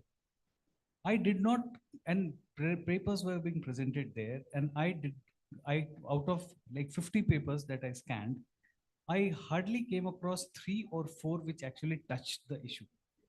So it's that bad in the academic world. So this really I mean, we need to kind of wake up, smell the coffee, and understand that the pace at which we are changing will turn us into dodos. So, you know, dodos died because they could not adapt. Okay. So we will also, we are headed towards, we are into a crisis, imagining that a crisis is about to come. So we need to do something about it. Okay, we need to do something about Yes, it. yes. With that note, I'll go to Mr. Chaudhary. So how can integrated pest management practices be promoted among Indian farmers to reduce reliance on chemical pesticides and mitigate environmental impacts? The first part is agriculture has to be made simple for the farmers. Okay. You don't agree with No, integrated pest I management? tell you the reasons. You come across a couple of terminologies which even is very difficult for a person like me to understand. So how do you expect a farmer to understand and execute it, the part one? And I give you, because the training programs, because the reason is a lot of research is being done by public, by private institutions. But when this research has to be taken up to the farmers, it has to be as simple so that they can understand its importance, it adds value, and they can implement and execute it. I give you a very simple example from Punjab. 1995, 1996, wheat crop was being harvested like fodder in these states for the reason phalaris was a big challenge. This was an opportunity for the industries. Every multinational company started working on solutions. A simple solution came from the agronomist from Punjab and Haryana, that practically you go for dry bed sowing. Instead of doing the sowing of wheat after first irrigation, you give the last irrigation in the paddy crop, and then practically you go for dry bed sowing. Your 25 to 30% of the problem would be resolved. So my understanding is here, madam, that maybe if we are giving a solution to the farmer, it should be simple for him to understand it, and it should be simple for him to implement and execute it also. Because agriculture is a very tricky subject. Climate change, when we talk of climate change, agriculture is one of the contributors. But at the same time, agriculture is a sufferer as well. So we need to make the farmer understand that maybe if he is able to make these changes in his practice, that practically would be helping not only him, but the traditions, the generations to come, which practically would be involved in agriculture. Because again, I go back to the initial points. You tell me, do you believe in integrated pest management? Integrated pest management is now history now. Yes. It is now we have moved much ahead of it. Yeah. Now it is not integrated pest management. Now it is the integrated resource management. You start with soil, you start with water, then you talk of the crop protection things, and then everything that falls under the bracket of crop protection, including the biologicals. क्योंकि अगर आज आप integrated pest management की बात करते हैं तो एक वो मैनुअल रह गया है, एक फंक्शन या डिपार्टमेंट होगा. अब फार्मर मैडम इसके आगे बहुत आगे निकल गया है. और मैं अभी भी आपको बताऊं, देखिए मुझे टेक्नोलॉजी इज वेरी गुड और टेक्नोलॉजी का फार्मर यूज कर रहा है और करेगा भी. लेकिन अगर कोई ये कहे कि आज फार्मर को ये नहीं पता कि प्रैक्टिकली ये अल्टरनेरिया लगा है या फाइटोफथोरा लगा है, ऐसा नहीं है. फार्मर को मालूम है ये क्या लगा है. फार्मर सिर्फ ये चाहता है कि आप उसको वो सॉल्यूशन दें जो प्रैक्टिकली उसको हेल्प करे उसकी इस प्रॉब्लम से बाहर आने के लिए। हिमाचल में अल्टरनेरिया लगा एप्पल क्रॉप पे, बड़े बड़े सॉल्यूशंस आए, लेकिन रीजन क्या था? वो अल्टरनेरिया लगता था पत्तों पे, वहां तक स्प्रे ही नहीं पहुंच पाता था। तो practically the solution was in terms of a chemical which practically had a long residuality, क्योंकि एप्पल पे बार बार स्प्रे करना पॉसिबल नहीं है। You do one spray, the second spray after happens after 15 days. तो यहाँ पे सिंपल है कि practically if by any practice of farmer there is a challenge to the climate, we need to make him understand and we need to give him a solution as well. और ये solution, ये कुछ ऐसी चीजें हैं, आप doctor को कितना भी ऑनलाइन दिखा लें, जब तक डॉक्टर को आप अपनी नब्ज नहीं दिखाते, ना तो डॉक्टर को सेटिस्फेक्शन मिलता है ना तो आपको। तो एग्रीकल्चर भी कुछ ऐसा प्रोफेशन है, जब तक फार्मर, इनपुट इंडस्ट्री का आदमी, agriculture sorry not only input, और जब तक आपके जो साइंटिस्ट हैं या जो पब्लिक है, जो पब्लिक सेक्टर, जब तीनों लोग साथ में मिलके नहीं बैठेंगे तब तक सोल्यूशन नहीं निकलेगा। Okay, so with this, I just want to ask last question to everyone. Like, do you think that there are enough agri professional? And if so, are they, the quality is good one? Each one in 1 or 2 lines, if you can just share. Yes or no? If no, what needs to be done? Obviously, no, right? So, but if I talk about the quality, again, there will be like, we will get all kind of graduates, right? So there will That's there across the sector. Yeah. But when it comes to agriculture, not many are interested to take up agriculture as a career. Where Yeah. they've left all the options, then they come to this. Yeah, so why they do like that? So we need to introspect ourselves, like as a society, like whether we appreciate an agriculturist or not. Are we ready to take our kids to agriculture university? Are we motivating them that this is a noble Give profession? me solutions, sir. We know the problem. So solution is like you need to create a environment where it becomes like people are ready to adopt this field as a professional. And personally, if you talk about my experience, like I was also by default, by mistake, I became an agriculturist, right? So I was also planning to go for an engineering, and then I landed up in an agriculture institute. And still while studying, right? So I was still not able to decide whether I will pursue this as a career even for the 4 years, right? It was only when I went into my post-graduation and then I fell in this field. And I am very happy right now, right? So the profession which I chose. I try to inspire my kids as well that to take up this profession. But as a society, we need to come up with an environment. We need to come up with good corporates. We need to create a lot of success stories. We need to create more unicorns, right? So I think there are a lot of ecosystem which is coming favorable now. And to be very frank, ma'am, today the situation of agriculture graduate is far better than a lot of other professions. There is a dearth of there is a need of a lot of trained agri professionals. They are getting a lot of good salaries, and I think their starting salary is still better than a lot of other engineering branches as well, right? So it is not like that agriculture gone were the days then people were struggling for jobs. So I think most of the people we are here, so their starting salary is far better than most of the industries now. So you're giving the And- brightest side of yeah, so that is the brighter side of this field. And why so? Because there is still shortage of good quality manpower, and industry is booming, and you can see globally, like all the organizations are focusing now on agriculture. If you pick up any top company, their focus will be on food. So They're the focusing on takeaway point agriculture. from you is the brighter side is industry is opening up Yeah. for agriculture. Yeah, Bright there's immense salaries, opportunity. But still there is, we need to change the environment to encourage younger generation. to Yeah, get we into as a society agriculture. we need to build So- environment. Yeah. So quickly we'll take the views of each one. Hans, you are the youngest in the in the panel, and you are already into organic farming and being an enterpriser. How do you plan to encourage the future generation? Yeah, since I am a young entrepreneur and a young agriculturist, I will point out some of the key points over here only. जब मैं देखता हूँ कि मेरे दादाजी खेती करते थे, मेरे पापा खेती करते थे, और अगर मेरे जैसा कोई युवा खेती करने आता है after doing BSc agriculture everything, तो अगर उसके पास एक छोटी जमीन है 5 एकड़ की, तो वो वही प्रैक्टिसेस यूज कर रहा है जो उसके दादाजी ने करी, जो उसके पिताजी ने करी, और वो खुद कर रहा है। एज इन क्रॉप वाइज भी उसके पापा कॉटन लगाते थे, वो भी कॉटन लगा रहा है, ठीक है। अब वो पढ़ के आया तो उसने इनोवेशन क्या कर दिया, थोड़ा कि कुछ नए टेक्निकल्स पता कर लिए क्रॉप प्रोटेक्शन में, कुछ आईओटी डिवाइस प्लान कर लिया, पर वो ये नहीं समझ पा रहा है कि जो रिस्क टेकिंग एबिलिटी और जो रिस्क टेकिंग क्राइटेरिया उसके पिताजी ने लिया, जो उसके दादाजी ने लिया, वो आज सेम उसी वे में काम कर रहा है। क्योंकि वो एग्रीकल्चर का मतलब सिर्फ क्रॉप को उगाना और उससे प्रोडक्शन लेना जानता है। एग्रीकल्चर अगर उसके पास लैंड कम है तो वो ये इनोवेटिव ऑप्शंस नहीं देख रहा है कि मेरे पास कैटल रेयरिंग भी एक No, we ऑप्शन है। understand that's the problem. But my question is, do you see quality agri-professionals? Yeah, I see the quality is increasing since youth is more involving into the agriculture sector. What more needs to be done by the government or the private sector? Any suggestion? Any Yeah, expectation you have? yeah, I guess more practical education should be delivered through the universities and colleges, and more practical approaches should be there. Also, the industrial, education towards the industry about the technology to the youth at the study level, and even though at the farm practical level should be given. This is very important for the upcoming youth into the segment.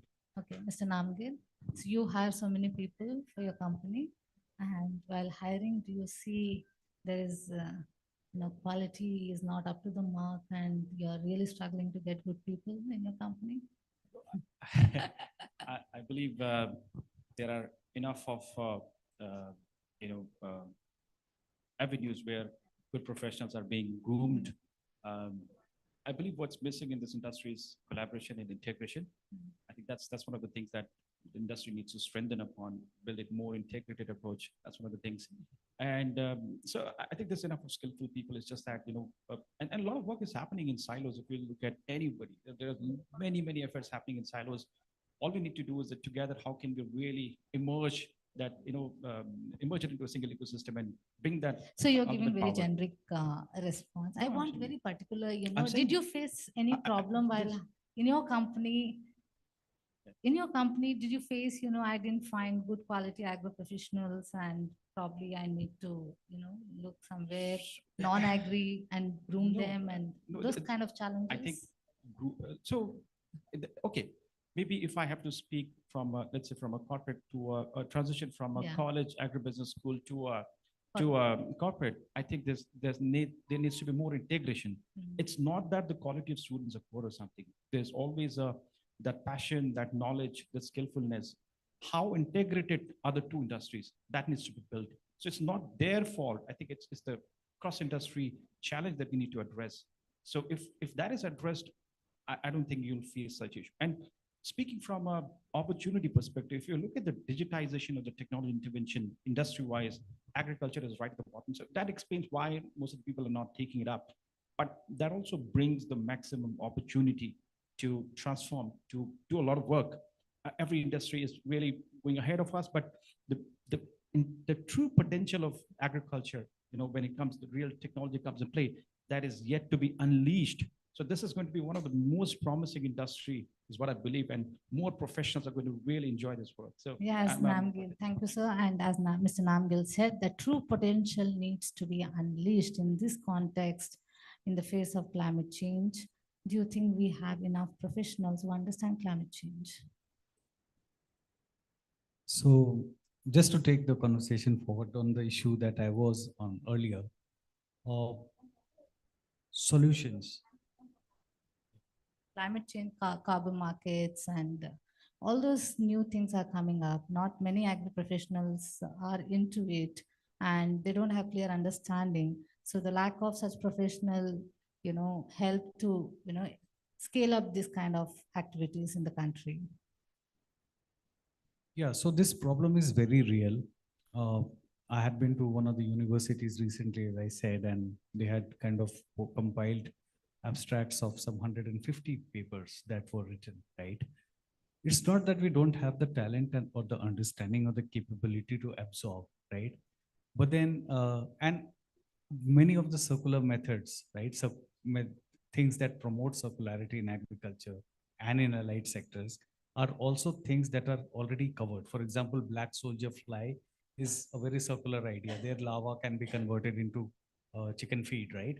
And it's a very circular way, and they feed, these larvae feed on organic waste. So you can convert organic waste to high density food, chicken. But you will see that, so we have the ingredients, the building blocks are there. It's not, What needs to be done is that this now needs to become credited courses within the universities. So for example, I would want, so in Germany, when someone does a allopathy, doctorate in allopathy, becomes a doctor, allopathy doctor, it's only after that that they are allowed to get into homeopathy. Same way, the organic methods, for example, Kelkar method, Dabholkar method, Palekar method, all those methods that are in vogue now and are proving to be good at scale, they need to be brought into the curriculum, and our professionals should be made aware of that. Then climate change by itself should be at least 5 credit courses. 5 credit courses. Then and only then will we begin from 2 years from now, 4 years from now, to start addressing the last mile connectivity in climate, on the nexus of climate change and agriculture. Yeah. Availability of quality agro professionals in India.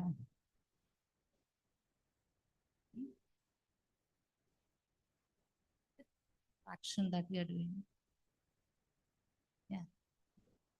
Oh, sorry. देखिए madam, क्या है कि universities, student teachers, I don't find any gap over here, to be very honest with you.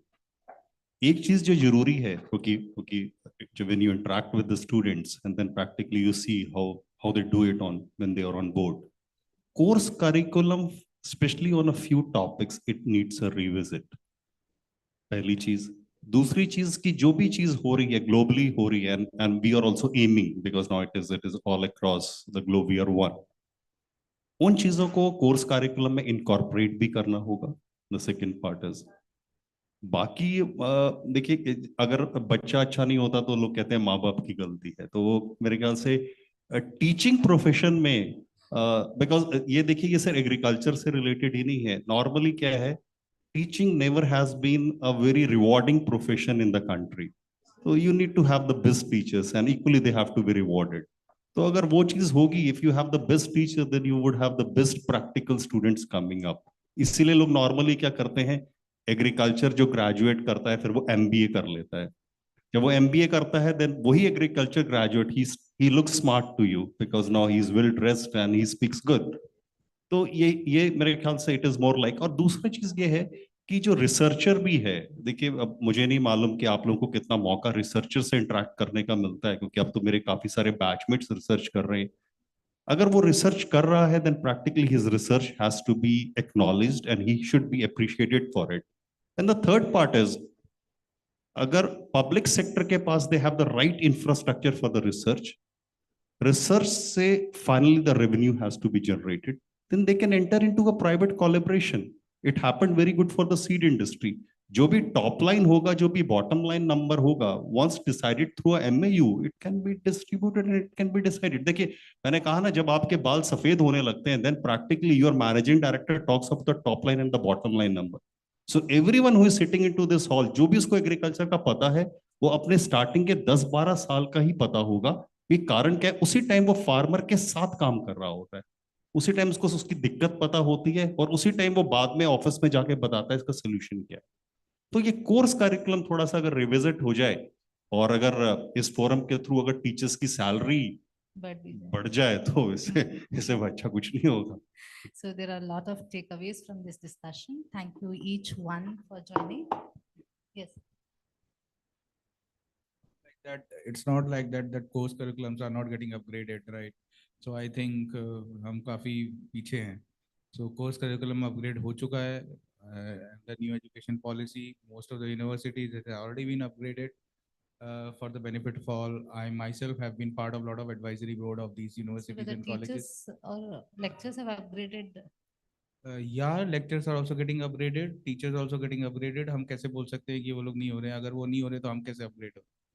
And then learning is a continuous process, right? So today also we go and read, right? So whenever there is a new subject, so all these things are new, right? So let's not blame that the entire education system की course curriculum ही पूरा खराब हो गया, right? So अभी carbon farming is very new concept. So see, climate change is very recent developments. A lot of recent developments are happening, right? We ourselves as an international organization working very closely with a lot of technology providers. We are trying to collaborate.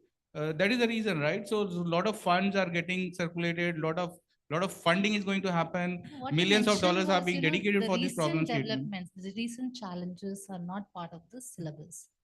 No. You see, recent challenges are let's get the students with the basic knowledge and come to the industry, and he will upgrade himself, right? So you need to see that the kind of stuff which is getting into the colleges, let's make their foundation strong, right? So these things will change every 6 months now. Technology is changing so fast. How we are going to change the entire syllabus every 6 months? It's a tedious process, ma'am. It's very easy to say कि अभी change कर दो.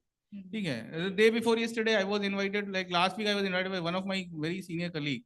And he said, Dr. Chauhan, we are just going to review the entire education of first year. So I want a couple of people from industry. And I saw there were 12 people online attending that review meeting. And we all suggested whatever the new syllabus things which are to be included.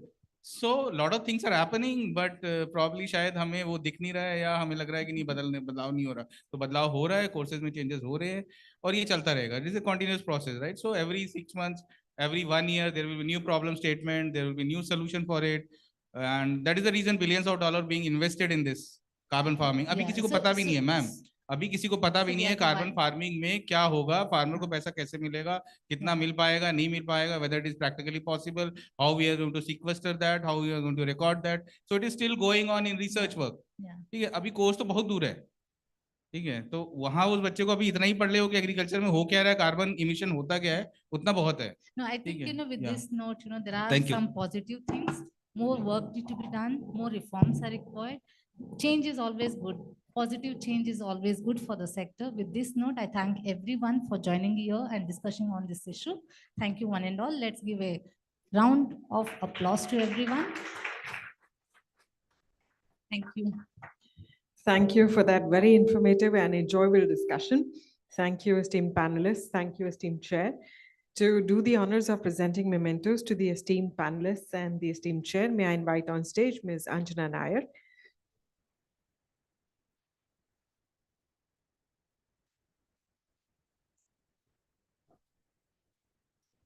We start by thanking Ms. Lakshmi Devi, Senior Assistant Editor, PTI. Thank you, ma'am.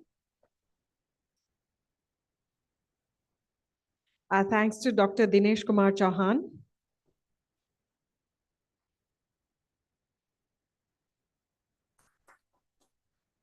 We thank Mr. Morup Namgyal.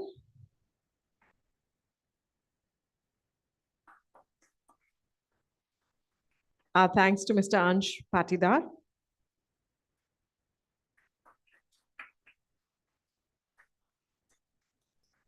Our thanks to Mr. Sanjay Chaudhary.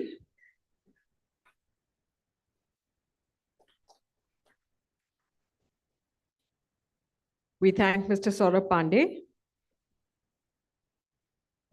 Our big thanks to Mr. Manish Shankar. Thank you, Ms. Nair, for joining us on stage to present the mementos. May I request you all to please join us front and center for a group photo.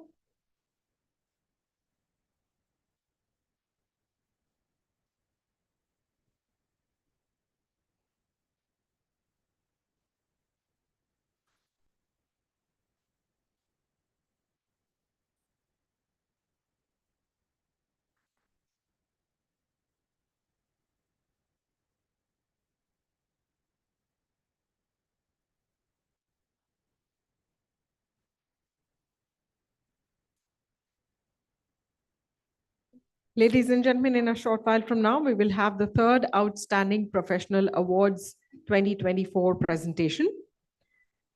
The awards will be presented, and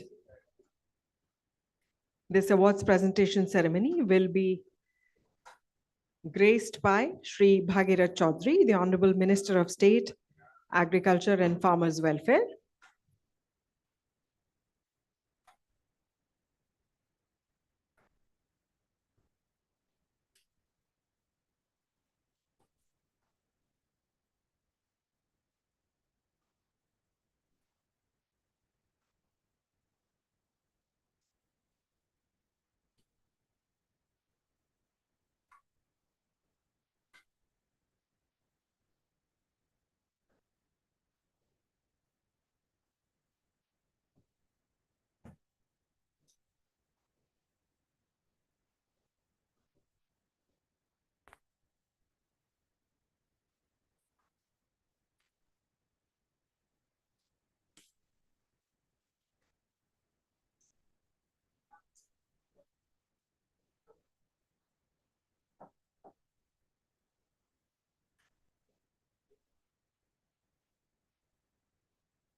Ladies and gentlemen, we will shortly be joined by Shri Bhagira Chaudhary, the Honorable Minister of State, Agriculture and Farmers Welfare.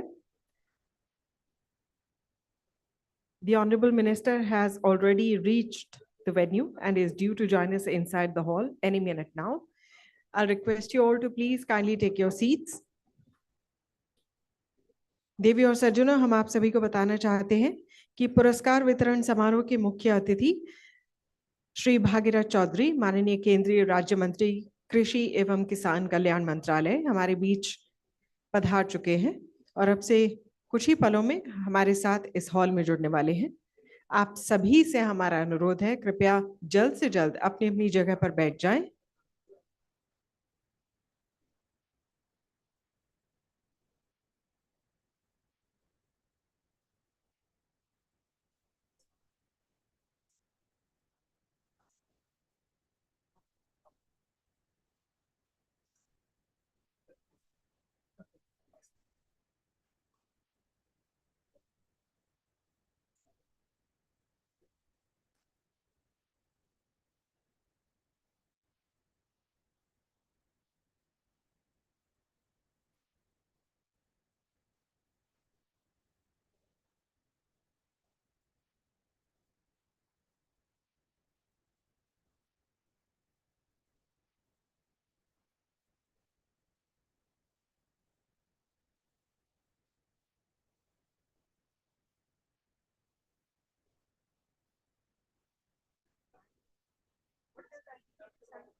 I was explaining that precisely. It's short form.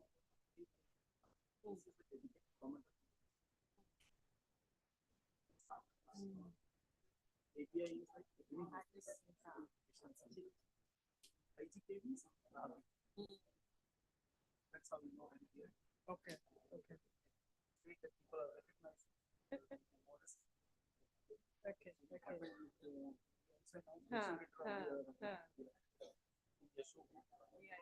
Back to back. Grateful. But you do it very nicely. A lot of boys and girls. But other thing that happens usually is Yeah. you always maintain your. That's the mark of a true professional.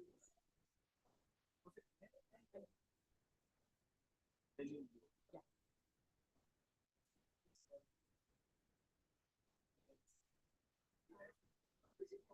I'm not attached to any organization now. I'm a freelancer. But primarily, I've been associated with Newsom. Lucky that it, yeah. And NDTV. And then I had, and of course, extensively radio. It can be seen. You will cut it has sort of value and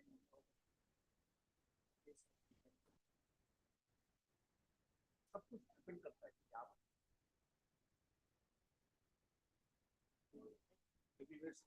you know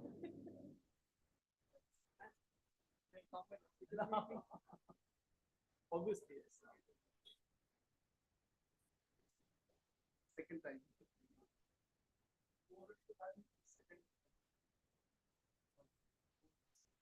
Yeah.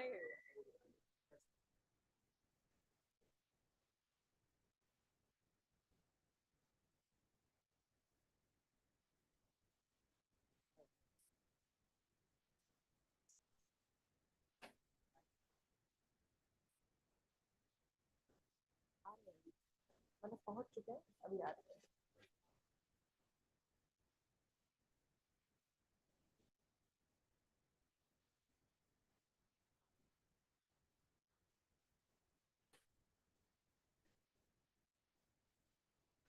Ladies and gentlemen, may I have your kind attention, please? I'll request you all to please kindly take your seats as the Honorable Minister of State, Agriculture and Farmers Welfare, Shri Bhagira Chaudhary, is all set to join us inside the hall any moment now. I'll request you all to please kindly take your seats.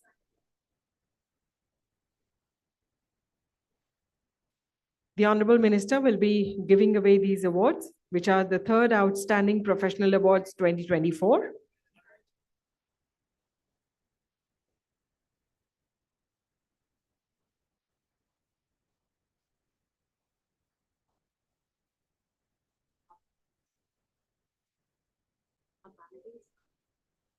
उन्हीं का नाम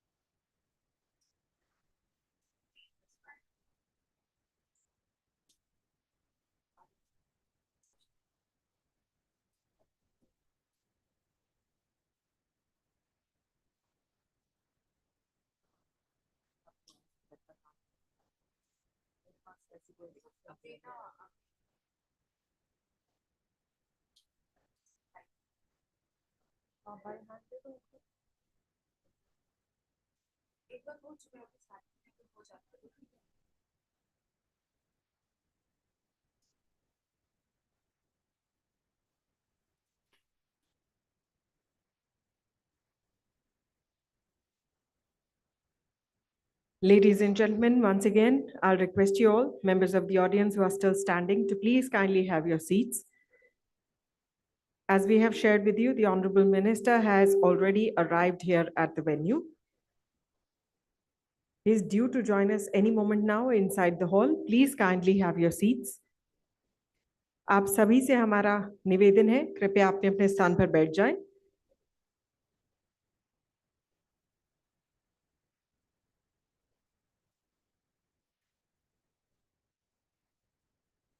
देवी और सज्जनों, हम सभी के साथ जुड़ने जा रहे हैं इस हॉल में श्री भागीरथ चौधरी, माननीय केंद्रीय राज्य मंत्री कृषि एवं किसान कल्याण, भारत सरकार। आप सभी से हमारा निवेदन है, कृपया जल्द से जल्द अपने अपने स्थान पर बैठ जाएं।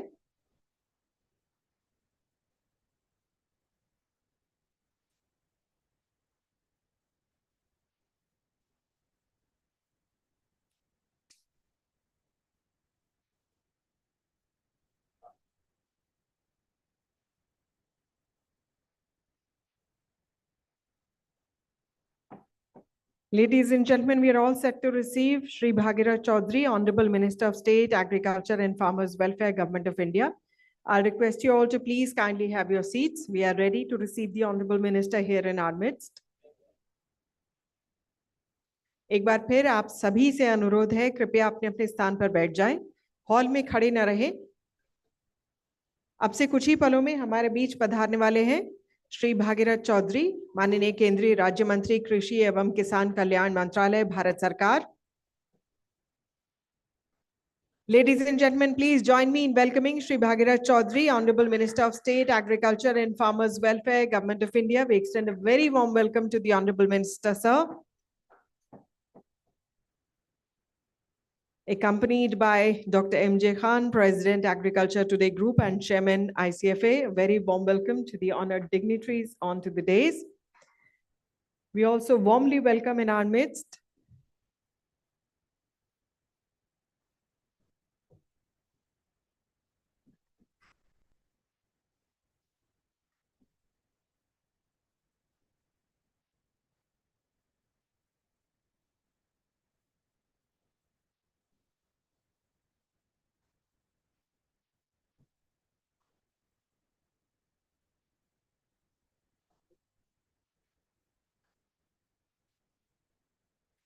May I once again request members of the audience to please kindly have your seats. Please do not stand inside the hall. आप सभी से हमारा निवेदन है, कृपया अपने अपने स्थान पर जल्द से जल्द बैठ जाएं। जैसा कि आप देख पा रहे हैं, माननीय मंत्री जी हमारे बीच पधार चुके हैं और इस वक्त मंच पर अपना आसन ग्रहण कर चुके हैं।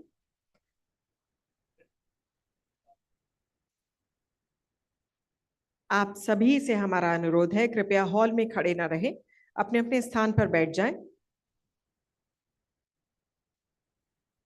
We are also expecting Shri Pasha Patel, Executive Chairman, CM Task Force, to join us here today.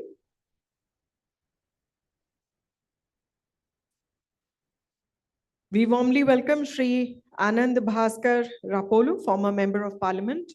If he is here, may I request him to please join us on stage.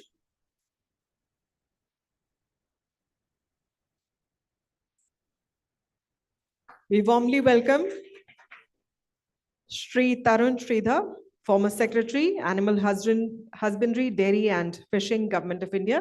May I request the honored dignitary to please join us on stage.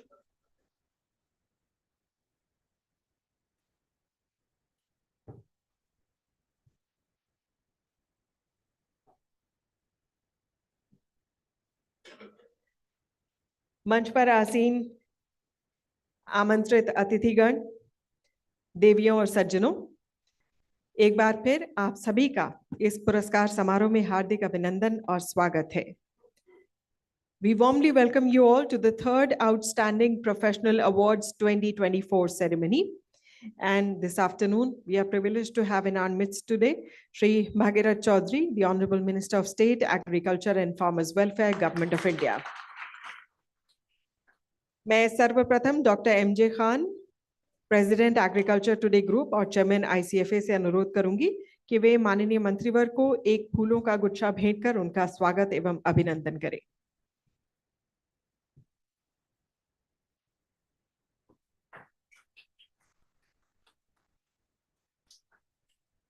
हम बेहद आभारी हैं माननीय मंत्रीवर के कि वे आज हमारे बीच पधारे और अपने कर कमलों द्वारा इन पुरस्कारों को वितरित करेंगे। इसके लिए हम आपके बेहद बेहद आभारी हैं। एक बार फिर आप सभी को हार्दिक अभिनंदन और स्वागत करते हुए मैं आमंत्रित करती हूं doctor MJ Khan, president agriculture today group and chairman ICFA, कि वे कृपया मंच पर आएं और स्वागत भाषण दें। जोरदार तालियों से स्वागत कीजिए।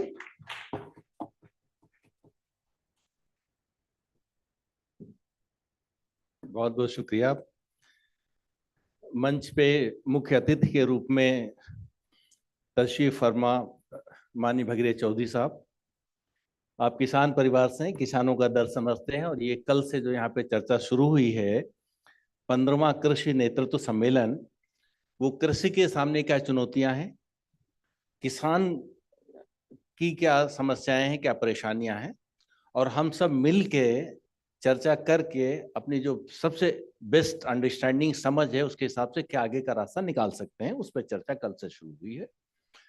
मंच पे बैठे पूर्व राज्यसभा सदस्य आनंद भास्कर रापोलू साहब, आप भी किसानों की समस्याएं बड़ी प्रमुखता से हमेशा उठाते रहे हैं।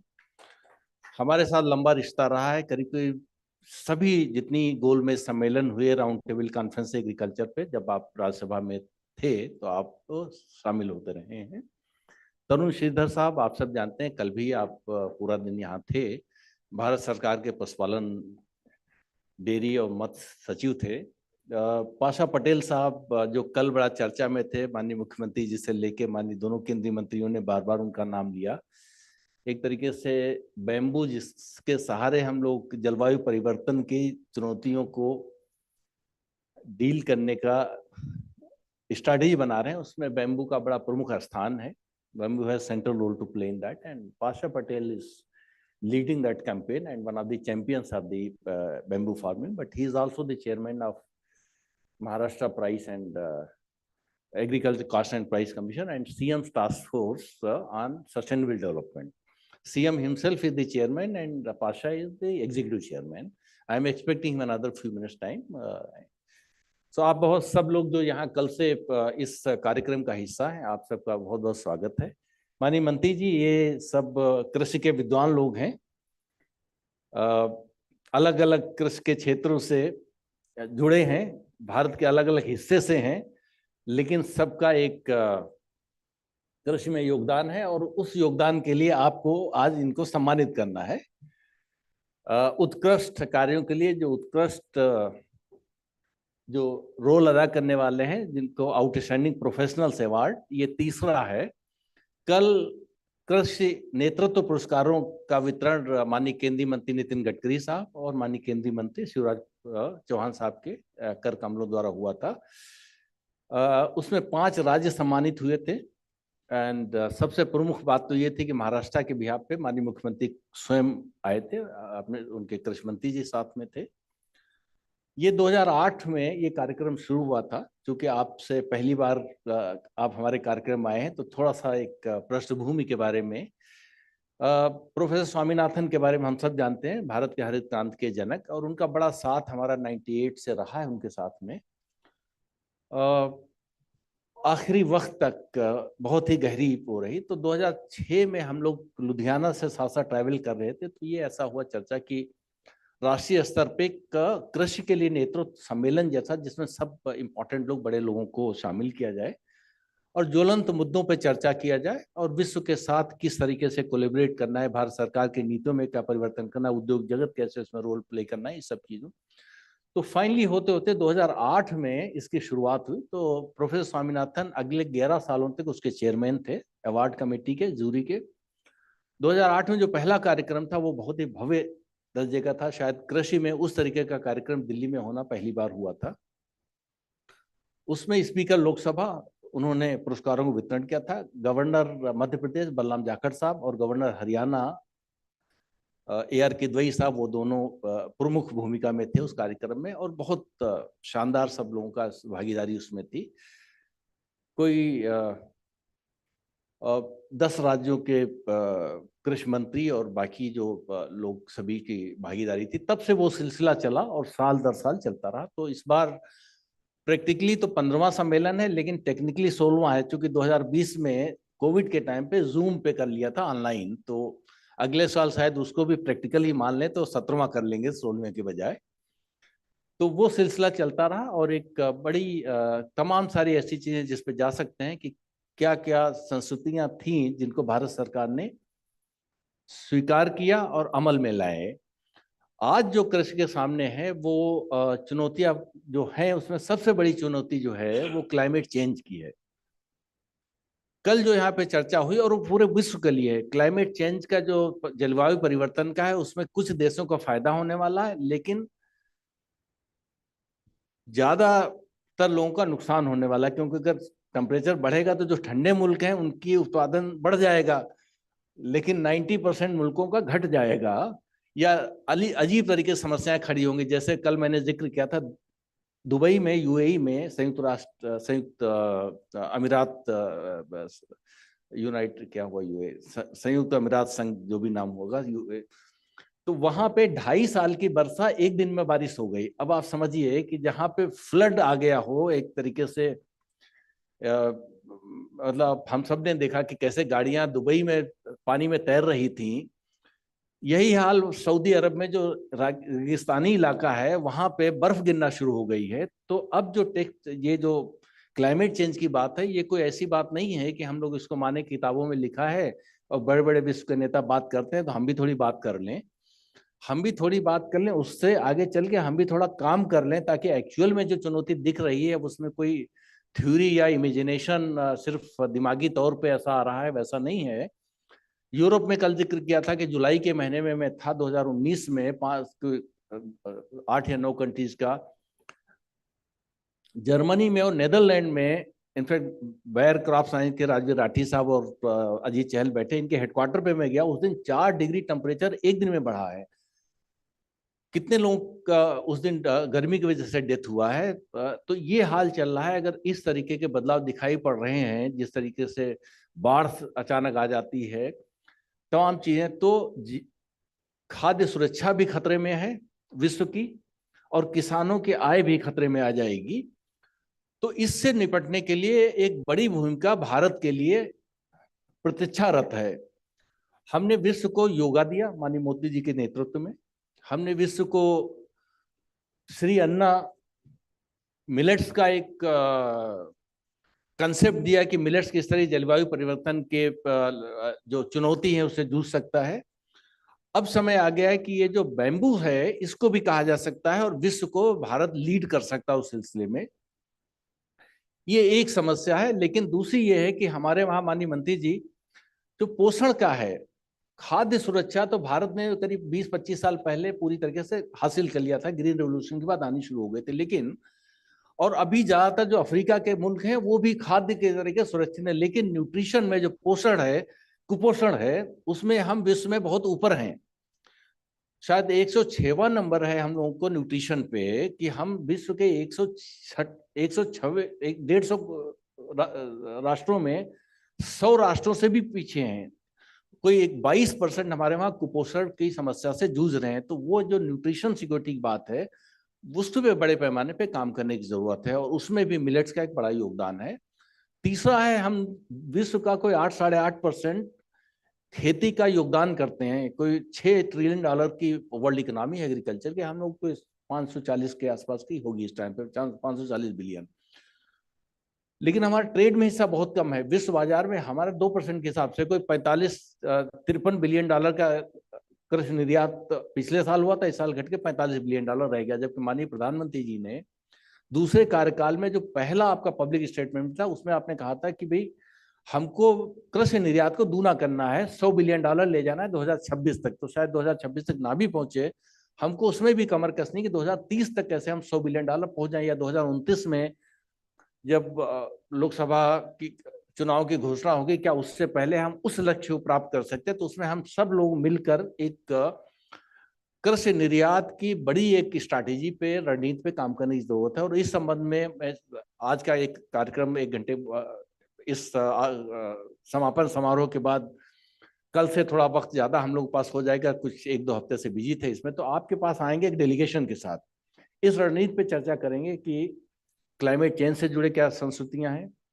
न्यूट्रिशन सिक्योरिटी, कुपोषण की समस्या से कैसे किसान की आय क्या अगले 5 साल में 2 गुना की जा सकती है, और कैसे निर्यात को हम $100 बिलियन तक पहुंचने के लिए इस रणनीति पे चर्चा कर सकते हैं। तो उस पर एक डेलीगेशन के साथ आपके साथ बैठना है। आप आज हमारे कार्यक्रम आए हैं, बहुत ही खुशी की बात है। और मुझे लगता है आज से जिस रिश्ते की शुरुआत आपके साथ हो रही है, ये अगले 5 साल तक हम आपके साथ नजदीकी से काम करना चाह रहे हैं। बहुत बहुत शुक्रिया।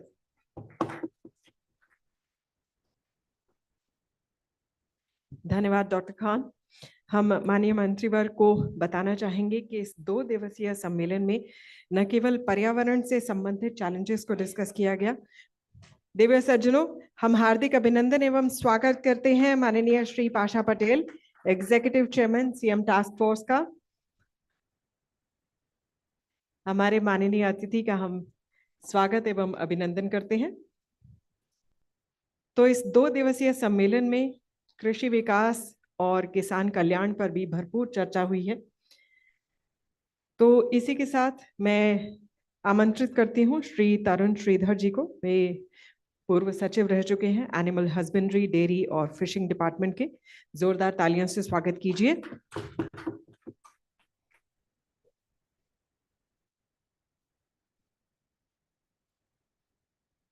श्री भागीरथ चौधरी, माननीय कृषि एवं कृषक कल्याण मंत्री भारत सरकार, डॉक्टर MJ खान, श्री आनंद भास्कर, श्री पाशा पटेल, यहाँ उपस्थित सभी सम्माननीय भाई और बहनों, 2 दिन की गोष्ठी के समापन समारोह एवं पारितोषिक वितरण समारोह में मैं अपनी ओर से आप सभी का स्वागत एवं अभिनंदन करता हूँ। ये हमारे लिए बहुत हर्ष और सम्मान की बात है कि माननीय केंद्रीय राज्य मंत्री स्वयं इस विशेष अवसर पर पधारे हैं और हम सबको गौरवान्वित कर रहे हैं। माननीय मंत्री महोदय, 2 दिन की इस गोष्ठी में बहुत ही महत्वपूर्ण विषय पर बहुत गंभीर चर्चा की गई सभी वर्गों द्वारा। जलवायु परिवर्तन से भारतीय कृषि पर क्या प्रतिकूल प्रभाव पड़ सकता है और उससे निपटने के लिए क्या विकल्प हमारे सामने हैं, इन सभी पहलुओं पर बहुत गहनता से सभी ने विचार किया। जो पहलू विशेष तौर पर यहाँ रखे गए, शासकीय नीतियां किस प्रकार की होनी चाहिए कृषि क्षेत्र की, कि जलवायु परिवर्तन की चुनौती का कृषि एवं पशुपालन क्षेत्र जो है सामना कर सके। डॉक्टर खान ने भी बताया कि अधिकतर प्रभाव प्रतिकूल ही होगा, अनुकूल प्रभाव जलवायु परिवर्तन का बहुत कम ही होगा। जहां हमारी पैदावार खतरे में पड़ सकती है, वहीं हमारी खाद्य एवं पोषण सुरक्षा को भी खतरा है। क्या नीति होनी चाहिए, टेक्नोलॉजी का प्रयोग किस प्रकार से किया जा सकता है जलवायु परिवर्तन के खतरे से निपटने के लिए, जैविक एवं प्राकृतिक खेती में क्या क्या संभावनाएं हैं, इन सभी पहलुओं पर चर्चा हुई। और मैं समझता हूं कि इस चर्चा से जो महत्वपूर्ण बिंदु उभर कर आएंगे वो भारत सरकार के लिए भी अपनी उपयुक्त नीति निर्धारण के लिए बहुत कारगर साबित होंगे। क्योंकि इस विषय पर विस्तार में चर्चा हो चुकी है और जैसा डॉक्टर खान ने कहा कि यहाँ सभी लोग जो बैठे हैं सभी विद्वान हैं, इसलिए मैं अधिक नहीं कहूँगा। पर 2 दिन की चर्चा के बाद जो थोड़ा सा मैंने महसूस किया है, बहुत ही कम महसूस किया है, पर मैं ये चाहूँगा कि ये बात कम से कम हम थोड़ा समझने का प्रयास करें। जहाँ हम सभी विद्वान हैं और इस विषय पर चर्चा कर रहे हैं और अपनी सूझबूझ से उपयुक्त समाधान का सुझाव दे रहे हैं, हम ये मान के चले कि किसान भी उतना ही विद्वान है यदि हमसे अधिक विद्वान नहीं है। तो कोई भी समाधान हम करेंगे कारगर तभी होगा जबकि किसान की भी उसमें हमसे ज्यादा भागीदारी हो और उसका जो अनुभव है खेती बाड़ी का उससे भी हम सीखें। जिसे कहते हैं कि हम अपने विज्ञान का मिश्रण उसकी पारंपरिक जो सूझबूझ और समझ है, marrying science with practical native wisdom and common sense, इस बारे में ध्यान जरूर रखें जब भी हम कोई नीति निर्धारित करें।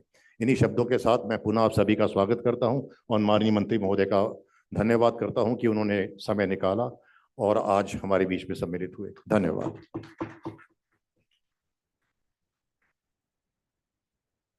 धन्यवाद मान्यवर आपके इन शब्दों के लिए।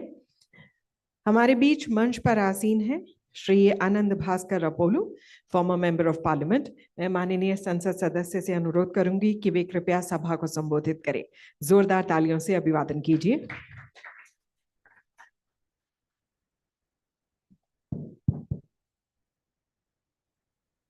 My dear friends of agriculture, my dear friends of soil, my dear friends of seeds, my dear friends of agroeconomics, my dear friends of agro tools and missions, and my dear friends of the challenges of the navigation of the agriculture through climate change. ये कृषि ज्ञान गोष्ठी चंद निमिषों में समापन होने वाले हैं। आप सभी कितना भागीदारी लिया, कितना रुचि रखा और कितना विशेष रूप से चर्चा का आगे बढ़ाने का कोशिश किया, ये मैं कल से देख रहा हूं। और बीच में जब नहीं थे तभी जो हुआ वो सब मैं ज्ञान पाने के लिए कोशिश किया। साथियों, मित्रों, हमारे बीच में भागीरथी नदी को याद करने वाली भागीरथी चौधरी है।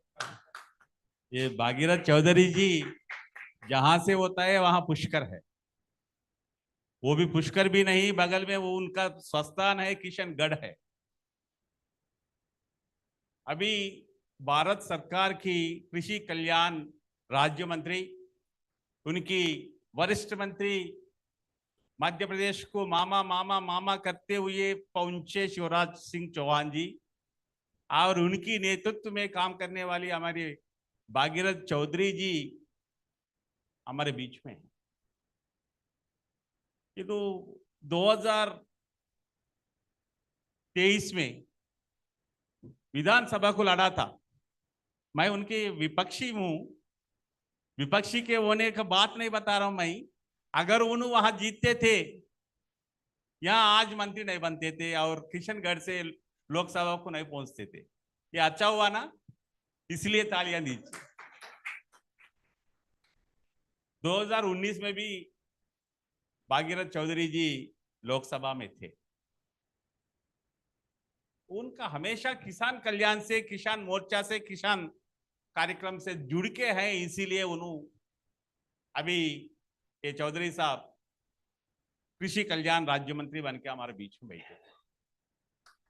भाई पाशा पटेल जी और मेरे मित्र एक गोष्ठी को और ये चर्चा को हमेशा पूरा भारतवर्ष में ही नहीं, पूरा दुनिया में कोने कोने पे भारतीय कृषि शास्त्रीयता के बारे में चर्चा, रुचि और कृषि कल्याण में जुड़े हुए वित्त के बारे में दुनिया से जुड़ने का कोशिश में रहने वाला हमारा डॉक्टर एमजे खान, इनका भागीदारी कृषि कल्याण में बहुत महत्वपूर्ण है, वो तो समझ ले रहे।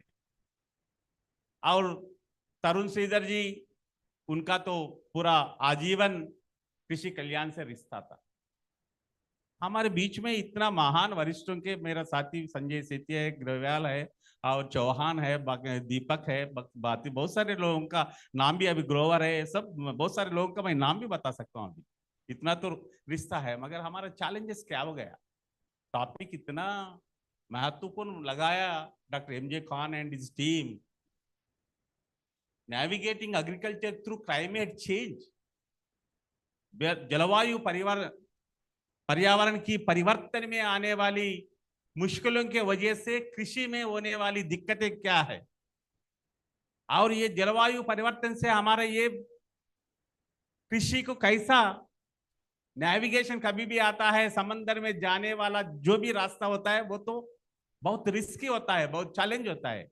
ऐसी चैलेंजेस के बारे में रुचि रखने के लिए, उससे आगे बढ़ने के लिए और वो उम्मीदों के साथ आप लोगों का पूरा शोध और खोज के साथ हम असली क्रांतिकारी कृषि क्षेत्र में रहने वाली हमारे साथियों को उन्नति और बढ़त और वो लोगों का उगान में बढ़त लाने के लिए, हो सके तो वो लोगों का आमदनी में और भी बढ़त लाने के लिए ये कोशिश जारी रहना है। इसलिए ये गोष्ठी समापन होने के बाद होने वाला जो आपका शोधना खोज होता है वो संपन्न हो जाए और हमारा भारतवर्ष संपन्न हो जाए। धन्यवाद, अभिनंदन।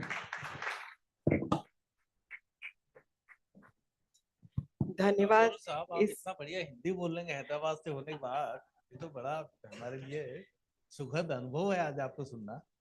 ये तो आपका अंग्रेजी पे कमांड तो जबरदस्त है, वो हमने आपके शुरुआती सेंटेंसेस में। और इतना सुंदर हिंदी का उद्बोधन, बहुत ही सुंदर, अति सुंदर। तो इसके लिए मेरे ख्याल से एक बार फिर से तालियां तो बनती हैं। तो देवी और सज्जनों, कल जैसा कि डॉक्टर खान ने भी जिक्र किया कि हमने माननीय मंत्रिवर्ग के मुख से बराबर श्री पाशा पटेल का नाम सुना।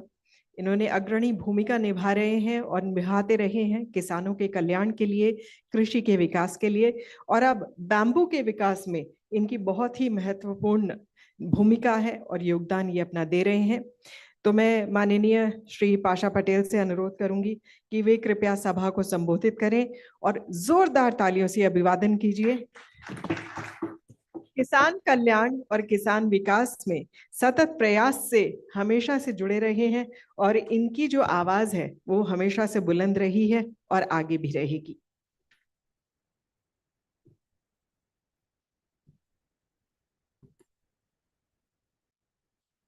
आदरणीय मंत्री जी, खान साहब, सेक्रेटरी साहब,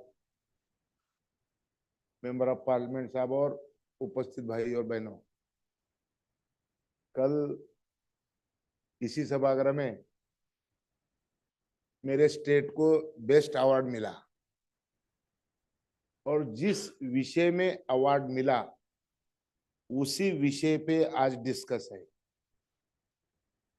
मैं आप सबके चेहरे देखने के बाद, आप सब सूट बूट वाले हैं, बड़े बड़े डिग्री होल्डर हैं, बड़े शहरों में रहने वाले हैं, एक प्लेन से दूसरे प्लेन में बैठने वाले हैं। नहीं, वो एक ही है ना।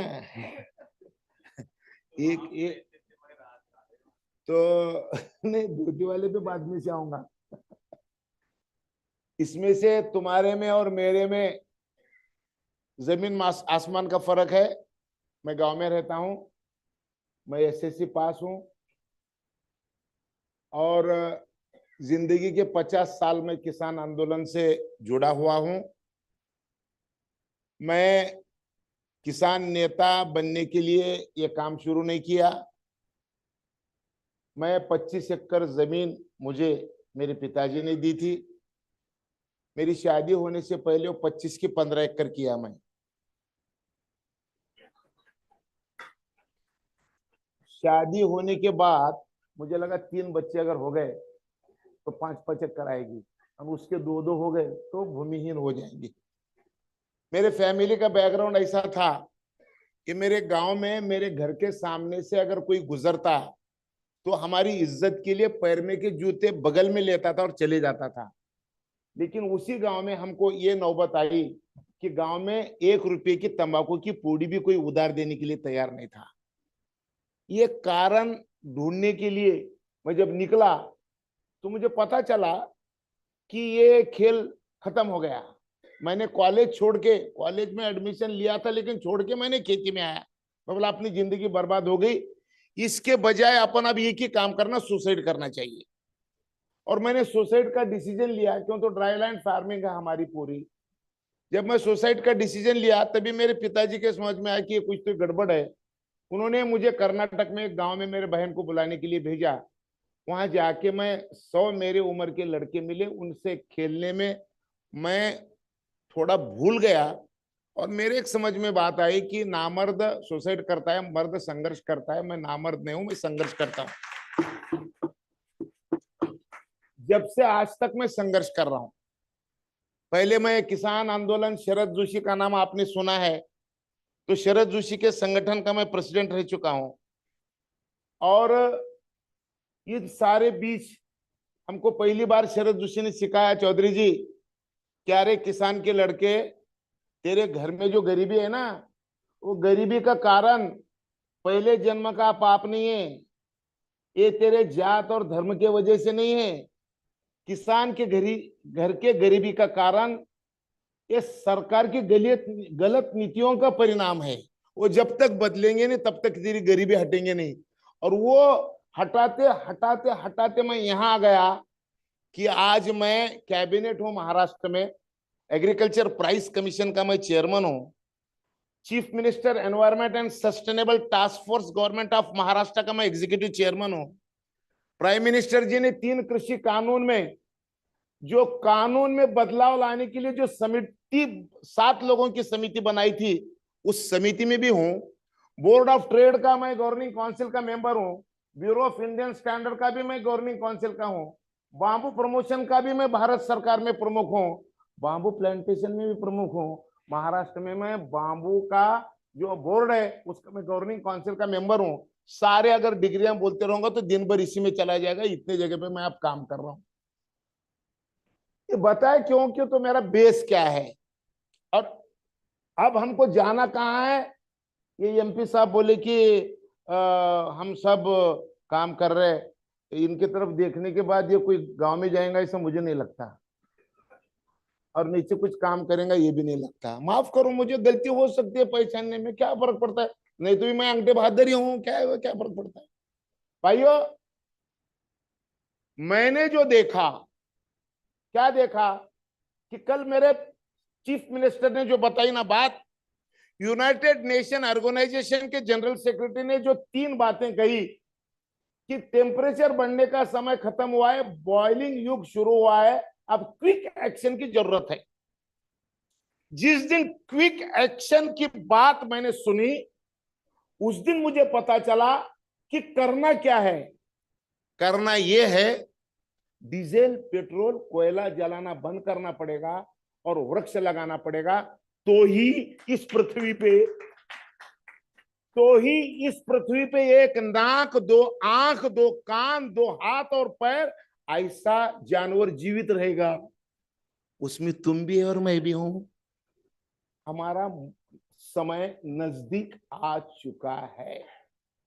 पृथ्वी 2000 साल में आधा डिग्री गर्म हुई, मंत्री जी 2000 साल में आधा डिग्री गर्म हो गई, 150 साल में 1.5 डिग्री गर्म हो गई। अब गांव में घर में रहना यानी नरक में रहने जैसा है, बरोबर है। मैंने अभी एक कॉन्फ्रेंस, एक इंटरनेशनल कॉन्फ्रेंस में गया था मैं, मुझे इंग्लिश नहीं आती लेकिन इंटरनेशनल कॉन्फ्रेंस में भी जाता हूं मैं, तो वहां पे मुझे उन्होंने सब्जेक्ट दिया था कि 2047 में हमारे देश को आजाद होकर 100 साल होने के हैं, जब लोगों को अपग्रेड करने के लिए क्या क्या होना चाहिए। तो मैंने उनको बोला अगर तब तक बचोगे तो स्कीम करेंगे अपन, बचने वाले नहीं है, और बचे तो क्या स्कीम लानी पड़ेगी। अब आपको सेवाई मालूम है ना, सेवाई, आप गरीबी हटाने के लिए सरकार, मंत्री महोदय, सेवाई मशीन देते हैं, सेवाई मशीन नहीं तो सिलाई मशीन, ये गरीबी हटाने का है। मैं बोला आप सेवाई मशीन भी नहीं चलेंगी, अब सिलाई मशीन भी नहीं चलेंगी, अब एयर कंडीशनर दिए तो वो साले जिएंगे वरना कोई जीने वाला नहीं है। इतना बदलाव होने वाला है। तो इसके लिए हुआ क्या है, तो पहले इस कारण की मीमांसा करने की जरूरत है। हुआ क्या है, 1750 में ग्लासगो में पहला इंजन घूमा। जिस दिन इंजन पहला घूमा उस दिन सारे दुनिया के मानव जाति को लगा कि हमारा अब विकास होने वाला है, मानव जाति का भला होने वाला है, मानव जाति का कल्याण होने वाला है। हुआ क्या, 1750 में इंजन जिस दिन घूमा उस दिन हवा में का कार्बन कॉन्सेंट्रेशन था 280 ppm। होना कितना चाहिए, ज्यादा से ज्यादा 350 ppm। अब हुआ कितना है मंत्री जी, 422 ppm। और राम नाम सत्य है, सत्य बोलो सत्य है, कब होने वाला है, 450 को। 28 ppm रह गए हैं, अंसाल भी 28 ही रह गए हैं। IPCC inter governmental panel on climate change जो संस्था 198 देशों की 1988 से 1100 साइंटिस्ट लेके काम कर रही है, उस संस्था का कहना ऐसा है 450 ppm 2050 में होने वाले हैं। यानी कि अब हमारे सामने साल रह गए 28। क्रिकेट की भाषा में अगर बोलेंगे रन भी एक और बॉल भी एक। न रहे बांस तो न बजे बांसुरी मंत्री जी। वोटर्स नहीं रहेंगे तो हम मंत्री कहां से रहेंगे। इतना कठिन समय आया है। तो ये अब बात करने का समय चला गया, काम करने का समय आया है। मैं ये क्यों बोल रहा हूं? मैं इसलिए बोल रहा हूं कि मेरे समझ में आया कि भारत सरकार कहती है कि 20 अब जितनी भी पृथ्वी हमारे देश की जितनी जमीन है, वो जमीन के 20% अगर वृक्ष लगाएंगे तो ही हमारी अगली नस्ल रहेगी, वरना नहीं रहेंगी। क्या करेंगे आप? मैं क्या कर रहा हूं? मैं एक काम कर रहा हूं। क्या कर रहा हूं? तो मैं अगले 5 साल में 21 लाख हेक्टर बांस का प्लांटेशन करने के लिए जा रहा हूं। 21 लाख हेक्टर। कोई अगर मैथमेटिक्स का इधर कोई बंदा बैठा है, तो मैं जिंदगी में कभी मैथमेटिक्स में पास नहीं हुआ, इसलिए मैं नहीं करता हिसाब। अगर आप में से अगर कोई है तो मुझे बताइए, 1 हेक्टर में 1100 पौधे, 21 लाख हेक्टर लगा रहा हूं, यानी कितने पौधे होंगे? प्लीज आप कोट वाले बताओ ना यार। मैं तो हाँ हाँ, नहीं सोचो एक बार, घी नहीं खाए हो। अभी एक बार देखो, 21 लाख हेक्टर, 1 हेक्टर को 1100 पौधे, 1100 हमारे मराठी में 1100 गुनीले 21 लाख है 231 करोड़ पौधे लगाने का काम दुनिया में सिर्फ मेरी सरकार कर रही है। और आप बोलोगे साला ये तो बात कर रहा है। मैं बात नहीं कर रहा हूं। ये 21 लाख हेक्टर पौधे लगाने के लिए 1 हेक्टर को 7,04,000 रुपये 4 साल में अनुदान दे रही है मेरी सरकार महाराष्ट्र की। 1 हेक्टर 2 हेक्टर तक का किसान पौधे लगा सकता है, जिसकी जमीन बंजर हो, चाहे नदी के किनारे हो, चाहे नाले के किनारे हो, या पहाड़ पे हो, कहीं भी हो, 1000 साल में जहां पे कुछ उगा नहीं, ऐसे जमीन में भी अगर कोई किसान पौधा लगाता है तो सरकार उसको 7 लाख रुपए देती है, 2 हेक्टर के 14 लाख रुपए देती है 4 साल में। 4 साल पौधे बचेंगे तो ही पैसे मिलेंगे। अब वो टेक्नोलॉजी आई है, एक पौधा लगाए ना तो भी दिखता है, ठीक है, इसमें 420 नहीं चलेगी।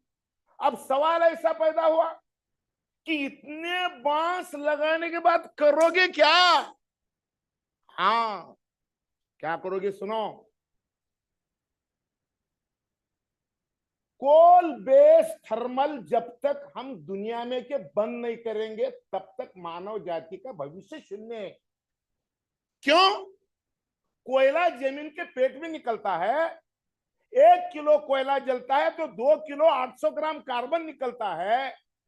अभी तो 422 ppm हुआ है, अब फिर एक्सेस जितना जलाना है उतना जलाओगे, इसके बाद हर साल दुगनी लाइट लगने वाली है। करेंगे क्या? हमारी भारत सरकार ने डिसीजन लिया है कि मानव जात अगर बचानी है तो कोयला जलाना बंद करो, हर साल 5-5% कम करो। 2019 का जीआर है, 2019 का भारत सरकार का जीआर है, हम 5% बायोमास यूज करेंगे कोल में। 5% बायोमास यूज अगर करते हैं तो साल को 400 लाख मेट्रिक टन बायोमास चाहिए। बायोमास कितना मिल रहा है? एनटीपीसी के सीएमडी साहब के साथ में 1.5 घंटा बैठने के बाद मुझे पता चला 2 lakh metric ton, 400 lakh metric ton की आवश्यकता है, 2 लाख टन मिल रहा है। और ये नहीं मिलेगा तो गवर्नमेंट ऑफिसर बोलेगा मिल नहीं रहा इसलिए जला नहीं रहे हैं। जलेगा इंसान, किसी को कुछ लेन देन नहीं है। भाइयों, आप में से कितने अफसर है पता नहीं, मैं जिस भी अफसर को मिलने जाता हूँ, साहब नमस्ते, तो बोलते नमस्ते। साहब आपको बच्चा है? तो बोले है। साहब वो मरने वाला है। अरे पागल है क्या? मैं बोला हाँ साहब कसम से मरने वाला है तुम्हारा बच्चा। वो अगर नहीं मर रहा है ना साहब तो पौधे लगाना पड़ेगा साहब, नहीं मर तो है। अभी मैं कम से कम 10 IAS ऑफिसर के साथ मीटिंग करके आ रहा हूँ आज खान साहब। अभी मैं सुबह से खाना नहीं खाया, मुझे डायबिटीज है और मैं खाना नहीं खाया। क्यों? तो कॉमर्स मिनिस्टर में मेरी मीटिंग थी। मेरी मीटिंग कहाँ थी? भारत मंडपम में। वहां की भी मीटिंग और वहां की मीटिंग करके, क्यों? तो मुझे लग रहा है कि ये काम आग की तरफ फैलनी चाहिए, इसलिए दिन रात काम करना पड़ेगा। भाइयों,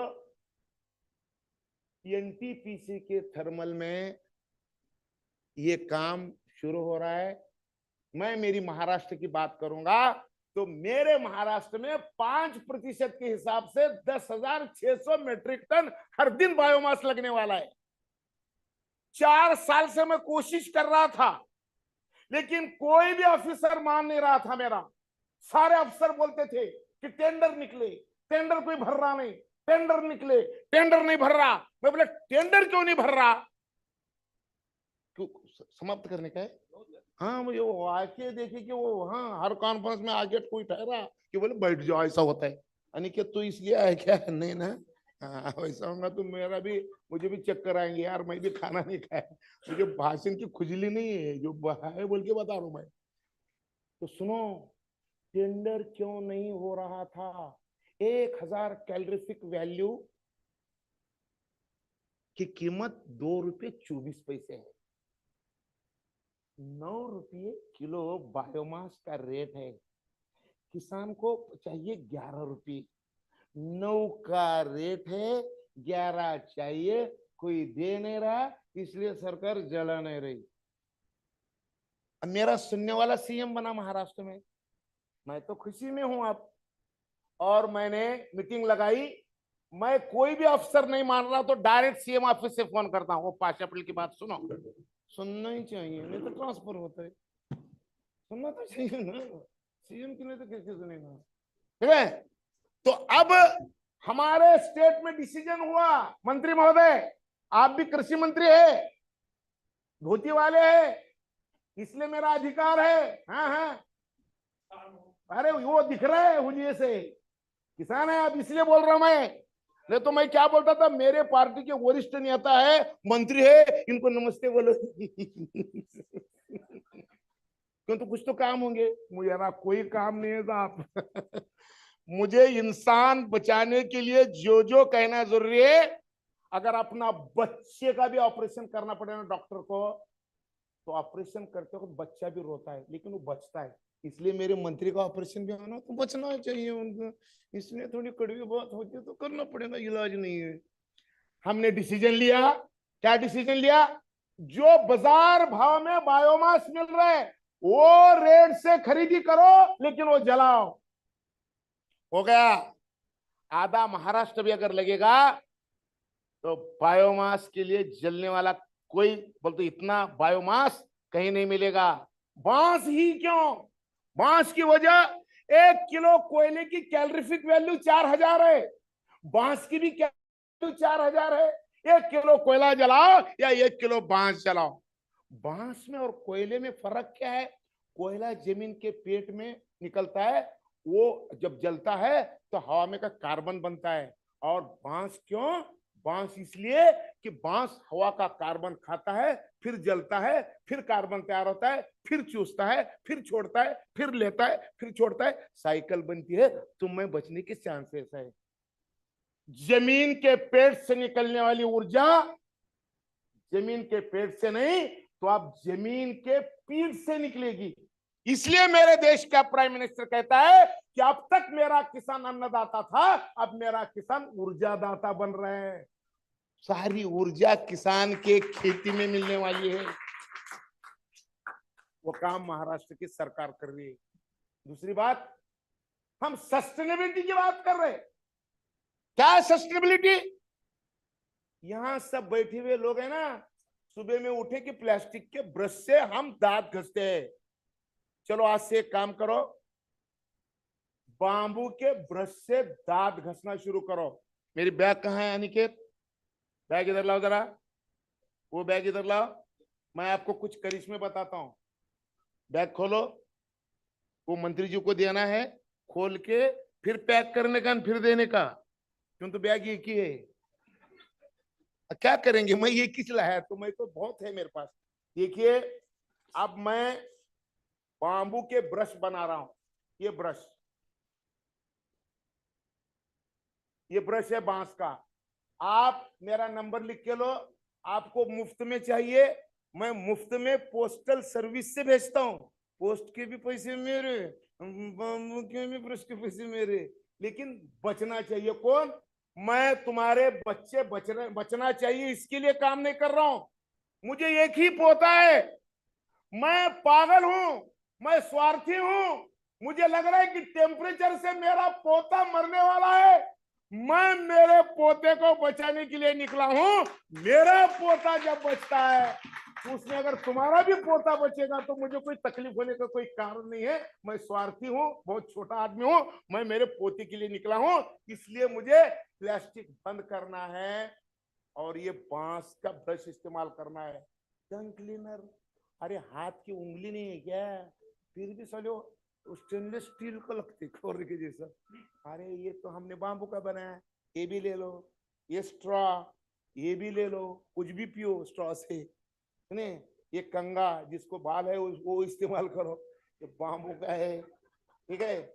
अब आपको मैं और क्या बताऊं, आप ये स्पीकर है, ये स्पीकर में अगर आप तुम मोबाइल रख के देखो तो आपको 4 गुना आवाज ज्यादा आएगा, ठीक है। और निकालो जल्दी फटाफटा फटाफटा। ये देखिए, ये टावेल है, ये टावेल बांस का है। ये टावेल, अगर यहाँ जितनी महिलाएं हैं, सारी महिलाओं को मैं विनती करता हूं कि आप स्नान करने के बाद बाल सुखाने के लिए ड्रायर वगैरह वगैरह क्या क्या इस्तेमाल करना पड़ता है। ये टावेल हाथ में लेके देखो, ये टावेल से एक बार पोंछोगे ना, तुम्हारे सर में ना एक नाखून उतना पानी नहीं रहेगा, ऐसा है। बांस का टावेल है।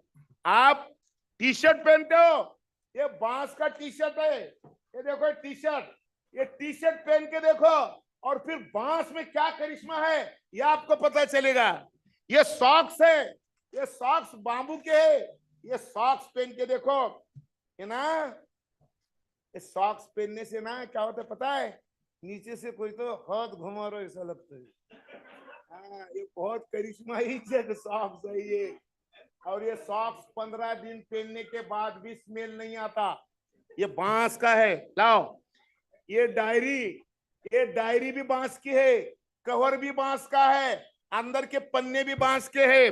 ये पेन है, ये पेन अगर नहीं बताऊं कीमत तो 5,000 रुपए में भी पेन नहीं मिलेंगी। ये बांस की पेन है, ठीक है। और क्या है, ये देखो, ये कॉफी पीने का मग है। ये देखिए कितना खूबसूरत है, देखिए क्या कितना खूबसूरत है। ये चाय पीने को है, इसमें दूसरा कुछ पीना है तो वो भी पी सकते हैं, लेकिन मैं कॉफी पीता हूँ इसलिए कॉफी बोल रहा हूँ। तुम्हारे अधिकार पे मैं ये नहीं डाल सकता, ठीक है। हुआ क्या? हाँ, फिर अब किताबें हैं, और दो, वो मेरा लिटरेचर है, मैंने अब तक 8 किताबें लिखी है, उस पे अगर लगता है तो मैं आप सब लोगों को बता सकता हूं। अब मेरी बात सुनिए, बांस क्यों, एक 2 मिनट सिर्फ बांस क्यों बता दो। मेरा टाइम खत्म हुआ तो मुझे बता देना प्लीज। तभी हुआ? अच्छा, बोनस चल रहा है। अच्छा ओके, ठीक है, तो चलो बोनस है तो बोनस का चांस लेता हूं मैं। बांस क्यों? आदमी को 280 किलो साल का ऑक्सीजन लगता है। बांस का एक पौधा 320 किलो ऑक्सीजन साल को देता है। इंसान का दुश्मन कौन है? कार्बन है। कार्बन, दुनिया में जितने वृक्ष है उन वृक्षों में अधिक 35% कार्बन खाने की क्षमता बांस में है। टेम्परेचर हमारा दुश्मन है। रोड और घर और बीच में अगर बांस लगाएंगे 2 डिग्री टेम्परेचर कम होंगी। बांस के फायदे क्या है? बांस के फायदे, बांस से अचार बनता है, मुरब्बा बनता है, सब्जी बनती है, राइस बनते हैं। राइस बनाने का बर्तन भी बांस का होता है, अंदर का चमचा भी बांस का होता है, और वो खाने की प्लेट भी बांस की होती है। कपड़े भी बांस के हैं, देखा तुमने? कपड़े बांस के, घर बांस का। इतना ही नहीं, हेलीकॉप्टर भी बांस का, हेलीकॉप्टर का तेल भी बांस, तेल कहाँ शुरू हो रहा है? नुमालीगढ़, आसाम, गुवाहाटी से 250 किलोमीटर, जोरहाट से 50 किलोमीटर, नेदरलैंड, फिनलैंड, भारत सरकार, दुनिया की पहली रिफाइनरी, 6 करोड़ लीटर साल को, 5 लाख टन बांबू से 4,000 रुपये टन बांस लेके दुनिया की पहली रिफाइनरी नरेंद्र मोदी जी 15 दिन में शुरू कर रहे हैं। मंत्री जी, आप कृषि मंत्री जाके देखिए आओ, अब जाके देखिए आओ, ये सारी चीजें बांस से है। अब मैं एक ही मिनट बोल के मैं बंद करने की कोशिश करता हूँ, बंद नहीं कर रहा हूँ, कोशिश करता हूँ, नहीं तो तुम बोलोगे सच में बैठते क्या? इतने जल्दी नहीं बैठता हूँ मैंने कहा था मेरी बात सुनो। देखिए भाइयों, मैं बोर्ड ऑफ ट्रेड का गवर्निंग काउंसिल का मेंबर हूं। मेरे बोर्ड में टाटा के सीईओ है, अमूल के सीईओ है, देश के सारे बड़े उद्योगपति का प्रतिनिधित्व वहां पे है। एक ही किसान उस बोर्ड में 70 साल में पहली बार कोई गया चौधरी जी अपन है उधर, ये सब टाई कोट वालों को सबको बाजा बजा तो मैं उधर, चिंता मत करो तुम। ये मैं क्या बोल रहा हूं सुनिए, मैं ये बता रहा हूं, इंडस्ट्री यानी क्या? इंडस्ट्री यानी क्या? आज की इंडस्ट्री क्या है? हवा में का ऑक्सीजन खाओ, कार्बन छोड़ो और वस्तु तैयार करो। मंत्री जी, इंडस्ट्री कैसी होनी चाहिए? कार्बन खाना चाहिए, ऑक्सीजन फेंकना चाहिए और फिर वस्तु तैयार होना चाहिए, उसको इंडस्ट्री कहा जाता है। हमको विकास की दिशा अगर नहीं बदलोगे तो न रहे बांस, तो न बजे बांसुरी, पृथ्वी पे आदमी जीवित नहीं रहेगा। और वो आदमी जीवित रहने के लिए मैं आपको इतनी बड़ी इंडस्ट्री बताया। आज मेरे पास 250 चीजें बांस से बनने वाली है। किसको अगर मेरे गांव आना है तो मेरा गांव महाराष्ट्र में है, लातूर डिस्ट्रिक्ट में है, और लातूर डिस्ट्रिक्ट में मेरा गांव है। मेरे गांव में आके देखो हम क्या क्या करते हैं, आपको पता चलेगा। 125 एकड़ में मेरा इंस्टीट्यूट है। देश और दुनिया के बांस में काम करने वाले जितने रिसर्च इंस्टीट्यूट है, उन सारे रिसर्च इंस्टीट्यूट के साथ मेरी संस्था का एमओयू हो चुका है। गवर्नमेंट ऑफ महाराष्ट्र ने मेरे एनजीओ को रिसर्च इंस्टीट्यूट बोल के मान्यता दी है। मैं हूं एसएससी पास, लेकिन मेरा इंस्टीट्यूट अब रिसर्च वाला बन गया है और आज ही मेरा लड़का डॉक्टर भी हो गया है मंत्री महोदय। हाँ, वो भी है अपना चलाने वाला। तो आप सब लोगों को एक बात बताता हूं मैं, संभल जाओ।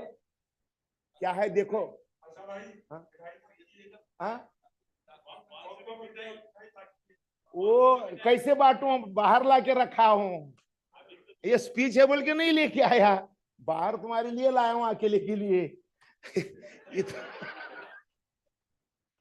वो इतने में लाके कितना तो लाया हूं, इतना को सबको नहीं खिला सकते, इसलिए बाहर रखो ना। हाँ हाँ, रखा हूं बाहर। अनिकेत उसको मार खाएगा ना, वो नहीं मुंडी लाएगा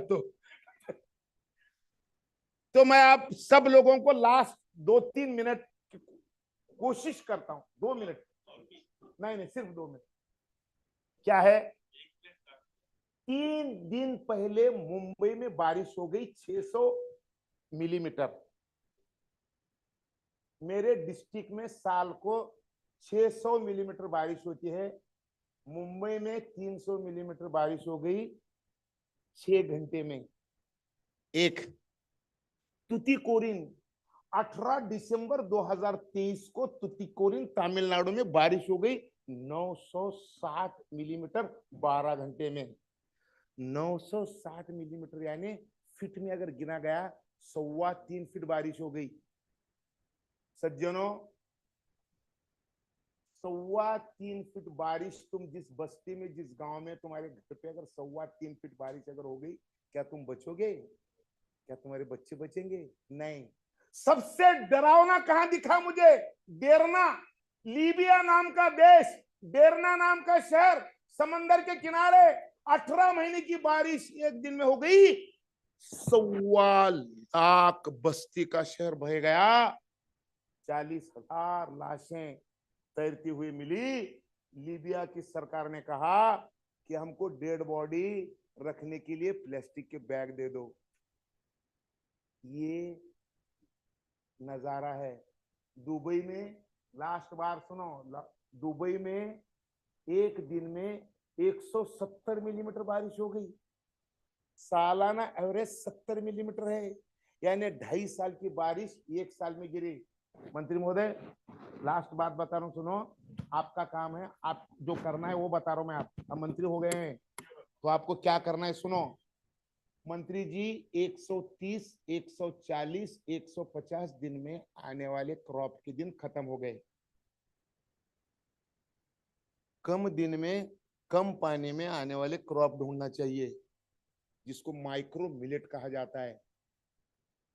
अंकित, अंकित, इशारा नहीं करने का, सिर्फ आखिर मैं फिर 10 मिनट बढ़ाऊंगा। मैं जल्दी बैठना है ना तो डिस्टर्ब मत करो मुझे, वरना मैं सच में शैतान हूं। प्लीज अंकित, चुप बैठो, नीचे बैठो, बैठो, जहां बैठना है वहां बैठो, लेकिन बैठो, डिस्टर्ब नहीं करने का। मैं टीचर भी हूं किसानों का। मैं क्या कह रहा था, माइक्रो मिलेट। मंत्री जी, मोदी जी ने 2023 इंटरनेशनल मिलेट ईयर डिक्लेयर किया, लेकिन 1 एकड़ किसी ने सोइंग नहीं किया। क्या वजह थी? हमको तो सोचना चाहिए था। मैं महाराष्ट्र गवर्नमेंट का एग्रीकल्चर प्राइस कमीशन का चेयरमैन हूं। मेरे समझ में बात आ गई। इस साल मेरे स्टेट के 4 एग्रीकल्चर यूनिवर्सिटी की वीसीयू की मीटिंग ली मैंने उनको कहा कि माइक्रो मिलेट का एमएसपी दीपावली के पहले डिक्लेयर होना चाहिए, ऑटोमेटिक सोइंग बढ़ेगी। माइक्रो मिलेट में क्या है पता है? 1 मिनट सुनो, 1 सेकंड। गेहूं में चावल में कैलोरीज 30 है, माइक्रो मिलेट में कैलोरीज 330 है, सुपर फूड है। मंत्री जी, 45 दिन में आता है। सोइंग करने के बाद 45 दिन में घर में माल आता है।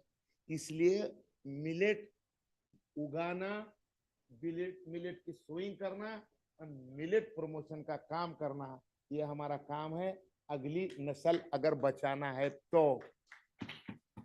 और लास्ट वाक्य, आईपीसीसी का कहना है 2030 के बाद जो टेम्परेचर बढ़ रहा है, वो टेम्परेचर की वजह से 40% अनाज कम होने जा रहा है। अनाज कम हो रहा है, मुंह खाने के बढ़ रहे हैं। कैसा करेंगे पता नहीं। इसलिए मैं आप सब लोगों को विनती करना चाहता हूं कि एक तो पौधे लगाओ, मिलेट सोइंग करो, मिलेट खाना शुरू करो, इको फ्रेंडली मटेरियल यूज करना शुरू करो। अगर किसी को मेरे से दोस्ती करनी है तो मेरा नंबर ले लो, नंबर भी ले लो। कुछ लोगों को अगर लगा कि जो सुनने के लिए आए ना, वो ले मत, जिनको काम करना है ना वो ले लो। हाँ, 9422071786। दूसरा और एक नंबर ये, अगर नहीं लगा तो ये बीएसएन है इसलिए लगेगा, इसकी गारंटी नहीं है। तो मेरे पास जियो का भी नंबर है, तो जियो का नंबर भी सुनो, 749874 7498741751 7498741751। भाइयों, आप किसने तो किया अभी से शुरू किया, मगर मैं एक ऐप डेवलप किया हूं। दारू पी के फोन अगर कोई करता है तो मेरा फोन बोलता है, साहब वो माल मारा है, उसका लियो मत। तो इसलिए दारू पी के मत करो। मैं आपके सदैव आपके हित में हूं। आप जहां बुलाओगे वहां मैं आने के लिए तैयार हूं। अगर आप कहते हैं तो सारे देश को प्लांट दे। मेरे इंस्टीट्यूट में 2 करोड़ पौधे हैं। जिनको पौधे चाहिए उनके खेत में पहुंचाने की जिम्मेदारी ये पाशा पटेल की है। जय हिंद, जय भारत।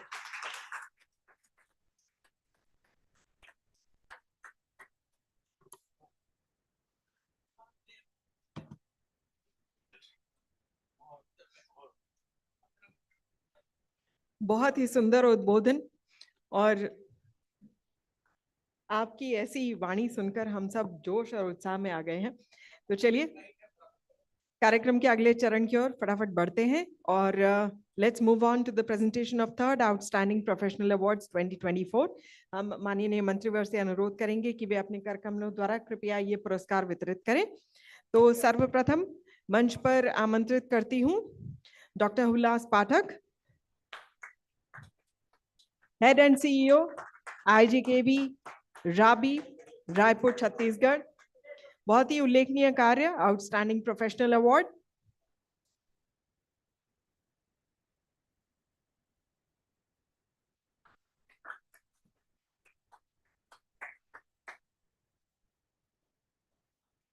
हमारा अगला अवार्ड जाता है डॉक्टर हिरेशा वर्मा को, फाउंडर एंड चेयरपर्सन हान एग्रो केयर जी। बहुत ही जोरदार तालियों से अभिवादन कीजिए महिला outstanding professional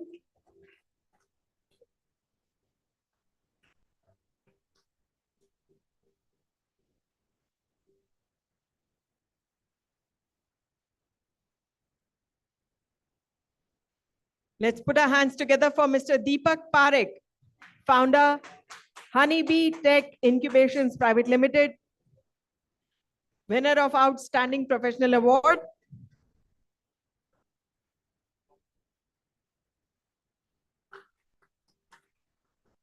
I'll request all the awardees to please join us quickly as the Honorable Minister has to catch a flight, so we will run through this. Very quickly, Mr. K. Srinivas Kumar, President Inera Absolute. आपसे अनुरोध है कृपया मंच पर आ जाएं। यदि इनेरा से कोई और हो एब्सोल्यूट से तो आपसे अनुरोध है मंच पर आ जाएं प्लीज। मिस्टर के श्रीनिवास कुमार का award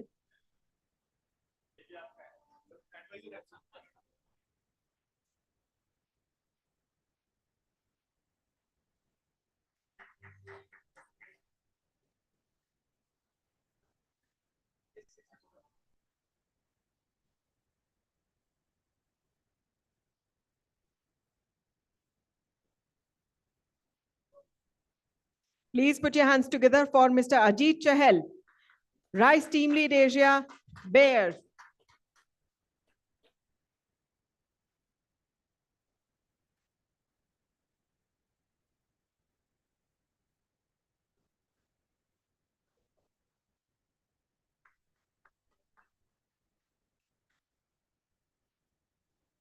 The next Outstanding Professional Award goes out to Mr. Siddharth Gautam, Managing Director, Rural Access.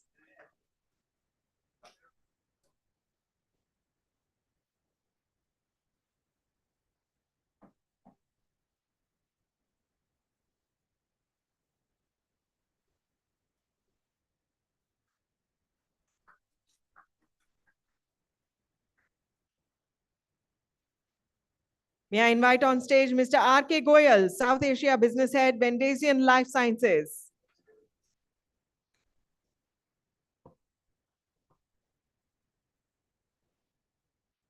Moving on to the next award, Mr. Morup Namgyal, Head Agri-Tech Development, IFCO Kisan Suvidha Limited.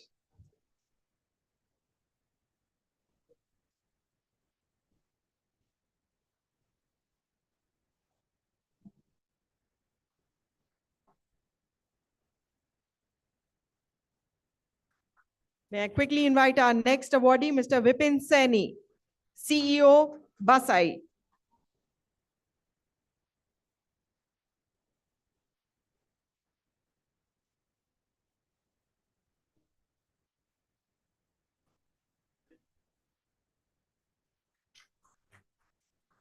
हमारे अगले पुरस्कार विजेता हैं Shri Anish Patidar, founder and CEO, Agriva Organics.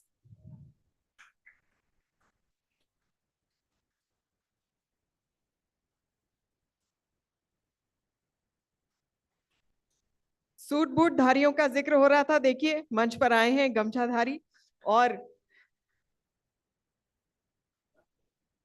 कितना सुंदर कुर्ता पजामा पहना है with pride. Let's please welcome him with a round of applause.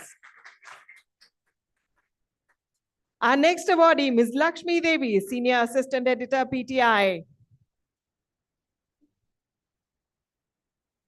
Leading women professionals right from the front. A very soft-spoken journalist, but she really carries her voice through. Let's welcome her with a round of applause, please. हमारे अगले विजेता हैं doctor Kalyan Goswami, director general, agrochem federation of India.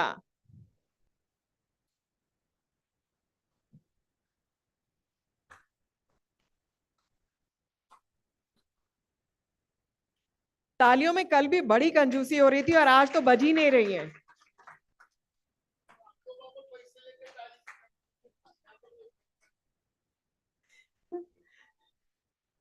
Please put your hands together and join me in welcoming Mr. Devvrat Sarkar, Vice President, Asia Pacific, Alga Energy.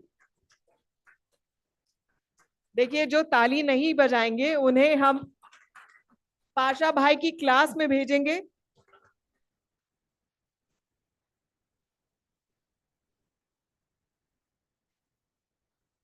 हमारे अगले विजेता Shri Dinesh Chauhan, CEO, Agri Business and Innovation Platform of ICRISAT.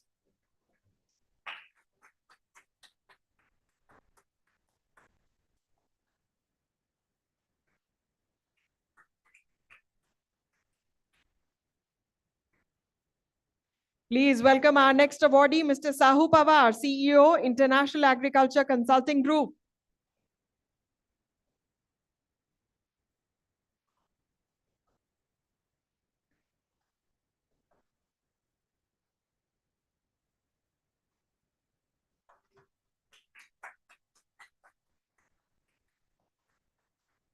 Our next awardee is Mr. Anand Chandra, CEO, Arya Ag.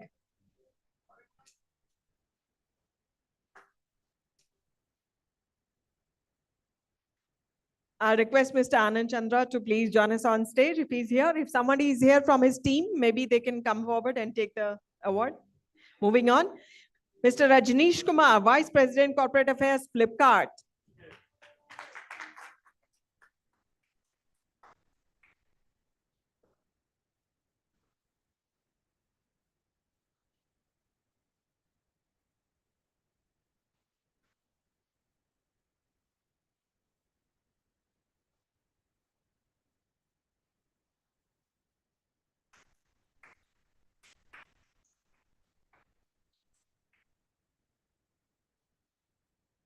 Please put your hands together and join me in welcoming our next awardee, Mr. Sanjay Sethi, a prominent food business professional.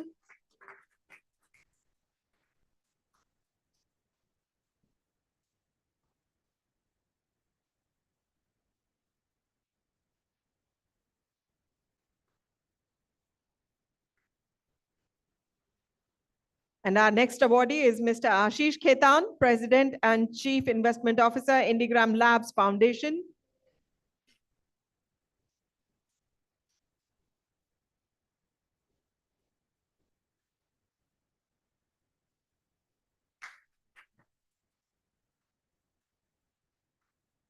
Let's welcome our next awardee, Mr. Sanket Jayesh Mehta, CEO, NutriFresh.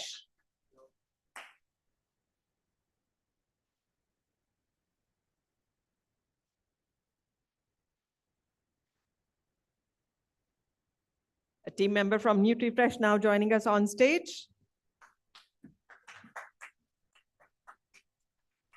The award going out for Mr. Sanket Jayesh Mehta, CEO, NutriFresh. May I request Mr. Sanjay Chaudhary, our next awardee, to please join us on stage. VP Strategic and Corporate Affairs, Indo-Gulf Crop Sciences Limited.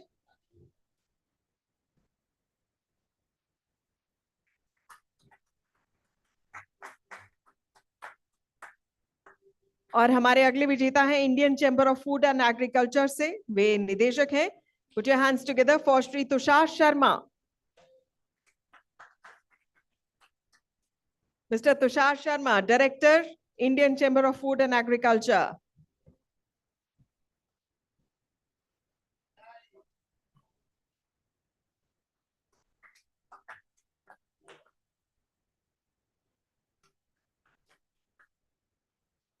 Our next awardee, Mr. Vishwa V. Somannavar, Vice President, High Tech Farm Solutions.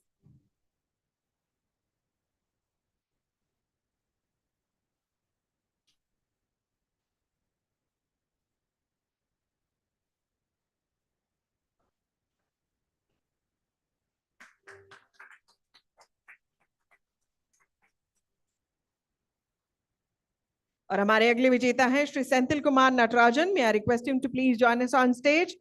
Head of Public Policy and Government Relations, Ninja Kart.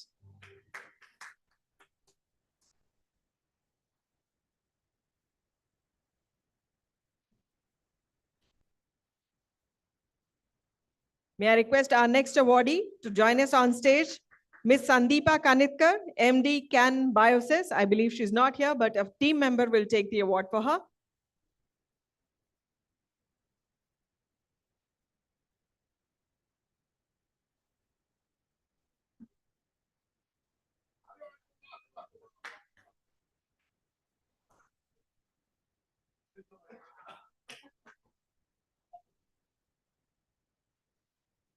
And the next award goes out to Mr. Ganesh Babar, CEO and founder, Shlokas Agro Private Limited.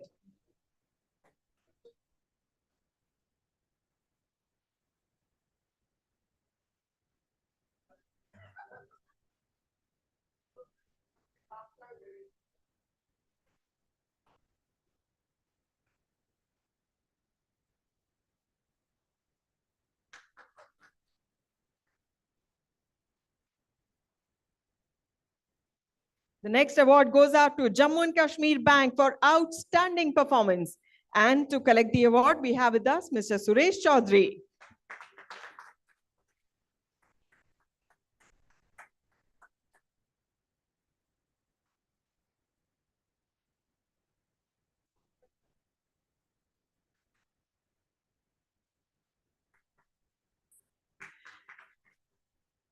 Ladies and gentlemen, any event is as successful as the sponsors who are behind it. So please put your hands together. और इस वक्त बिल्कुल तालियों में कंजूसी मत कीजिएगा.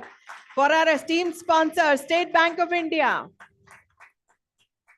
बहुत जोरदार तालियां, क्योंकि अगर ये ना होते तो हम यहाँ ना होते. State Bank of India, our esteemed sponsors. Nobody here? Absolute, our esteemed sponsors. Somebody from Absolute team?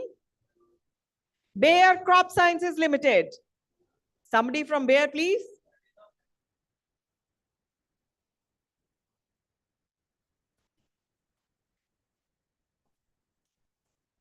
Heartfelt thanks to you for being our support, for being behind us, for being our inspiration, for leading us here today. Please welcome on stage Coromandel International Limited. Coromandel International Limited. Thank you. It would not have been possible without your support. Very, very grateful for your support. Teerth Agro Technology Private Limited, Shaktiman.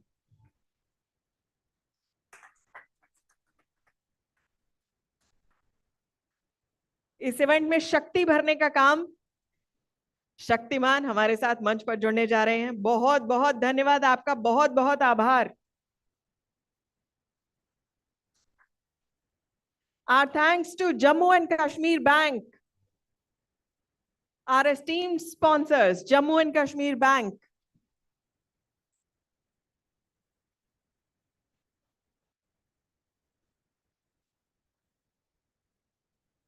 Without you, it would not have been possible. देखिए, तालियां नहीं बजाएंगे तो अगली बार पैसा नहीं मिलेगा. Tractors and Farm Equipment Limited, TAFE. TAFE. Parijat Industries India Private Limited.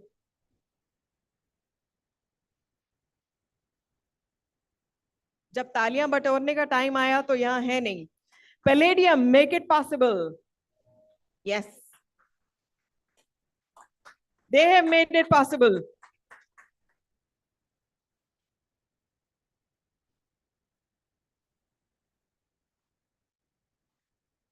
जोरदार तालियों से स्वागत कीजिए। हमारे साथ मंच पर जुड़ने जा रही है एब्सोल्यूट की टीम।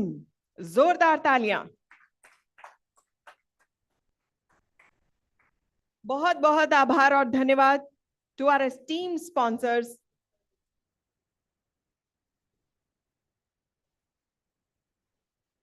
आप सभी का एक बार फिर बहुत बहुत धन्यवाद, आभार, क्योंकि आप हमारे साथ जुड़े, और सभी पुरस्कार विजेताओं को बहुत बहुत बधाई।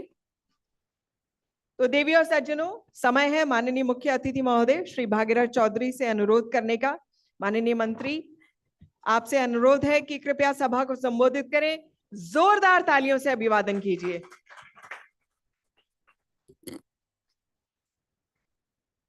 भारत माता की, भारत माता की।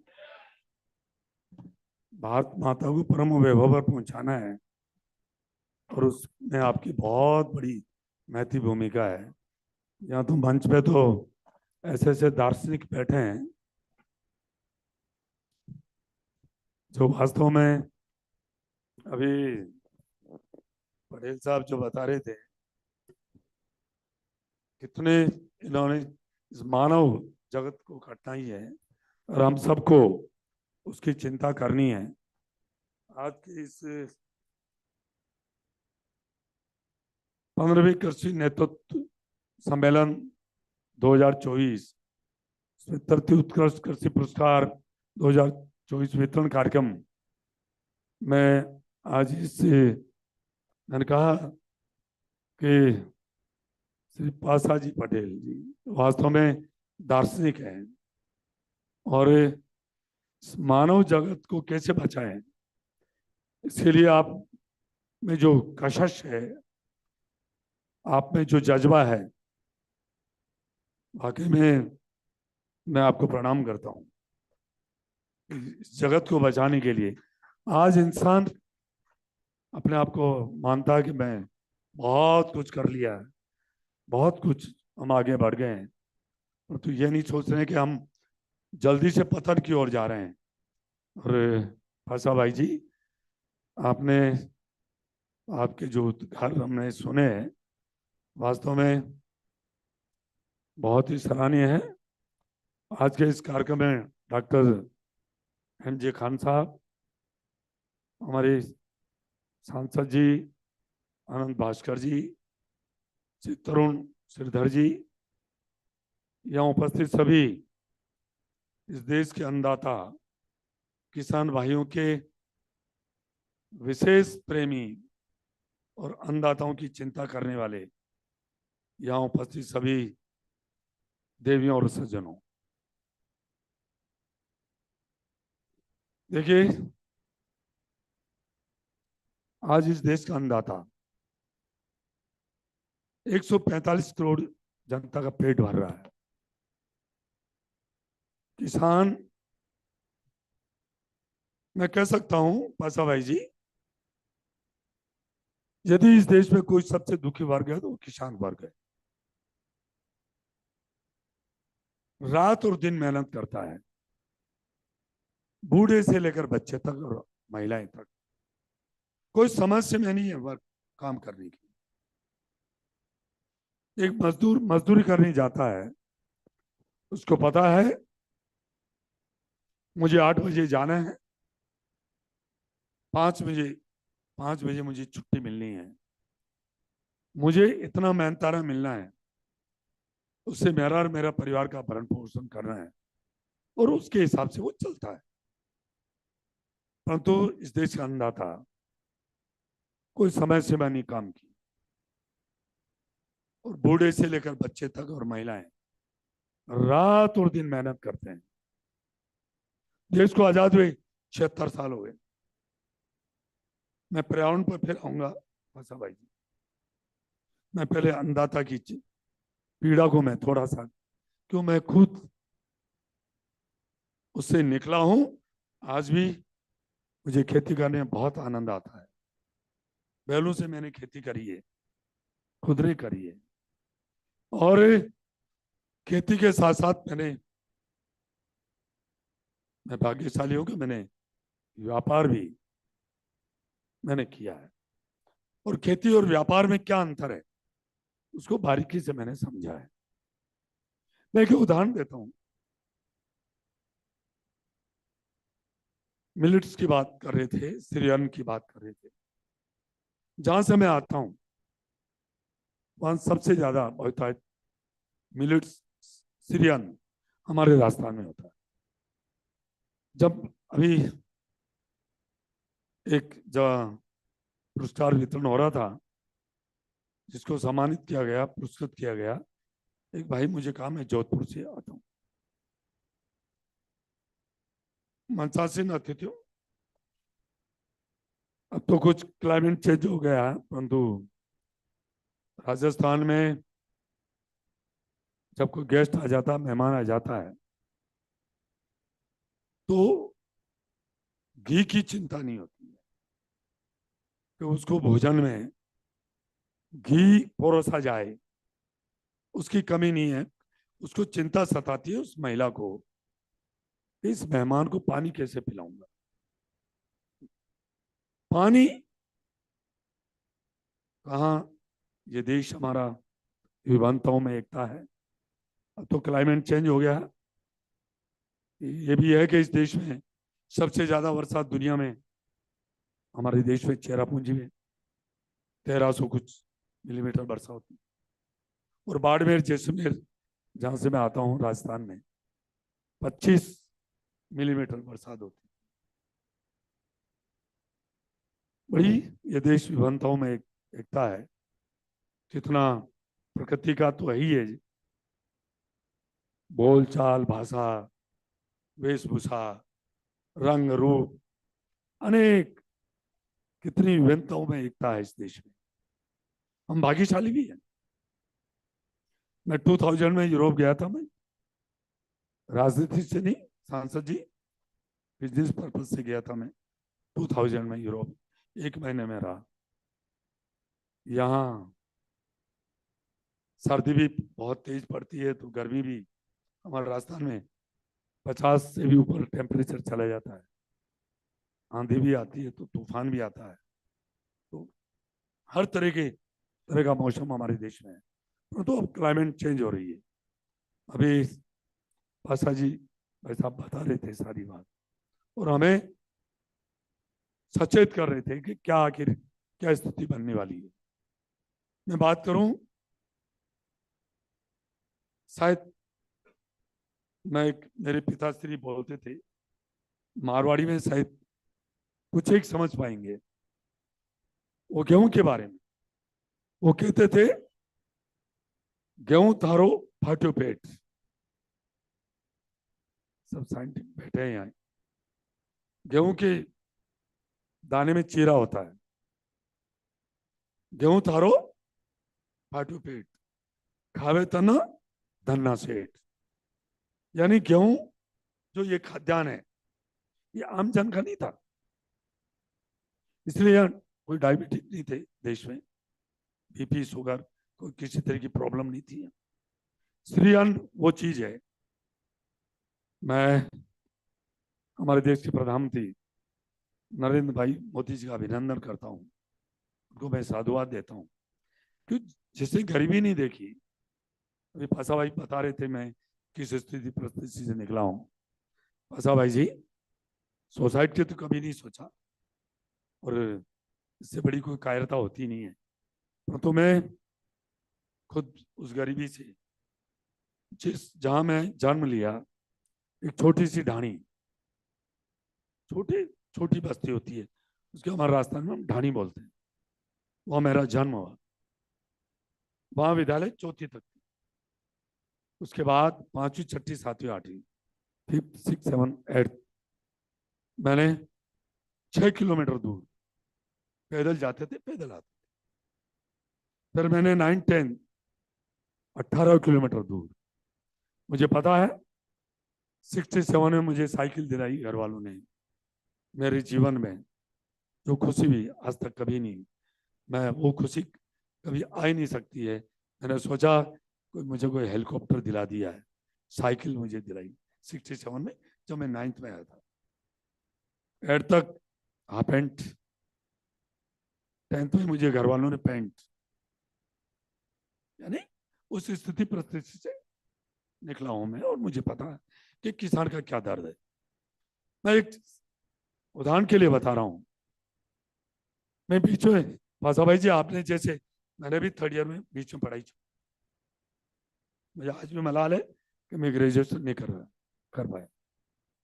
1st year, 2nd year, 3rd year पहले हमारे राजस्थान बोर्ड में ये था। तो मैं बीच में पढ़ाई छोड़ के 74 में मैंने शहर में आके किसान, अभी सांसद जी बता रहे थे, मैंने आके किराने की दुकान स्टार्ट करी।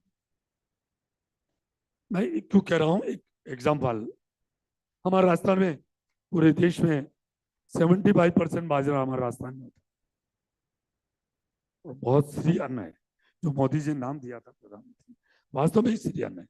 देखिए, आप मोटा अनाज जो बोलते हैं श्री अन्न, मिलेट्स, आप उसको, बाजरे की रोटी को और गर्म करिए आप, उसमें प्रोटीन विटामिन और बढ़ेगा, उसमें दही में चूरन खाइए और आनंद आएगा। गेहूं या गेहूं से बनी कोई चीज दोबारा गर्म करने के बाद इंसान के लिए वो कतई स्वास्थ्य के लिए ठीक नहीं है, परंतु श्रीअन्न, वो मैं कह रहा हूं कि हम सब के लिए इतना फायदेमंद है। आप श्रीअन्न को ग्रहण करिए। मैं कह रहा हूं कभी आपकी डायबिटीज होगी तो दूर हो जाए। मुझे 12 महीने बाजरे की रोटी खिलाओ, बाजरे की रोटी बहुत अच्छी लगती है। मैं कह रहा था 74 में मैंने एक किराने की दुकान स्टार्ट करी। बाजरा 2 रुपए किलो था। आप इतिहास उठा के देख लें रिकॉर्ड में। डीजल 95 पैसे लीटर था। बाजरा 2 रुपए किलो था 74 में। डीजल 95 पैसे लीटर था। आज बाजरे की क्या रेट है, डीजल की क्या रेट है? इस देश का अन्नदाता कैसे आगे बढ़ेगा, कैसे खुशहाल रहेगा, कैसे अपने परिवार का भरण पोषण करेगा, कैसे परिवार में जो भी घर गृहस्थी की जो जिम्मेदारियां हैं उसको वो कैसे निभाएगा? किसी ने चिंता नहीं करी इस अन्नदाता के लिए, कितना मेहनत करता हो। परंतु मैं कह सकता हूं, सांसद जी यहाँ बैठे हैं, विचारों में भिन्नता होगी, परंतु इस देश में पहले दफे आदरणीय अटल बिहारी जी वाजपेयी जी ने फसल बीमा योजना लागू करी, और उसके बाद 2014 में हमारे देश के प्रधानमंत्री नरेंद्र भाई मोदी जी ने, अब इतिहास उठा के देख ले, रिकॉर्ड देख ले, में 2014 के पहले चाहे अनाज धान हो, चाहे दलहन हो, चाहे तिलहन हो, 2014 के बाद जो एमएसपी बढ़ाई गई है, आज इस देश की आजादी के बाद अन्नदाता की और किसान की शुद्ध लेते जो 10 साल में ली, तो आज इस अन्नदाता की स्थिति इतनी आर्थिक रूप से दयनीय नहीं होती। परंतु 2014 से लेकर 2024 तक 10 साल में जो एमएसपी बढ़ी है, मैंने कहा चाहे अनाज हो, चाहे धान हो, चाहे दलहन हो, चाहे तिलहन हो, वास्तव में इस रेसे से हमेशा बढ़ती तो ये स्थिति नहीं रहती। मैं ये कह सकता हूं कि वास्तव में हमारा देश आबादी के, जनसंख्या के हिसाब से आज चाइना को पीछे छोड़ दिया। 148-150 करोड़ की आबादी हमारे देश में हो गई है, जनगणना अभी हुई नहीं है, और इस देश का पेट जो यहाँ है उनका पेट भरना भी है। इसके लिए इस अन्नदाता ने बहुत मेहनत करी, हरित क्रांति आई मानते हैं, और उससे वास्तव में हमारा देश अनाज में आत्मनिर्भर बना। परंतु अभी भी दलहन और तिलहन में बहुत कमी है। अभी जितने भी भाई बहन को यहाँ सम्मानित किया गया, खान साहब, अभी भी बहुत कुछ करने की जरूरत है। क्लाइमेट बदल रहा है, बदल नहीं है, प्रकृति से कितनी छेड़खानी करी, कितनी छेड़खानी करी। आदमी पता नहीं क्या है, क्या करके जाएगा और क्या लेके जाएगा। इस प्रकृति से इतनी छेड़खानी कर रहा है, वायुमंडल बदल रहा है, इंसान के लिए बहुत खतरे की घंटी बज चुकी है। नहीं संभले, पासा भाई जी कह रहे थे, मैं मेरे बेटे की चिंता नहीं कर रहा हूं, मेरे पोते की चिंता कर रहा हूं। वाकई में बहुत जल्दी यदि हम नहीं संभले, स्थिति भयानक होने वाली है। और इसलिए हमें इस वायुमंडल को दूषित होते इसको बचाना है, और बचाने का एक ही उपाय है, वृक्ष। मैं कभी जाता हूं, किसी के 150 करोड़ की कोठी होगी, मेरी नजर उस पर नहीं जाती है। मैं देखता हूं उस कोठी पे वहां वृक्ष कैसे हैं, पेड़ कैसे हैं, वो अनमोल हैं, उनकी कोई मूल्य नहीं है। बस उसको देखकर मुझे बहुत खुशी होती है। मैं कहा प्रकृति परमात्मा है। ईश्वर को किसी ने देखा क्या? भगवान को देखा? ये प्रकृति परमात्मा है। इस प्रकृति को बचाए रखना हम सबकी जिम्मेदारी है। और मैं आज 2 दिवसीय इसके बारे में बहुत चिंतन मनन हुआ होगा। हमें किसान अन्नदाता के घर में खुशहाली लानी है। मोदी जी, प्रधानमंत्री जी का एक सपना है, वो तो करना ही है, करना ही पड़ेगा, वरना बहुत मुश्किल है। अभी सांसद जी मेरी राजनीति पृष्ठभूमि को पूरी जानते हैं, किसान के बारे में बताया, मुझे पता है। मैं 2003 से 8 और 13 से 18 में किसान से विधायक रहा।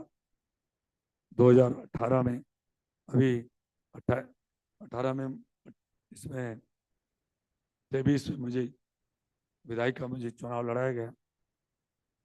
राजनीति योग होती है।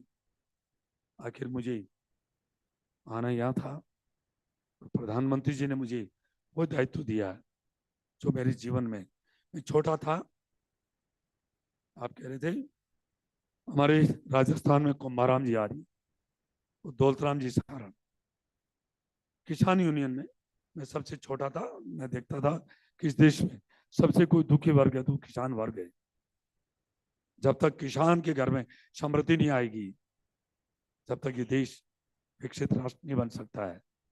और इसलिए मैं इसी प्रेरणा से मैं इस राजनीतिक क्षेत्र में आया हूं मैं। और मैं चाहता हूं कि अभी भी बहुत कुछ करना है किसानों के लिए, बहुत कुछ करना है। आज बीज खाद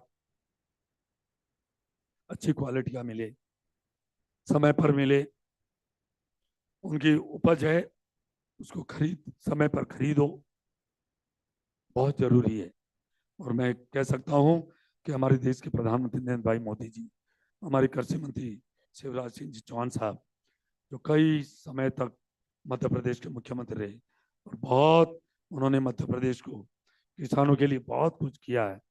हमें खुशी है कि उनके नेतृत्व में उनके हमें भी काम करने का अवसर में मिला है। प्रधानमंत्री जी ने एक किसान के घर में मैं एक पैदा हुआ हूँ और मुझे ये दायित्व दिया है। मैं विश्वास के साथ कहता हूँ कि ये काम, ये 5 साल इस देश के लिए और निर्णायक है।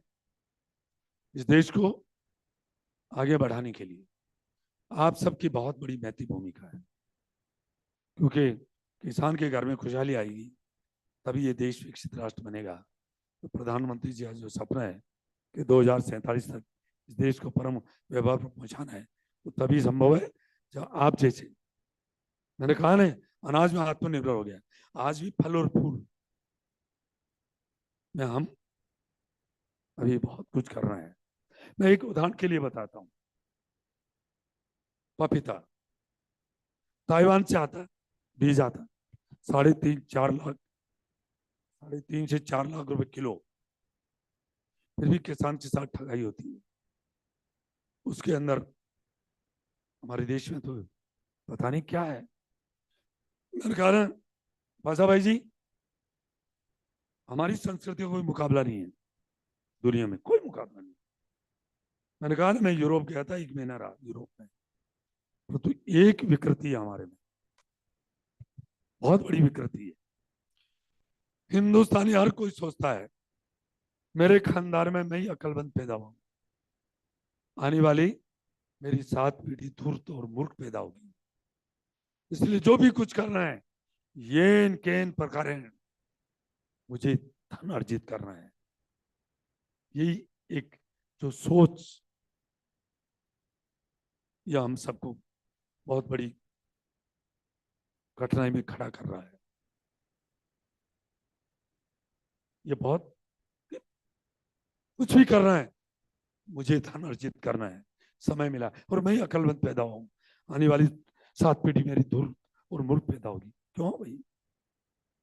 क्या मैं दावे के साथ कह सकता हूं कि हमारे पूर्वज हमारे से भी ज्यादा बुद्धिमान, ज्ञानवान, धैर्यवान, संस्कारवान कई गुना हमारे से ज्यादा थे।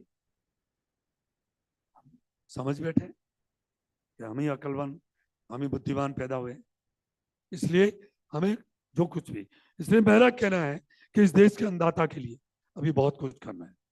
मैंने कहा ताइवान से पपीता के बीज आते हैं, क्यों वो हम यहां तैयार नहीं कर सकते हैं क्या?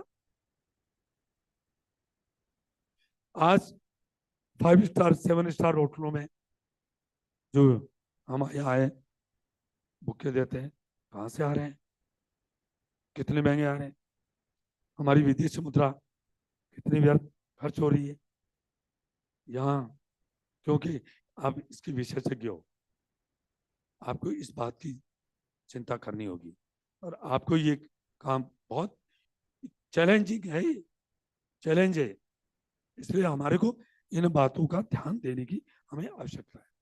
मैं बहुत कुछ, मैं खान साहब आपकी एग्रीकल्चर टुडे समूह द्वारा जो किसानों वैज्ञानिकों के लिए सबके लिए आपने जो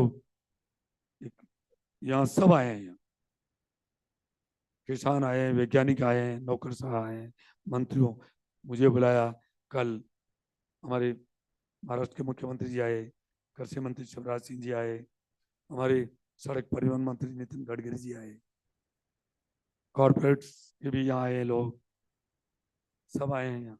राज सबको आपने 2 दिवसीय यहाँ कार्यक्रम में रखकर, मैं मानता हूँ कि ये 2 दिवसीय जो कार्यक्रम है इस देश के लिए, किसानों के लिए, आम जन के लिए एक वरदान साबित होगा और हम बहुत कुछ हमें करना है, हमारे ऊपर बहुत बड़ी जिम्मेदारी है इस देश को विकसित राष्ट्र बनाने के लिए। देखिए मैंने पहले कहा हमारे पूर्वज बहुत हमसे कई गुना महान थे। मैं तो ये कह रहा हूं पूरी दुनिया में सबसे खुशहाल राष्ट्र, सबसे विकसित राष्ट्र, संपन्न राष्ट्र था हमारा देश था इस दुनिया में। शिक्षा में भी हमारा देश पूरी दुनिया में नंबर 1 था। नालंदा तक्षशिला विश्वविद्यालय के साक्षात प्रमाण है। दुर्भाग्य रहा हमारा, पिछले कालखंड में हमारे देश को लूट के लेके चले गए। अब हमें संभलना है और अब हमें आगे बढ़ना है और आगे बढ़ने का मानते हैं कि हमारी इस देश की भारत शक्ति महिलाएं हर क्षेत्र में आगे बढ़ रही है और इसी बात का ये प्रमाण है कि हम बहुत इस देश को तेजी से आगे बढ़ाएंगे, इस देश को विकसित राष्ट्र बनाएंगे और बहुत कुछ करेंगे, बहुत कुछ करना है, हमें आत्मनिर्भर बनना है और इस देश को सिरमौर बनना है। 2047 प्रधानमंत्री जी ने जो लक्ष्य दिया उस हमको आप और हम सब मिलकर पूरा करेंगे, ऐसे मैं विश्वास रखता हूँ, आशा रखता हूँ। मुझे आपने बुलाया, मान सम्मान किया, इसके लिए मैं हृदय से आपका आभार व्यक्त करता हूँ। आप सबका आयोजकर्ताओं का बहुत बहुत धन्यवाद, बहुत बहुत आभार। जय हिंद, नमस्कार।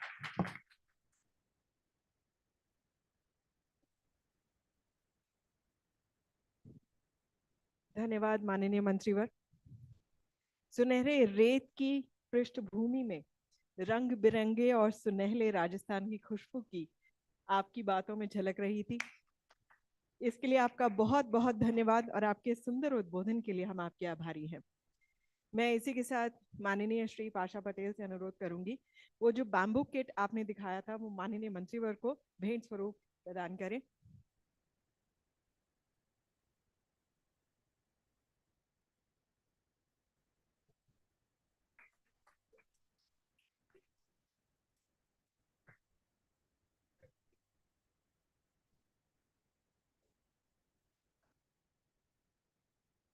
और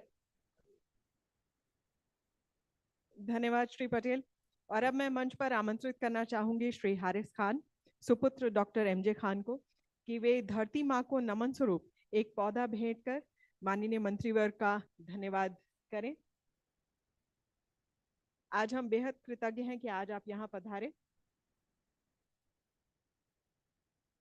And in case you're wondering what does Haris mean, when I spoke to him earlier, he said one of the meanings of his name is किसान।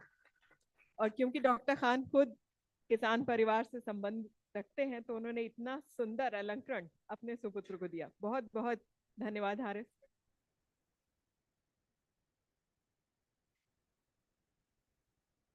And with that, I invite on stage for the vote of thanks, Ms. Anjana Nair, Group Editor, Agriculture Today Group.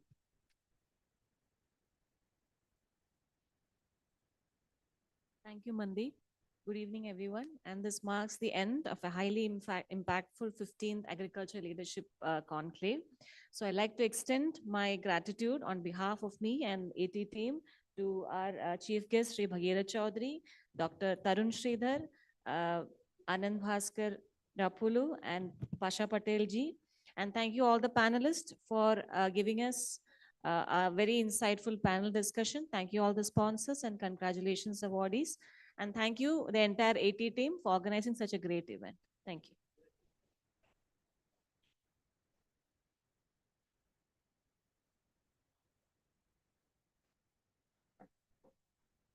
I request all the awardees, please, all the awardees, all of you together on stage, please, along with your trophies for a group photo. Very quickly, please, the Honorable Minister has to leave.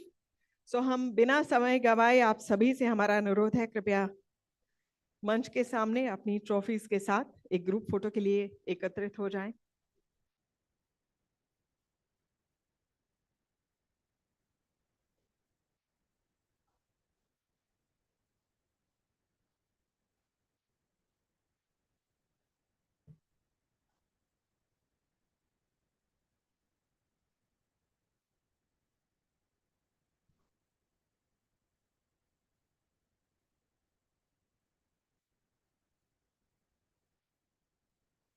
अपनी अपनी trophy साथ लाना ना भूलें।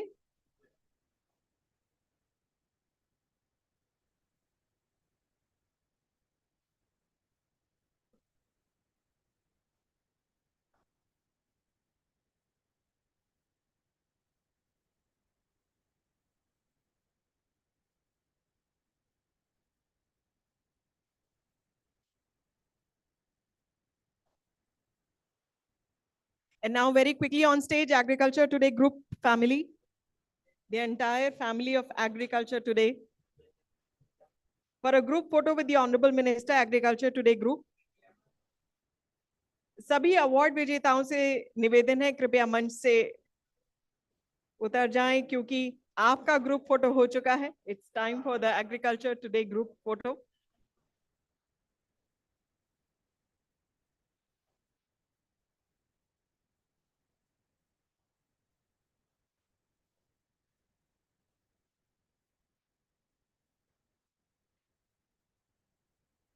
और सभी से अनुरोध है मुस्कुराना ना भूलें फोटो के लिए।